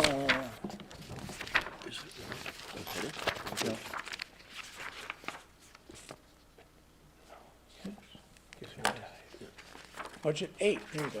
Okay. Additional capital improvements from the meals and hotel tax account. 2 projects totaling $550,000. Any discussion? I can write this one too. Can we get a motion? Motion. I will move the FinCom recommend to town meeting approval of Budget 8, additional capital improvements from the meals and hotel tax revenue to the tune of $550,000. And that will give Mr. Coleman his generator. We get a second? Second. And can we get a roll call, please? Alex Yell, Yes. Chris Peretta, Yes. Christina Padjewicz, Yes. George Morone, Yes. Caitlin Jursak, Yes. George Hertz, Yes. Mike Gay, Yes. Seth Frederickson, Yes. Lauren Fitzpatrick, Yes. Jim Farrell, Yes? John Kerry, Yes. and Bill Bruce. Yes. There wasn't motion detected, that was a It's warning. That was basically get out. That was like what they do. George? Yep. On the next 2, can you just take those off of last year for the write-up? That's Yeah. Stabilization fund Yep. and the OPEB. Yep. I'll do the OPEB. You just take it from last year. First one and the second. First 2 are, Here we go. Next one is the stabilization fund. okay. I can write that one. Last year. Yeah. You want me, you volunteer to write it up? No, we're just gonna copy last year's. Okay. All right, budget, Article 10. 9? 9, excuse me, 9. Appropriation to the stabilization fund from free cash in the amount of $125,000. Discussion. We get a motion to approve. So moved? Second? Second. Roll call, please. Let's see. Alex Yell, Yes. Chris Peretta, Yes. Christina Padjewicz, Yes. George Morone, Yes. Caitlin Jursak, George Hertz, Yes. Mike Gay, Yes. Seth Frederickson, Yes. Lauren Fitzpatrick, Yes. Jim Farrell, Yes? John Kerry, Yes. and Bill Bruce.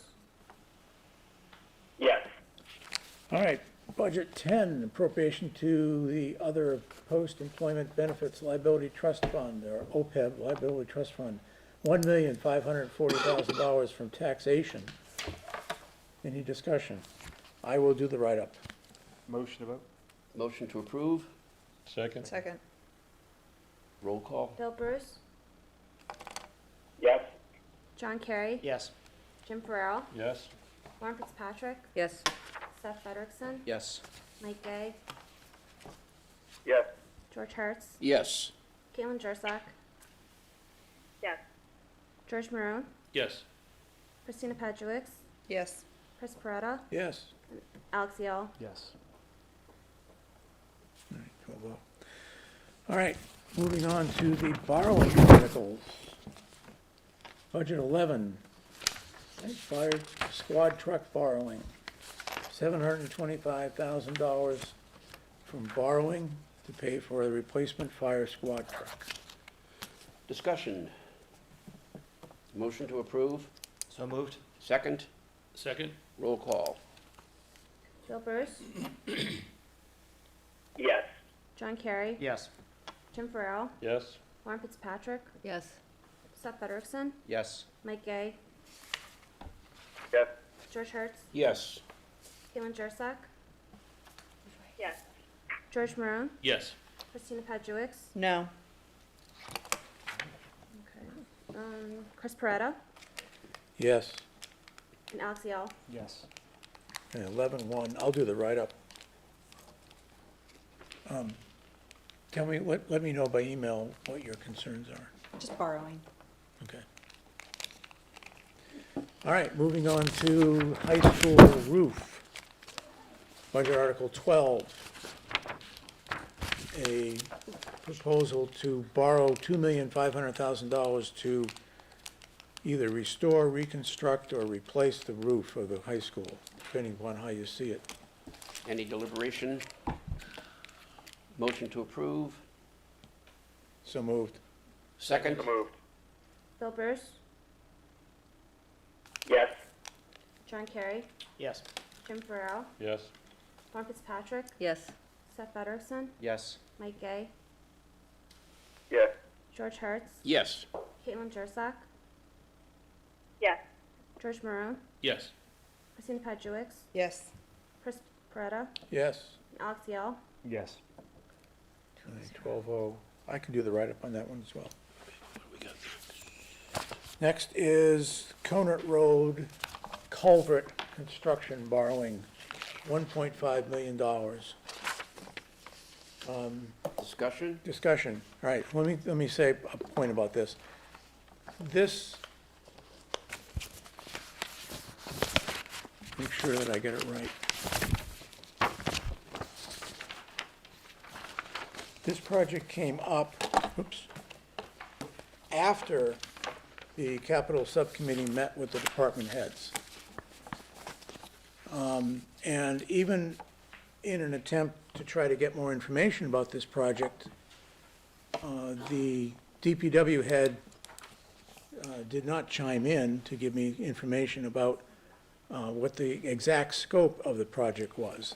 I've seen 4 different descriptions of the project. This one includes Country Lane. I don't know of any culvert on Country Lane, but there is one on a private driveway off of Country Lane that was at one time called the Stevens Pond Dam Culvert. So I don't know whether or not this project involves using municipal money to fix a private driveway or repair a private driveway. I do know that the culvert at Conant Road does need replacing. I'm sensitive to that, but I don't recommend that we approve this borrowing article simply because the FinCom has not been provided with adequate information about the scope of the project or its funding source. Therefore, I'll make a motion that the FinCom recommend a town meeting indefinitely postpone this article. Chris, did you reached out to like his name? Todd? Todd about this and? No, I did not reach out directly to Todd. But I did get an answer from town administration that this is what Todd said about the project. And that's when I first learned that it might be covered by a state grant. This was originally a project that was on the fiscal year '26 5-year capital improvement plan, and then it was moved to fiscal year '25. I don't know exactly why. I can guess that it was moved because all of a sudden we had the possibility of getting a grant, but I don't know that for a fact. There's also massive flooding over there in that last big storm that. And I observed, A lot of damage. and I personally observed that, so it does need to be addressed. Right. I just think So that this. even though you know it needs to be addressed, you're gonna vote to table it so it won't be addressed? I'm Is going that to what I'm vote to table it so that the FinCom gets more information about the But at exact this scope of the point, project. well, I'm not gonna argue with you, but at this point, shouldn't the questions that you just asked, there's no one to answer them, shouldn't that have been asked previously? I did ask, and I was not given adequate information about the scope of the project or its None of us funding were. source. We don't know what we're voting on, I think is what Chris's point is. It wasn't. And I don't know whether or not municipal money is going to be going to Guidance and input. A private party? a private party. The subcommittee pursued information. We got There's, I mean, So- the town had adequate opportunity to bring this project up when the subcommittee met with department heads, saying that this was a possibility. And at the end of that meeting, we specifically asked, is there anything else that might come up that you might know of? And the answer was no. You know, I wasn't here, obviously, so I'm not gonna make an opinion, but for you to table it and not address an obvious issue, that isn't what you wanna do either. So how do you resolve this one? Well, I'm just one vote. Oh, well, I'm just I'm just concerned, here. we vote it down and then the next storm comes along and we end up flooding that whole neighborhood out once again because we didn't do something that needs to be done. But we don't know what they're trying to do. Can we seek any input from Stephanie or Chris? we adjourned. We adjourned. That's, So that's like $1.5 million, and we don't know what it's going to do. Feedback previously from like the other road project was making sure that we have properly defined scope, understanding, well-written, so that the town knows what they're voting on. So that was feedback that we had months ago. So I understand the concerns with this. I think also too, we're missing a point. We did ask as a subcommittee, is there anything else? Nope. And then like you're saying, like obviously it's observed like that area and Chris isn't saying, no, we can't do it, but it's just like, yeah, just give us more information though before we actually make this. It's a lot of money. and That's all it is. We're not saying no, like if it does come before us again, like, no. It's just like, give us a little bit more detail. yeah, I'm not against the residents who live on Conant Road. And it involves a sewer sub-pumping station too, so there is a need. Mike, I appreciate your comment, there is a need. But like Jim brought up, this is $1.5 million in borrowing authority that we may not need to use if we do get that state grant. And if we don't need to use it, they don't have to borrow it. Well, if they don't have to. If we don't need to use it, Chris, then they will not borrow it. Correct. So let me. Well, they will need to borrow the remainder, the 25% that remains, and. Exactly, yeah. And rather than borrowing it and paying 5% interest, why not use free cash? Well, let me try this, because I think I actually respect the fact that there's clear frustration on those who asked for additional information, we didn't get it.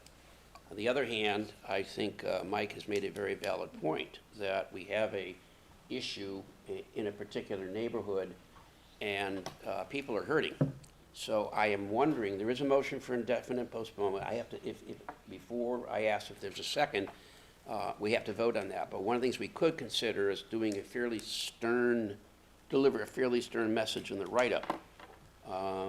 But I will say there's a motion for indefinite postponement, and I'm gonna ask right now. Can I say one thing? Yes.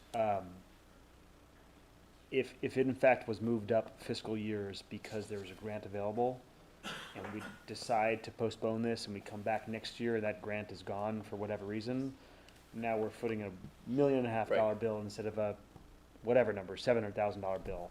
So we will just have cost the town $700,000 and $800,000. Well, because we wanted, to sharpen the pencil. So I see both sides of it. I truly do.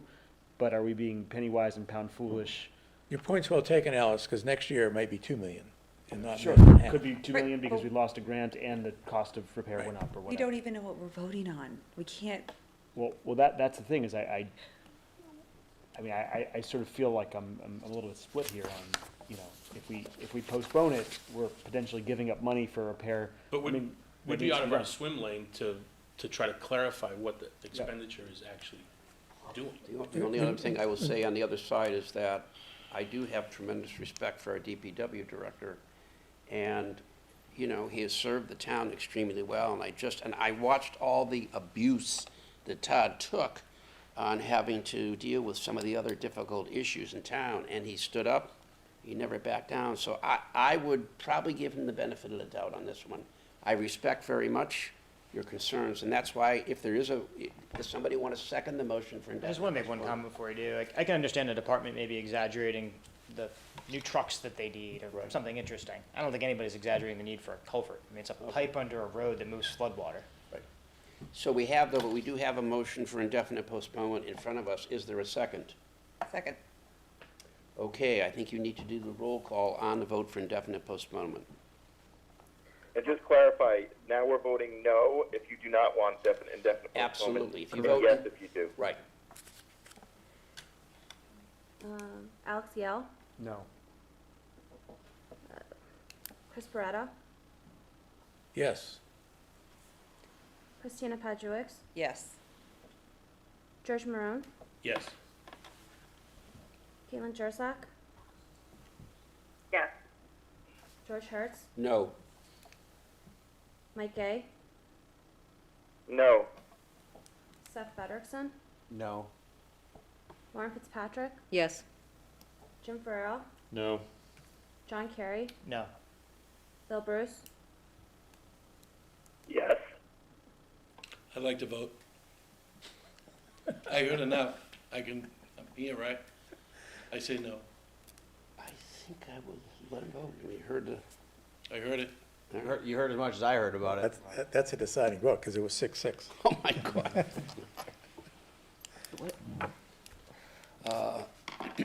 Is there another motion? Is there one present? Is that where we have fourth I'd present? like to make a motion to approve.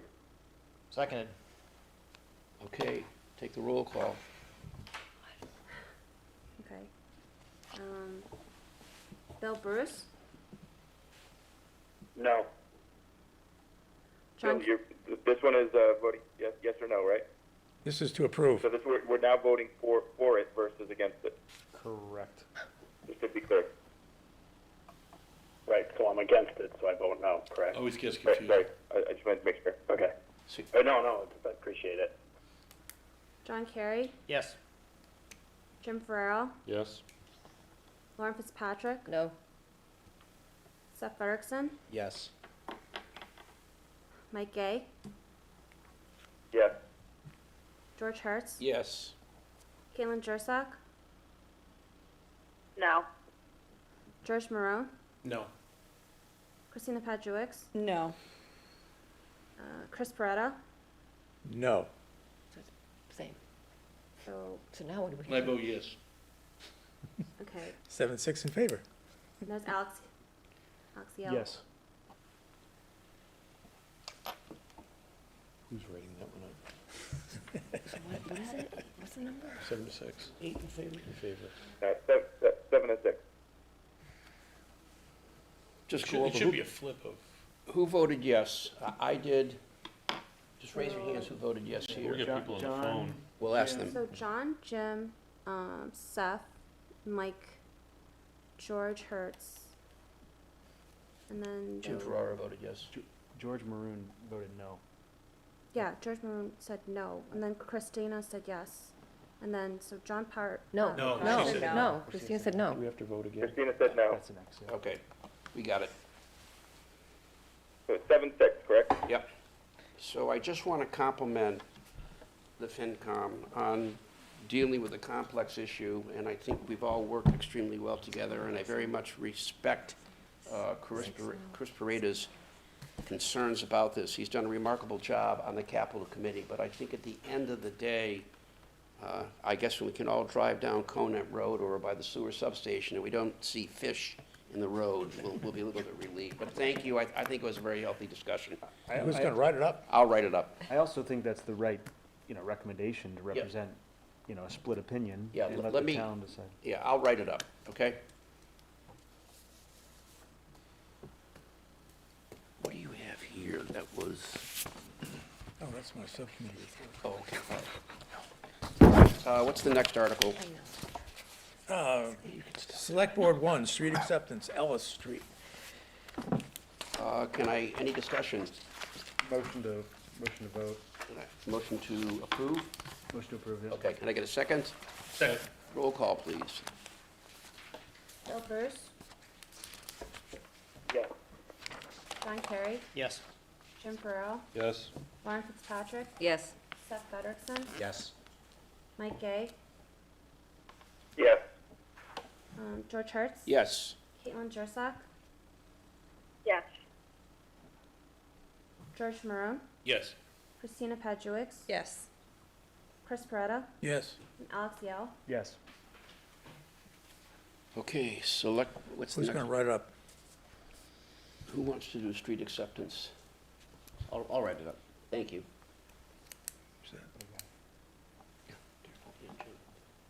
Will you do the three? I was gonna say, I'll do the street write-ups. Okay. Next one? Street acceptance, Porter Street from the Select Board. I motion that we accept the, Okay, can we get a second? Seconded. Roll call, please. Alex Yell, Yes. Chris Peretta, Yes. Christina Padjewicz. Yes. George Maroon, Yes. Caitlin Jursak, Yes. George Hertz, Yes. Mike Gay, Yes. Seth Federickson, Yes. Lauren Fitzpatrick, Yes. Jim Farrell, yes? John Kerry, Yes. and Bill Bruce. Yes. All right, street acceptance, Hedgerow Lane from the Select Board. Any discussion? Can we get a motion? So moved. Motion to approve. Second? Second. Roll call, please. Bill Bruce, Yes. John Kerry, Yes. Jim Farrell, Yes? Lauren Fitzpatrick, Yes. Seth Federickson, Yes. Mike Gay, Yes. George Hertz, Yes. Caitlin Jursak, Yes. George Maroon, Yes. Christina Padjewicz, Yes. Chris Peretta, Yes. and Alex Yell. Abstain.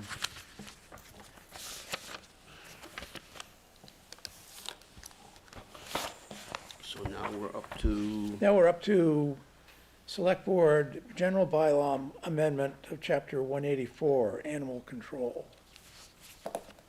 And it was attached to the information that was given to us by the Charter Review Committee. Well, there's another one on the back of this package. Oh. With more specificity, huh? General bylaws, Oh, right.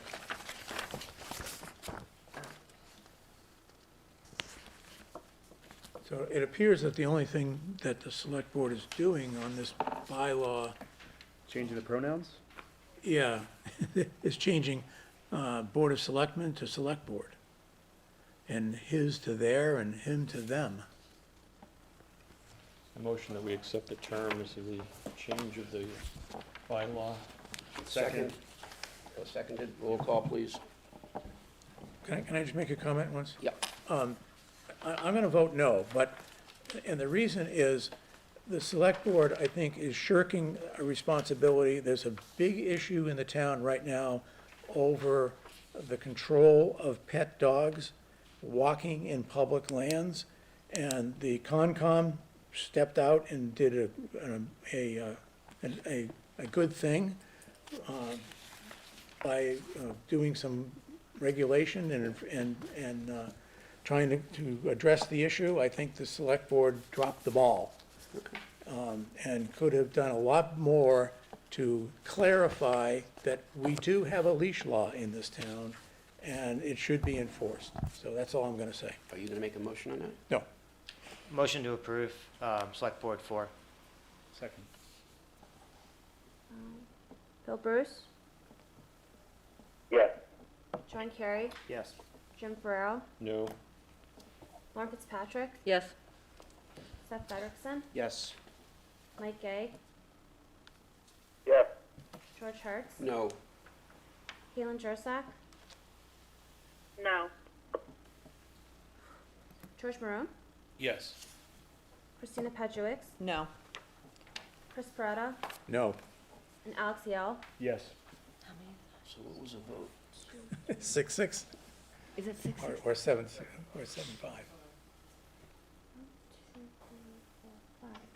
No, there's 5 that said no, Yeah, 7-5. 7-5. Okay, so who wants to write this up? Oh, I'll write it up. You do. Why don't you write it up and let me edit it, okay? You speak to the majority opinion? Yeah, and I will fairly I represent know the you will. majority. Chris, I Thank you, actually know you will. I voted to give you some support on this Yes, one, right. so. Okay, next. What do we have next? Oh, I'm sorry.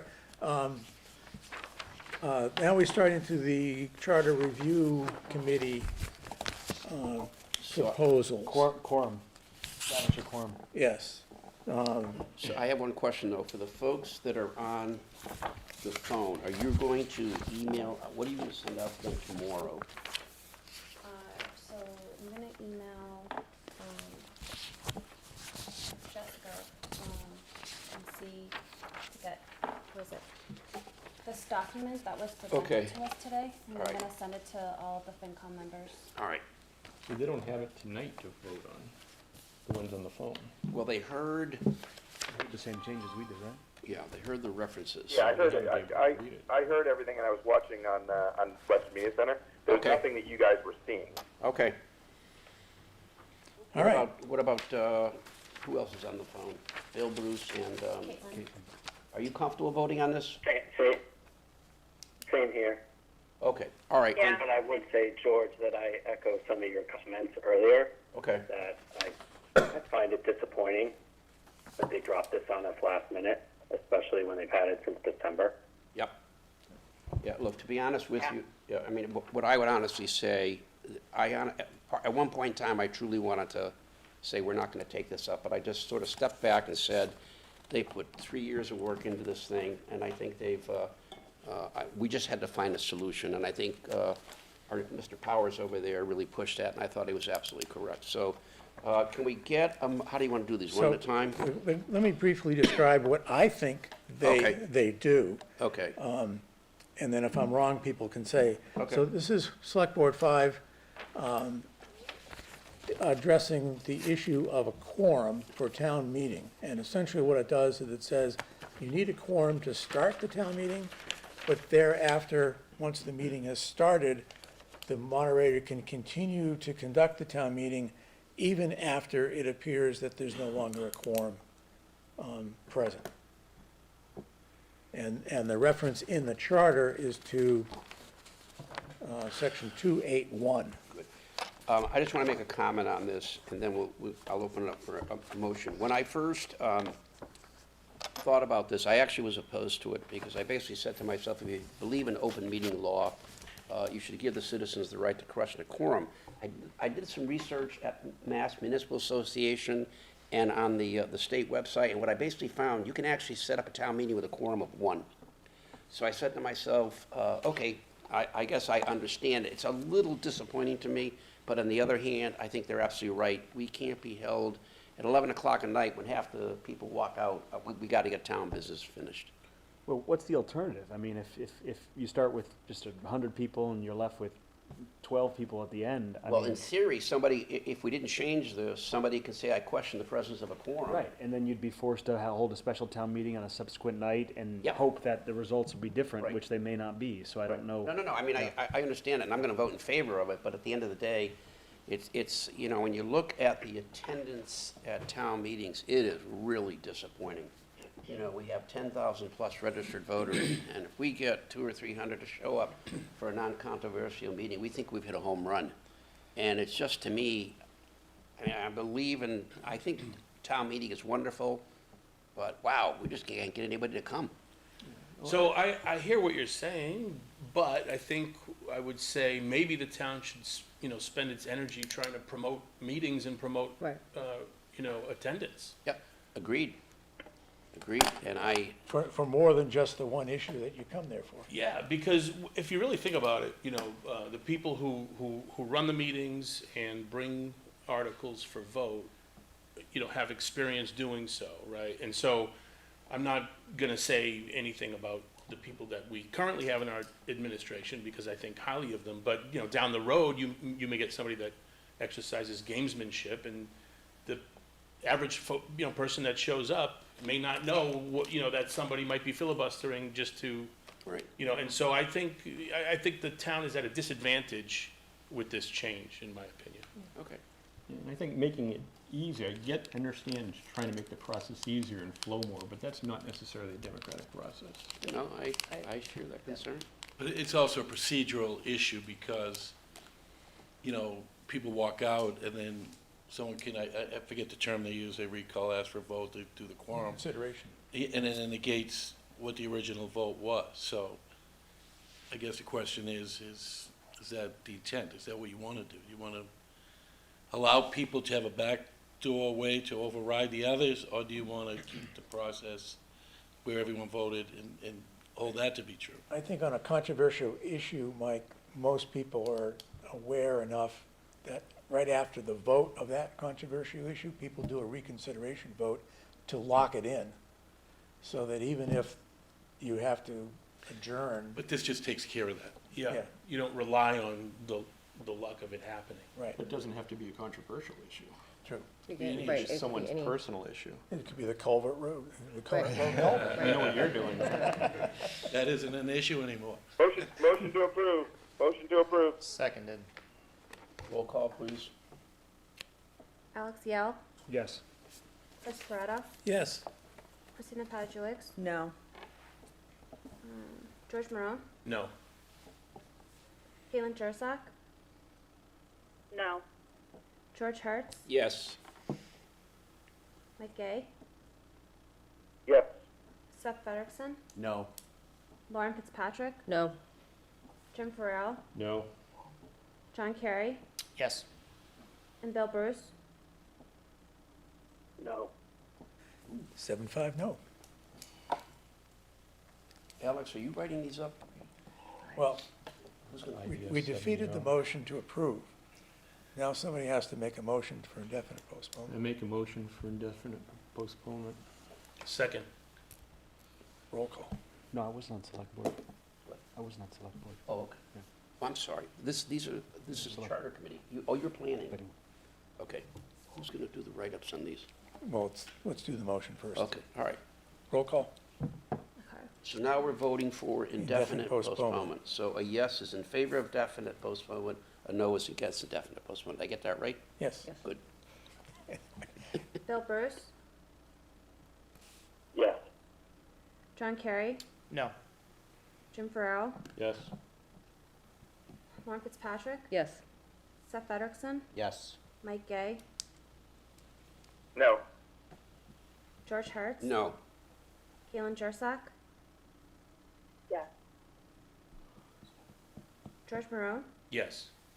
Christina Pajewicz, Yes. Chris Beretta, No. and Alex Yell. No. 7-5. In favor. So we just voted for indefinite Indefinite postponement. postponement, okay. Well, I can write this one. But- I'll volunteer to write it up if we Good. need a volunteer. Yeah. you just accepted. You got Now, George, one thing is we try and, in this one, when they're real close like this, try and reflect both sides. absolutely, Okay, yeah. all right. All right, so the next Charter Review Committee petition or proposal was to change the town clerk from elected to appointed. And that was, you want to go to sections 4-2-1, 8-2-4? Right. Currently, 4-2-1 says that it is an elected position for 3 years. 8-4 is the new addition that would say it's appointed by the Okay. town administrator in consultation with the select board. Is there any discussion on this? And that would be true only if the legislature approves the other language of the motion that they gave us tonight about the current town clerk holding the office until that town clerk decided to retire and then becoming the first appointed one. So that's not part of this vote, though, is it? No. No, that was already previously voted on, I think. Okay, all right. So, yeah, Okay, so that, so so, I'll make a discussion. comment here. I'll make a comment here. I respect what Clerk Powers said. She's a resident. She's been, in this role for quite some time, and she had some, pretty strong opinions on this matter. My thought, I'm not saying I'm for or against, is that it doesn't seem like anything's really broken here, right? We're doing things the same way we've been doing them for, since, however many years ago. I could see if we had an issue where we had a clerk that was elected and they dropped the ball every way to Sunday and things fell apart, things didn't get done, things didn't run efficiently. I could see that being an impetus for the town to change the way of this position. But the fact that this is our third tenured clerk shows that we actually have a good track record of picking good candidates who do well in the role and are respected and who earn tenure, which is sort of a clear vote of confidence for them. So I'm just not sure that it's, what are we fixing here? It doesn't seem like anything's broken. And so if we were to be in a position where it appeared that it was broken because, like I said, somebody was elected and they dropped the ball or what have you, then I'd feel differently. But I'm just not sure why we're making this change. we're not trying to fix anything. I think we're trying to plan for the future. And it's not tomorrow that the present town clerk is going to decide she needs to retire or wants to retire. But I think we need to put this in place so that when that eventually occurs, we have a succession plan in place. And that succession plan is to give us the benefit of a larger pool of candidates and a process that will make sure that the person that we appoint to that position has the skills, the subject matter expertise, and the managerial capability to run the office. We're assuming the candidates don't avail themselves of the classes and try to get that education before they run. I hear you, Chris. I totally hear you on that. But that's no different than what the position was 10 years ago, 20 years ago, 30 years ago. I don't think all that much has truly changed to say that, succession planning now is absolutely, critical where it wasn't, in the previous term or individual. So I hear you entirely. Again, I'm just stating a point of the alternative is like we continue doing what we've done as a town for however many years, and it seems to have worked out very well for us. I think we have to kind of think of, though, too, like the message that we're kind of sending a little bit. We already lost 2 positions that were elected last year, the treasurer and the collector, right? So now it's like, again, let's talk about democracy and our town, town meeting run, government. It's like we're questioning like, oh, the residents, they don't really have the qualifications. They don't really know who the right, person to elect in the office and everything. So let the administration take care of that. We know better. So it just kind of think of it like that. Well, it is the 21st century and not the 19th century when the town first created its charter. So times have changed. Yeah, and that's why I look at, like, there's an interesting line of, like, what should be elected, what should be appointed, based on the skill set. To me, it falls on the side of, yes, I'd rather have somebody with the experience and the skill set that can do the job well versus you get in a position where you elect somebody and maybe you're not getting that sort of level of qualification. So it's a really good argument. It's like, where do you draw the line between elected and appointed? I fall on the appointed side on this one just because of the skill set, but it's a fair argument on either side. But That argument can be applied to any elected Right. position Yeah, in town. absolutely. Yeah. Then why don't we appoint everyone then? Right. I mean, the select board, the planning board, many of them come in with few, how many of us had any qualifications before we were appointed to this board? You learn on the job.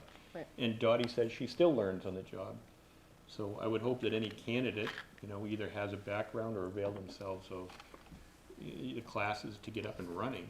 But even still, the one thing that I heard most was town elections, and I'm not minimizing town elections, but everything else looked like basically managerial or clerical stuff like birth certificates, death certificates, marriage certificates, dog licenses. But for the election, I'm not sure that any qualifications were specific.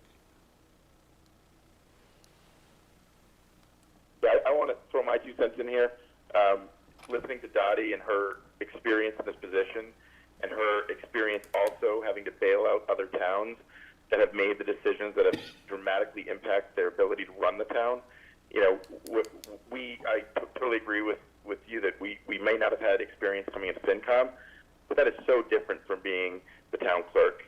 So I am in favor of this change, and I'm going to get behind Dottie and her experience and her recommendation. Anybody else want any other discussion? I do think we should separate, the person we have now Right. from the actual change that's Right. being recommended. Right. I haven't heard anybody say anything bad about Dottie. I mean, I hear nothing but praise. I have for a her. few times. You can't say anything. You're not, Mike, you're not allowed. What hotel are you going to today? I thought you were voting present. So I just don't want the public to misconstrue perhaps this discussion or a recommendation to vote indefinite postponement as a negative reflection on Dottie. Because Right. I think we yes. should absolutely be clear about bifurcating the two. But it's ironic that the fact that she's so successful in this role and so well liked by everybody, and that she was elected, kind of, makes an argument against making the change. She learned on the job, she evolved. I recognize the fact that things have gotten more complex. I recognize that. But I do have faith in the people of Westwood to make good decisions. And then what happens if the appointing authority, has a personal allegiance with the town clerk and covers for his or her sins, or doesn't take any action to remove him or her from office? The voters have no recourse. We also lose the residency piece, right? Like a resident of the town, in my opinion, is gonna, you'd hope, do right by the town and always have that in their best interests. You get a resident from a neighboring town who may appear more qualified but doesn't have the best interest of the town at That heart. shouldn't be understated. Right, I think Right. that's important, Yeah. which is why I want to clarify that the moving to an appointed position, we eliminate any residency requirements like obviously exist for the elected. We lose the residency requirement, agreed, but we gain a full-time clerk, which is an elected clerk may choose not to work full-time. Yes, we have assistant clerks that are full-time people, and many people in that office that are full-time people, but we could end up with an elected clerk who decides not to work full-time. Well, you can fix that with changing the duties, the parameters of the job. And Alex, I don't Or disagree, I think recall, I it's a really suppose. good point, but I guess just the one counterpoint I would want to think about in that context is that by removing the residency requirement, you also broaden your pool of Absolutely. applicants. I think you'd be far more likely to find somebody who's had a similar role or deeper experience than if you just had it confined to Westwood residents. Absolutely. But then that goes back to, you could do that for every elected Yeah, role. yeah. So, And it gets same back thing. to It's the the same appointing exact au- thing. Yeah, the appointing authority picking the right person. You may have a broader pool, but if the appointing authority doesn't pick the right person, you're still stuck. Well, as long as we have the ability to vote out the appointing authorities. You don't. You don't. The town administrator, with the support or recommendation of the planning board, the select board, right? But the town administrator ultimately has the final say, and then you would need 2/3 of the select board to remove the town administrator. And that would be at least a 3-year period. Interesting. Yeah, I think that's an important distinction. That is a very, I'm very impressed that at 20 of 12, you were having a very vibrant discussion. So is anybody prepared to make a motion? I motion for indefinite postponement. Second. Roll call? Bill Bruce, Yes. John Kerry, No. Jim Farrell, Yes. Lauren Fitzpatrick, yes. Seth Frederickson, No. Mike Gay, No. George Hertz, No. Caitlin Jursak, Yes. George Marone, Yes. Christina Paduix, Present. Chris Peretta, No. Alex Yell, Yes. 6-5, indefinite postponement. So yes, to postpone that.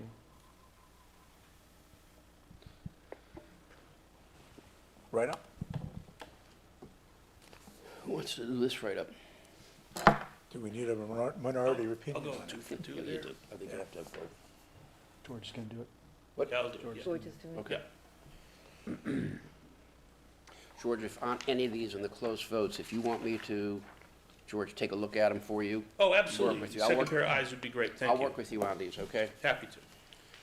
All right, the next one is the Charter Review Committee's proposal regarding the FinCom.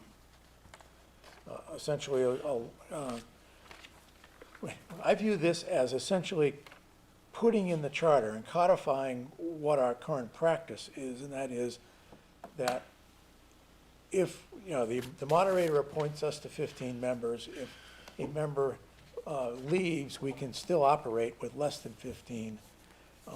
Moderator doesn't necessarily have to appoint back to 15 and to keep us operating. But the important part here is that it changes the fact that we can now act as ex officio members of which the intent is for be non-voting members of boards and commissions. Are we putting the non-voting in there? Was that going to be added in?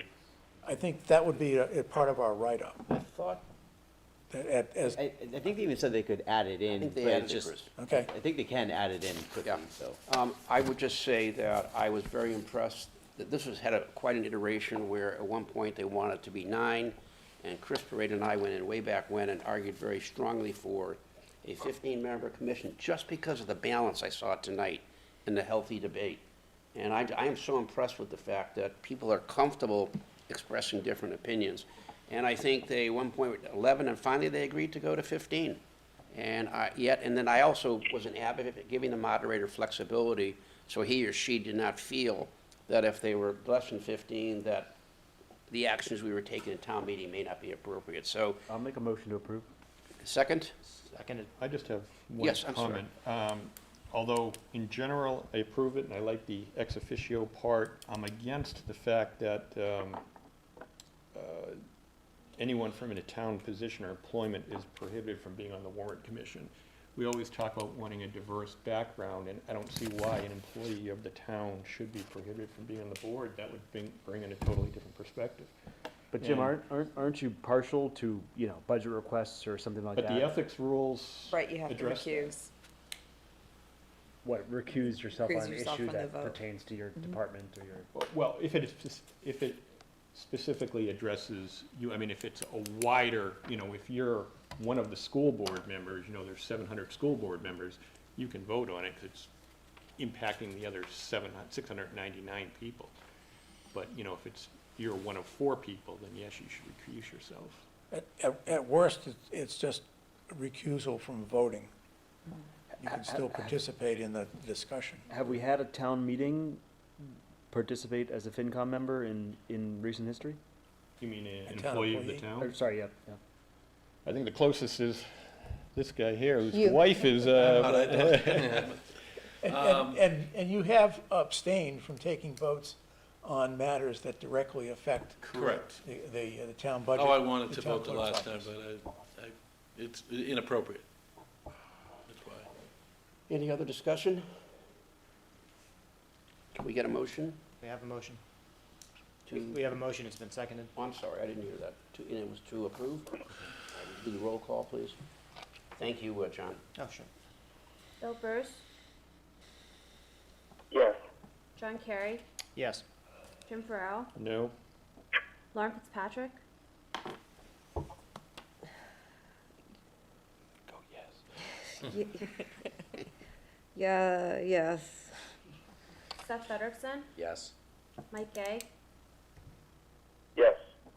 George Hertz. Yes. Caitlin Jursak, Yes. George Maroon, Yes. Christina Patriowicz, Yes. Chris Peretta, Yes. Alex Yell, Yes. Right up?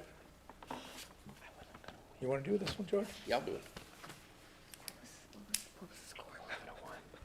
All right, moving right along. What was the vote on that, Chris? 11-1. Okay. Do we have someone writing that up? I'll do George. it. George is going to do it. So the next proposal from the Charter Review Commission had to do with renaming and restructuring the personnel board to an advisory board. Section 731. Any discussion? Why have it at all? It just feels like a waste of our time. This is, yeah, what, I'm offended. that The, this is before us. the old rule, or the current rule, is that the personnel board has to approve changes, if I get this right, changes to the compensation structure and the classification of positions. So if the town administrator wanted to reclassify a position within the town, the personnel board would have to approve that before that could happen. Under the advisory role, it's more of providing the town administrator with advice on how to do things.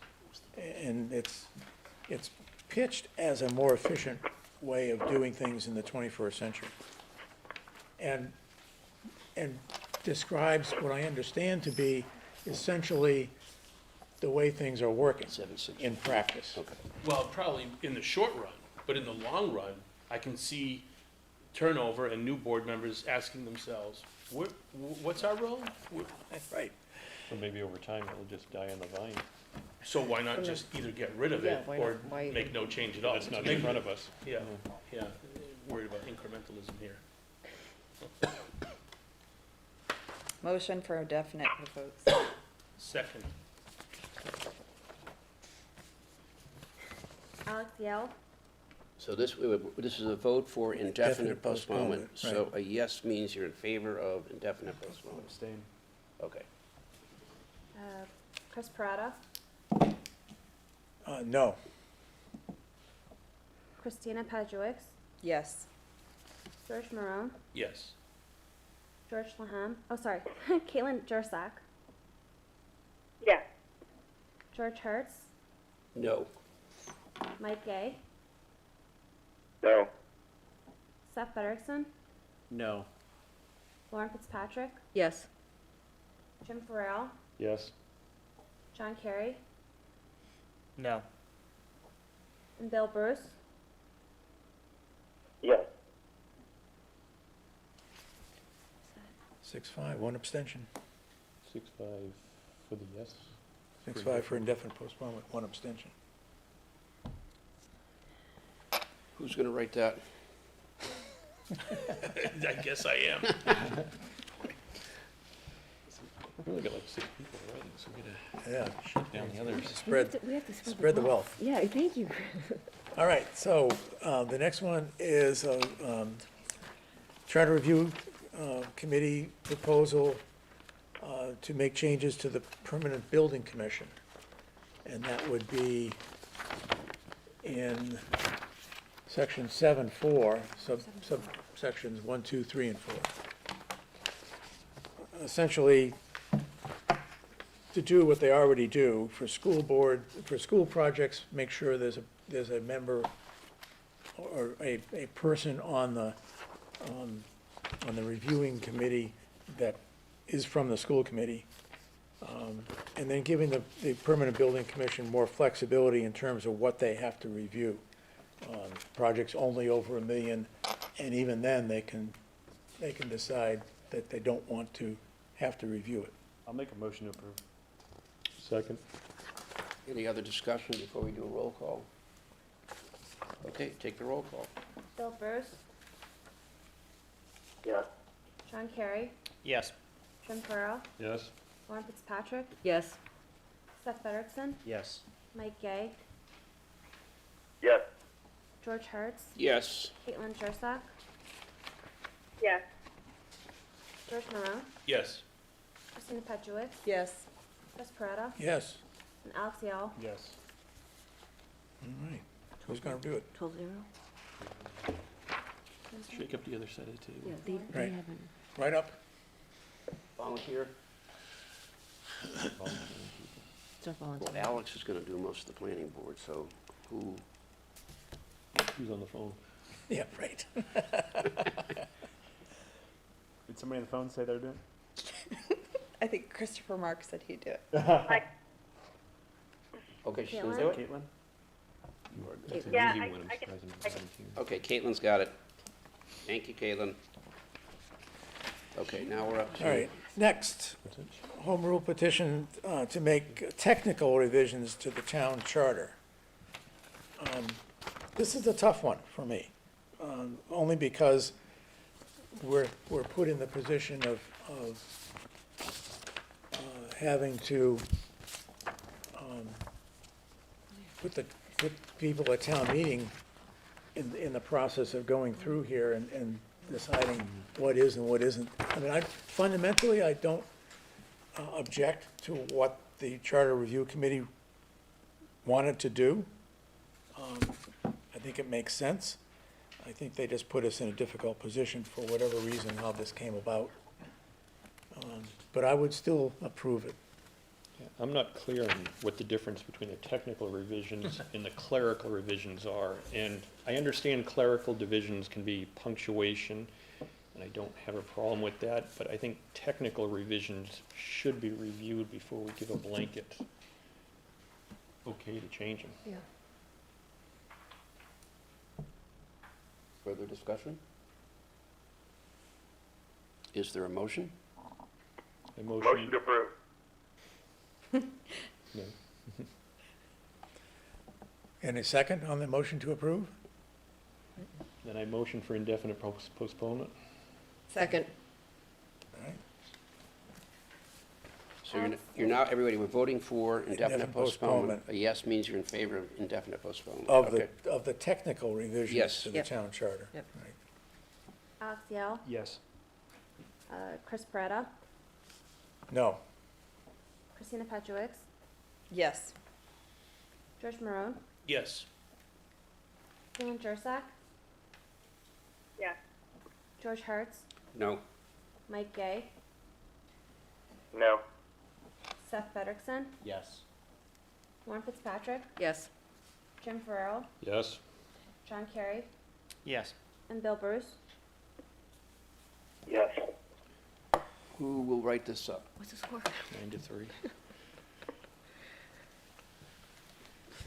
Mr. Carey, will you write this one up? Don't want to make it. Sure. Okay, John Kerry will write this one up. All right, this is the other half of it. The next one is the other half of it, ministerial and clerical revisions to the town charter. And again, I have no fundamental objection to what they're doing. I just am not clear as to exactly what changes are which. And it puts members at town meeting in a it asked basically for a lot of trust to say, yeah, we did the right thing. And to be fair, I know there was a lot of cutting and pasting, but just in the original proof, there were a lot of typos that remain to be approved. For example, it says a school committee of 5 members. That's it. A board of assessors of 3 members. That's it. Doesn't say shall consist of, shall be on the board. It's incomplete. So I don't know if those are technical or clerical changes, but a lot of those have to be addressed. I think I did hear outside counsel say that the legislature will also make their own changes when this goes before in a home rule petition. So the exact changes may not be what comes out of the So legislature. we have no control over it. Right. Any other discussion? Is there a motion? Motion for indefinite postponement. Is there a second? Roll call. Bill Bruce, Yes. John Kerry, Yes. Jim Farrell, Yes. Lauren Fitzpatrick, Yes. Seth Federickson, Yes. Mike Gay, No. George Hertz, No. Caitlin Jursak, Yes. George Morone,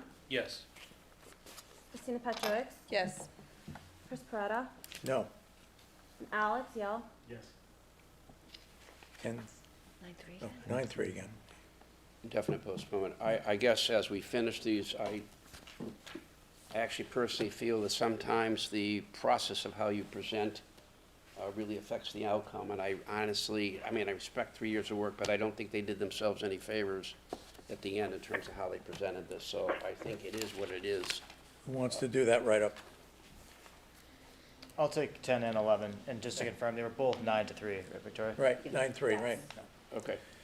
Lastly, act to amend the town charter to include the housing authority as an elected body. And that's all it does. We've had a housing authority for several years in accordance with state law, but our town charter never included a housing authority as one of the elected boards and officers. So this just simply adds that to the list in 471. Motion to approve. Second? And let me continue saying that when you read it, it says a housing authority of 5 members elected and appointed as provided by law. That appointed as provided by law, as I understand it, has to be there because technically the governor can appoint a member to any town's housing authority, so that has to stay. So do we have a second? No, I have a Seconded. I'm sorry.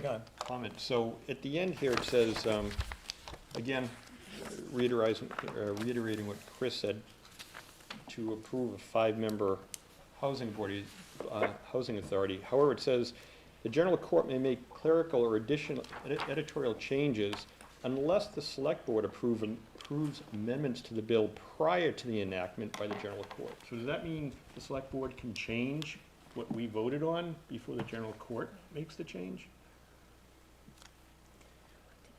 I do not know. This is, yeah, what we got today, so we didn't have time to ask any questions. Provided further, the select board is authorized to approve amendments which shall be in the scope of the general public objectives of this petition, So- or take any other action there too. Unless the Take it select to the board- extreme, then the select board could change even after town meeting has approved it. Correct. Yes. Approves amendments to the bill prior to the enactment by the general court. Do we have a motion? There's a motion, was it seconded? No, we can move on to your motion. I capitulate. I think Christina. Jim again is gonna move for indefinite proposed Second. postponement. The motion to approve was seconded. Was? It was. Okay. So we have to vote that. Oh, it So, was? Roll call on a motion to approve. Me. Okay. Alex Yell, Yes. Chris Peretta, Yes. Christina Pedowitz, Sorry, a yes is for indefinite proposal? No, yes. Yes is to We're voting on approve. approval now. Oh, approve, yes. Oh, wait, no. The original motion to approve I'm sorry. was seconded and is now being voted on. Yes, thank you, sir. I'm So, sorry, my vote was a no. I thought something. No. Yeah, I yeah. thought Jim had suggested indefinite postponement. That's what we're voting on. So I think we need to start the roll over. This is to approve. Yes. Yes. Okay. so No. Alex Correct. Yell, No. sure, okay.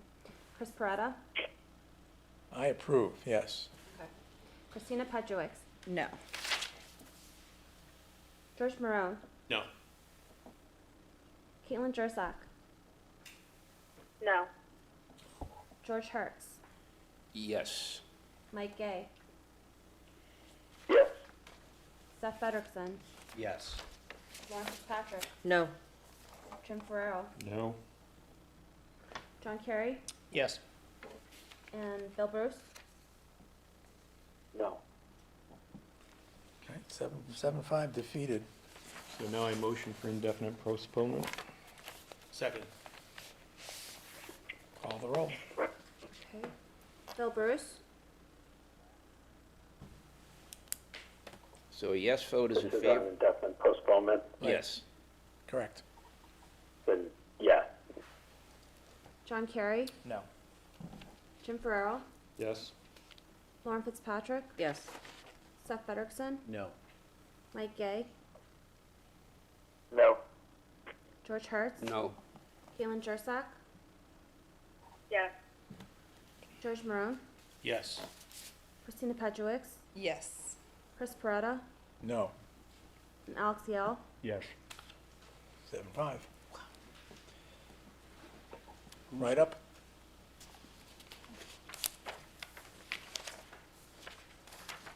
Mr.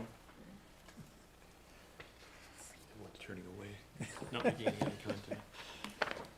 Christina, would you write this one up for us, please? I have zero capacity. Okay. Sorry. Lauren, how about you write this one up? She's I got have 4 like, of I them. have like. Oh, okay, all right. Thank you, I'll sir. write it up. Thank you. Seth? Yeah. Yeah, I know that. Now, I'll tell you right now, you're writing up 13, because this is the 1 cent article. All right, Select Board 13, the adoption of a fee schedule for scaling of weights and measures. Motion to approve. Second. Oh, Bill Burst, Yes. John Kerry, Yes. Jim Farrell, Yes? Lauren Fitzpatrick, Yes. Seth Frederickson, Yes. Mike Gay, Yes. George Hertz, yes. Caitlin Jursak. Yes. George Morone, Yes. Christina Pedowitz, Yes. Chris Peretta, Yes? Alex Yell. Yes. Was that a unanimous? Yeah. Well, we don't get many of those, do we? No, not since the beginning. Okay, so now we're up to the. Planning Board 1, Okay. Mumford.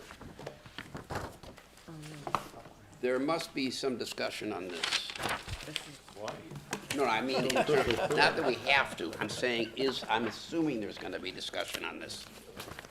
All right, so I believe, just as I believed 2 years ago, that there is value to the town in putting something in place to satisfy the state.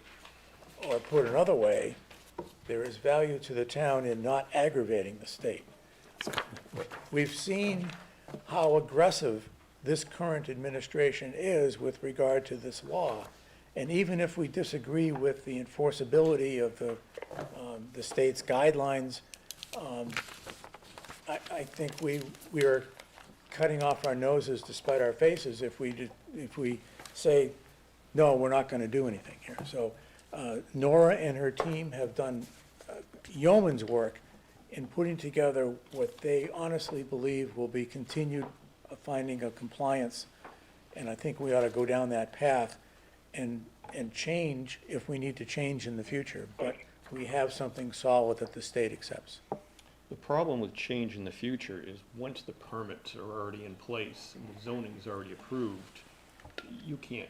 You go can't backwards. change, no, but this is not about zoning for projects that are going to immediately occur. This is zoning for 30 years from now. We don't know that. Yeah, you Last can't- year, we voted in the tumble bus area, And it was and within a immediately week, approved. And not only was it approved above what was allocated. Exactly. You can't make a zoning change. 111, and they got 160.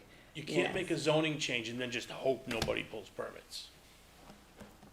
So I agree with Mr. Pareda. I think it is important that we have something in place that satisfies the state and kind of keeps them off our back. I think my position is that I feel like the whole town should have the opportunity to benefit from the development, not just in specific parts of town and in a way that would burden specific schools. I feel like it's just really disparate in that it's hyper-concentrated in Islington and around Route 1, where there are plenty of other properties, which I'm sure were considered, but ultimately were not included around town that could sort of lessen the burden on that part of the community. So I think that's something important to think about, but I also feel like we're kind of stuck between a rock and a hard place in that I would like to say no, but at the same time, if we say no, there's really no time between town meeting and the deadline with the state to go and make some changes. So it's one of those situations where I feel like, you know, the kind of final presentation came, you know, at a point where you're sort of a fork in the road. So that's kind of where I stand on things. Remember, though, that, I mean, this is the MBTA statute, and the major transportation lines through the town happen to go through one area of the town. So that's where all the parcels will have to be. No, only And- 50%. That's right. And- It's 50% if it could be elsewhere in town. Disregard the schools entirely, in my view, because regardless of where a development is physically, the superintendent can move those children to any school the superintendent wants to. So We heard that with the Gables, and it is yet to happen. well, it still could happen, right? So Well, anything could happen. it's not necessarily true that just because a development goes in one geographic area, that those schools are going to go to the closest, those kids are going to go to the closest Well, let's school. not just talk about the schools. Now you got a building, you get more police, more fire. We've already seen an increase of police action down at University Station. You've got traffic and other infrastructure issues that are all affecting one part of town. I think the creativity of what Nora has done, though, remember, what it does is all of a sudden it pulls in already developed units that we now get credit for. So the delta is much smaller between, I don't remember the exact numbers, but 850 and the 400 plus we get credit for. I think that the acreage really, they different parts of town. I'm very sensitive to the school issue, but right now, you know, we've got a new Hanlon school, which combines the Deerfield and combines the Hanlon, and frankly, you know, it's got some capacity. No, we've been told it's at its limits already. Yeah, but I guess my concern is, at the end of the day, I don't like these things being imposed on us, but this administration is going after towns, and this is a administration that's going to be in place for at least 3 more years. And I think the risk, and I think as Nora pointed out, the biggest risk is losing control over our zoning.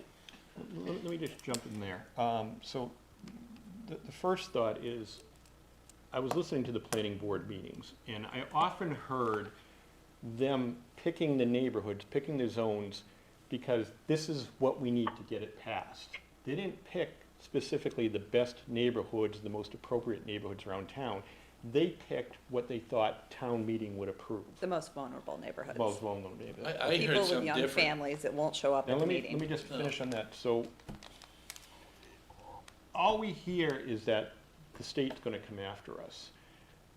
I can't predict what the state's going to do, and in my experience, the state went after Milton, because it was the first, and it had to get other cities and towns to back up. Now, the statute says, if you don't comply, you lose X, Y, and Z. So the penalty is in the statute. I don't think the state can move forward to enforce it. It would be like you getting a speeding ticket and getting a $100 fine, and then the state suing you to slow down. You can't get 2 bites of the apple. Or you can play Russian roulette and have it turn around on you completely. I heard something different. What I heard was there was a concentrated emphasis to minimize the impact, to identify those locations where there is less likely a chance that development could occur because there are existing buildings, not prime locations. So there's a mandate to do it. You know, you can say, no, we don't want to do it. Or, you know, run the risk of being Milton. Who knows what's going to happen to Milton? The other thing I'd like to Or- say is look, the planning board is elected.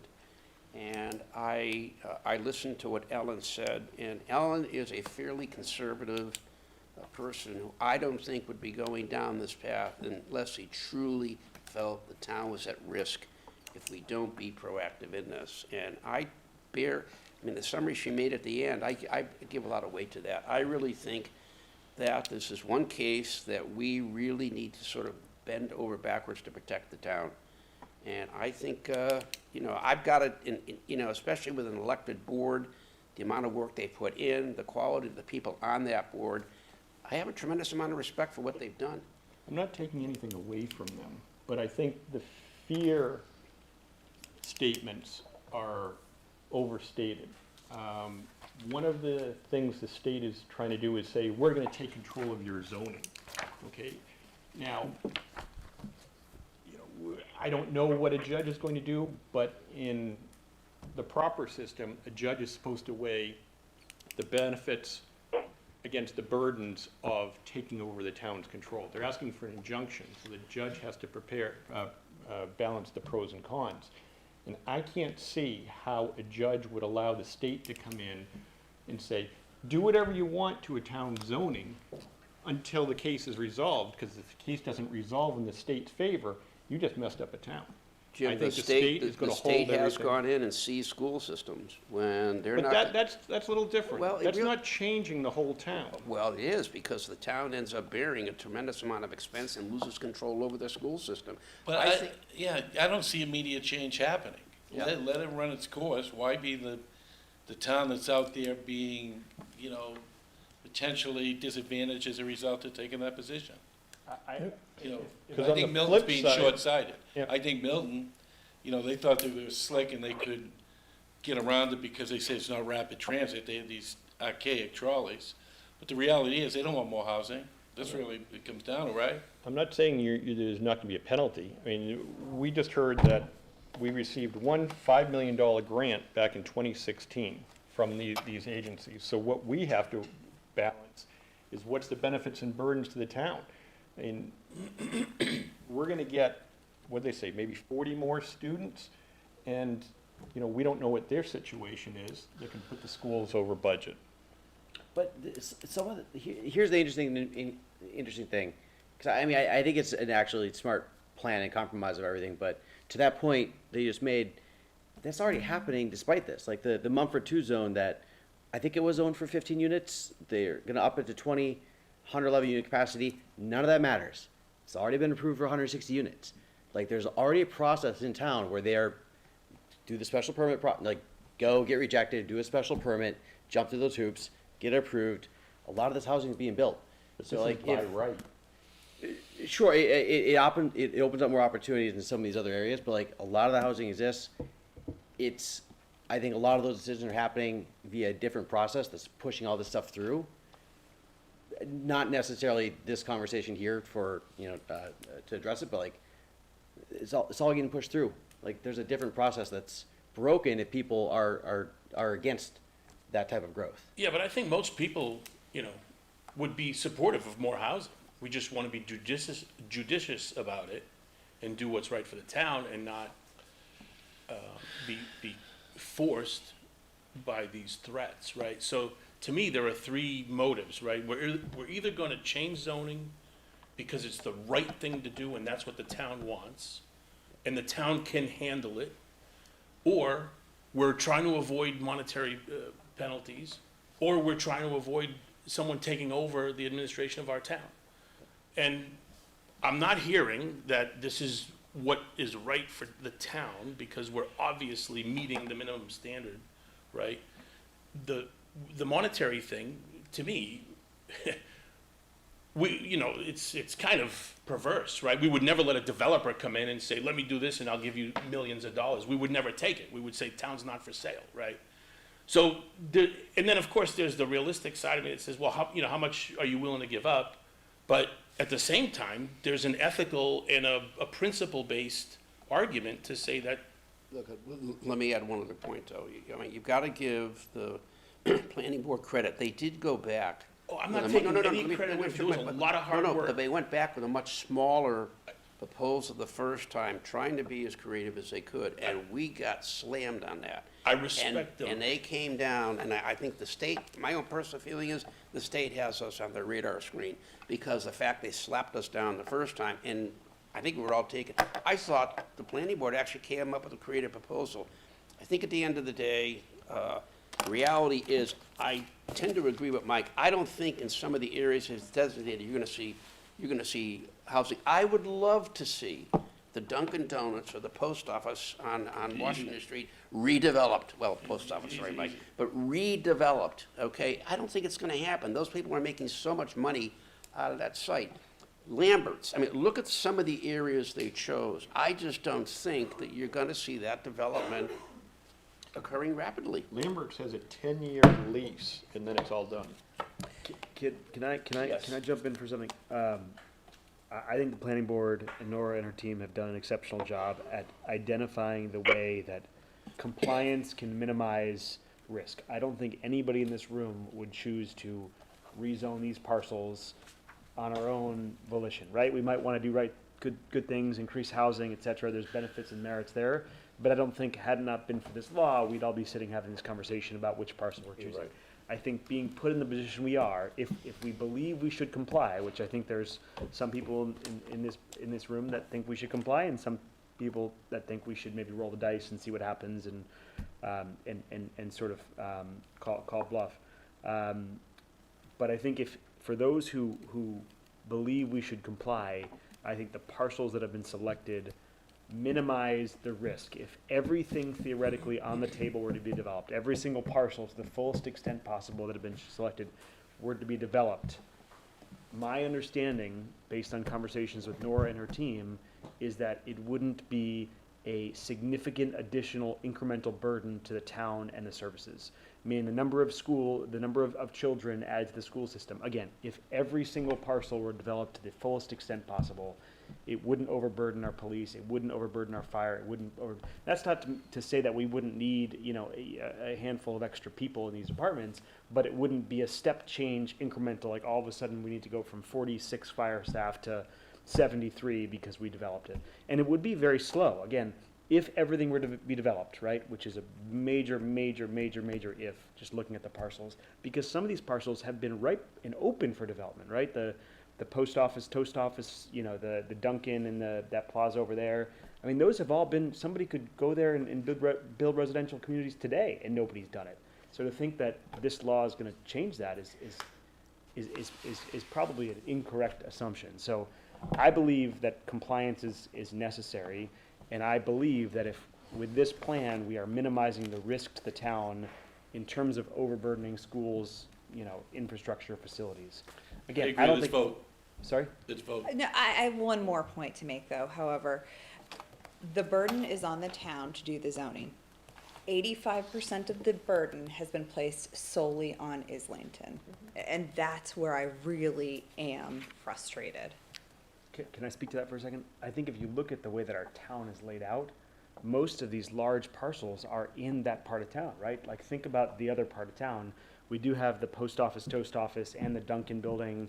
I mean, there's a couple of places that I had brought up when I met with Nora, which was the, I think it's Westwood Glen, the community adjacent to Deerfield School, right? I think it's a over 55 community. That is one potential parcel that the planning board decided to opt out of including. But most of the rest of the town is just sort of residential stock, and that's just, I don't think that would fit the bill for what was required here in terms of density and buildable lot. There's a minimum acreage requirement, so unfortunately, most of what I think is eligible for this is in the Islington Route 1, Route 1A section, because that's just, not only is that the MBTA lines run through those parts of town, but that's the only sort of large parcels that could be theoretically developed, University Station, Route 1, Route 1A. So, Let me just be clear, I'm not promoting that we don't comply. I'm suggesting that we do more in Christina's point of view, that it be more spread out throughout the town. And Alex, to your point, I mean, why exclude Westwood Glen? I mean, that's something that allegedly is never gonna be developed and, is on this side of town, but the planning board voted against it. yeah, I can't speak to it. I didn't watch that deliberation in terms of that parcel, but that was one that I had brought up because it is on the opposite side of town. It is obviously a large parcel, but And I yeah. think Sean, proposed some other areas farther up on High Street that were never considered, where Kiara's was. Again, I just see that this part of town has been omitted intentionally. And 85%, the math doesn't work, Alex, I'm sorry. I hear and I see the overburden. Yeah. I'm not disputing that. Is it something that could be changed right now, and then, We can't change it now. right, so, and then if we do, then we're gonna be in non-compliance as a town. Well, we have until December of No. 2024. If we don't pass this, Thank you. the state will immediately take us out of interim compliance. So there's a chance that, No. though, at town meeting, that we don't that There they is a don't pass. chance. They Right, said so we then have what do until we do? December 2024. We have until December, the statute says we have until December 24th. As aggressive as you've seen the state work on this law, the minute the town does not pass this bylaw that the state expects us to pass, they will immediately take us out of interim compliance. You don't know that. I don't know that for a That's what they- fact. that's what they've said. true, but that's what Nora believes. I heard a timeline. So Yeah, I there's think definitely a that the timeline. aggressiveness of this Attorney General, Right. they're looking for additional examples. Look, And Westwood would be a prime Mm-hmm. example. I respect very much the opinions, I think they're valid, but I think at the end of the day, I think you really have to defer to the expertise of the planning board and their attempt to come up with a solution to protect the town. I don't think there's any other motivation besides that. And so, I respect both sides here, but I think it's time for us to now, make a decision. If I can just make one final point, which is, if you believe that compliance is the right route, I think we need to defer to our fellow elected residents and representatives, both on Nora's team and the planning board, who have gone parcel by parcel, literally look at every parcel in town by and large. If you believe that compliance, we want to play the sort of roll the dice game, then I think that's a totally different story. But I think if you believe in compliance, we should give credit to those who have spent countless hours of time going parcel by parcel to come up with a list that complies while minimizes overburdening the town in many, many ways. That's a great point, because I second everything everyone said about the efforts of the planning board, and I think they were asked to do something and delivered something very creative and appropriate. But to me, that's not the issue, right? The issue is whether or not compliance is the right thing, when we all say this is capricious and overreach and inappropriate by the state. So do we want to do what's principally right, or? But we won't know that until next year sometime. Agreed, there's uncertainty, I'm not denying that. The court's not even gonna hear the Milton case until October, and they probably won't issue a decision until after January 1st, so. I'll make a motion to approve. Is there a second? Second. Second. Roll call, please. Bill Bruce, No. John Kerry, Present. Jim Farrow, No. Lauren Fitzpatrick, No. Seth Frederickson, Yes. Mike Gay, Yes. George Hartz, Yes. Caitlin Jursak, Yes. George Maroon, No. Christina Padjewicz, No. Chris Peretta, Yes. and Alex Yell. Yes. 6-5, yes. One present. I just have to tell you, I once again, credit to you for this debate and deliberation. And I think we're trying to make the right decision. Remember, town meeting ultimately will have to, given this, and one of the things we're going to have to think about is these write-ups need to be very, very carefully done. Alex, you're doing these write-ups, and if you want me to take a look, I'm glad to help. Yeah. Because balancing these is extremely important. Alex, I can help after Thursday. Yeah, I Okay. mean, maybe you Thursday want help with afternoon. the minority piece would be good. No, I'm very impressed. So did we just vote on all the amendments No, we got to do them. individually? We have to. Okay. So, Then don't let us get in your way. all right. So next one has to do with wireless communication facilities, Planning Board 2. Motion to approve? Motion to approve. Second. Roll call. Alex Yell, Yes. Chris Peretta, Yes. Christina Padjewicz, Yes. George Maroon, Yes. Caitlin Jursak, Yes. George Hartz, Yes. Mike Gay, Yes. Seth Frederickson, Yes. Lauren Fitzpatrick, Yes. Jim Farrell, Yes. John Kerry, Yes. and Bill Bruce. Yes. Next, amendments to the zoning bylaw relating to definitions, which will then include the what do you call them, the pictures. Images, diagrams. Diagrams, yes. Thank you, Lauren, diagrams. You're welcome. Motion to approve. 12-3. Second. Roll call. Bill Bruce, Yes. John Kerry, Yes. Jim Farrell, Yes. Lauren Fitzpatrick, Yes. Seth Frederickson, Yes. Mike Gay, Yes. George Hartz, Yes. Caitlin Jursak, Yes. George Maroon, Yes. Christina Padjewicz, Yes. Chris Peretta, Yes. and Alex Yell. Yes. All right, next, amendments to the zoning bylaw related to zoning map references. So this would make all the references to the zoning map instead of the specific parcels. So moved. Second. Alex Roll Yell, call. Yes. Chris Peretta, Yes. Christina Pedowitz, Yes.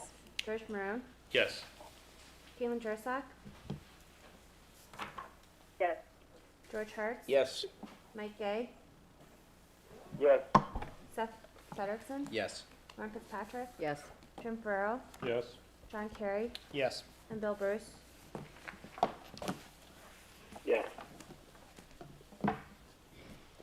Did I vote? I vote yes. Yeah. Okay. Automatically. Okay, next, zoning amendments related to accessory apartments. Motion to approve. Second, Roll call. Alex Yale, Yes. Chris Peretta, yes. Christina Pedowitz, Yes. George Maroon, Yes. Galen Jursak, Yes. George Hertz, Yes. Mike Gay, Yes. Seth Frederickson, Yes. Lauren Fitzpatrick, Yes. Jim Farrell, Yes. John Kerry, Yes. and Bill Bruce. Yes. All right, lastly, amendments to general bylaw related to solid waste. Motion to approve. Second. Roll call. Bill Bruce, Yes. John Kerry, Yes. Jim Farrell, Yes. Lauren Fitzpatrick, Yes. Seth Frederickson, Yes. Mike Gay, Yes. George Hertz, Yes. Caitlin Jursak, Yes. George Maroon, Yes. Christina Pedowitz, Yes. Chris Peretta, Yes, and Alex Yale. Yes. Hey, nice meeting you. All right, before, that's it? that's it. All right, write-ups are extremely important in terms of getting them done, but I just want to take this moment to personally thank you for an incredibly successful, hardworking Finance We Commission. have It to just- vote to adjourn? We're going to Oh, right now. okay. But I just wanted to personally thank you all. And then before that, just remember, after town meeting, we'll do our, we'll set up a schedule for our pizza and beer gathering, which will be on Chris and I, okay? Oh, what's this? The- Minutes from last meeting. Oh, can I get a motion to approve the minutes from last meeting? So moved. Second. Roll call. Bill Bruce, Yes. John Kerry, Yes. Jim Farrell, Yes. Lauren Fitzpatrick, Yes. Seth Frederickson, Yes. Mike Gay, Yes. George Hertz, Yes. Caitlin Jursak, Yes. Christopher Marks is abstained, George Maroon, Yes. Christina Pedowitz, Abstain. Chris Peretta, Yes, Mike Powers abstained too, and Alex Yale. Yes. All right, I'm going to make the motion to adjourn. May I get a second? second. Okay. Roll call. Bill Bruce, Yes. John Kerry, Yes. Jim Farrell, No. Lauren Fitzpatrick. Yes. That's, Seth Frederickson. Yes. Mike Gay. That's not funny. George Hertz, yes? Caitlin Jursak, Yes. Christopher Marks, Yes. George Maroon, Yes. Christina Pedowitz, Yes. Chris Peretta, Yes. Mike Powers, Yes. and Alex Yale. Yes.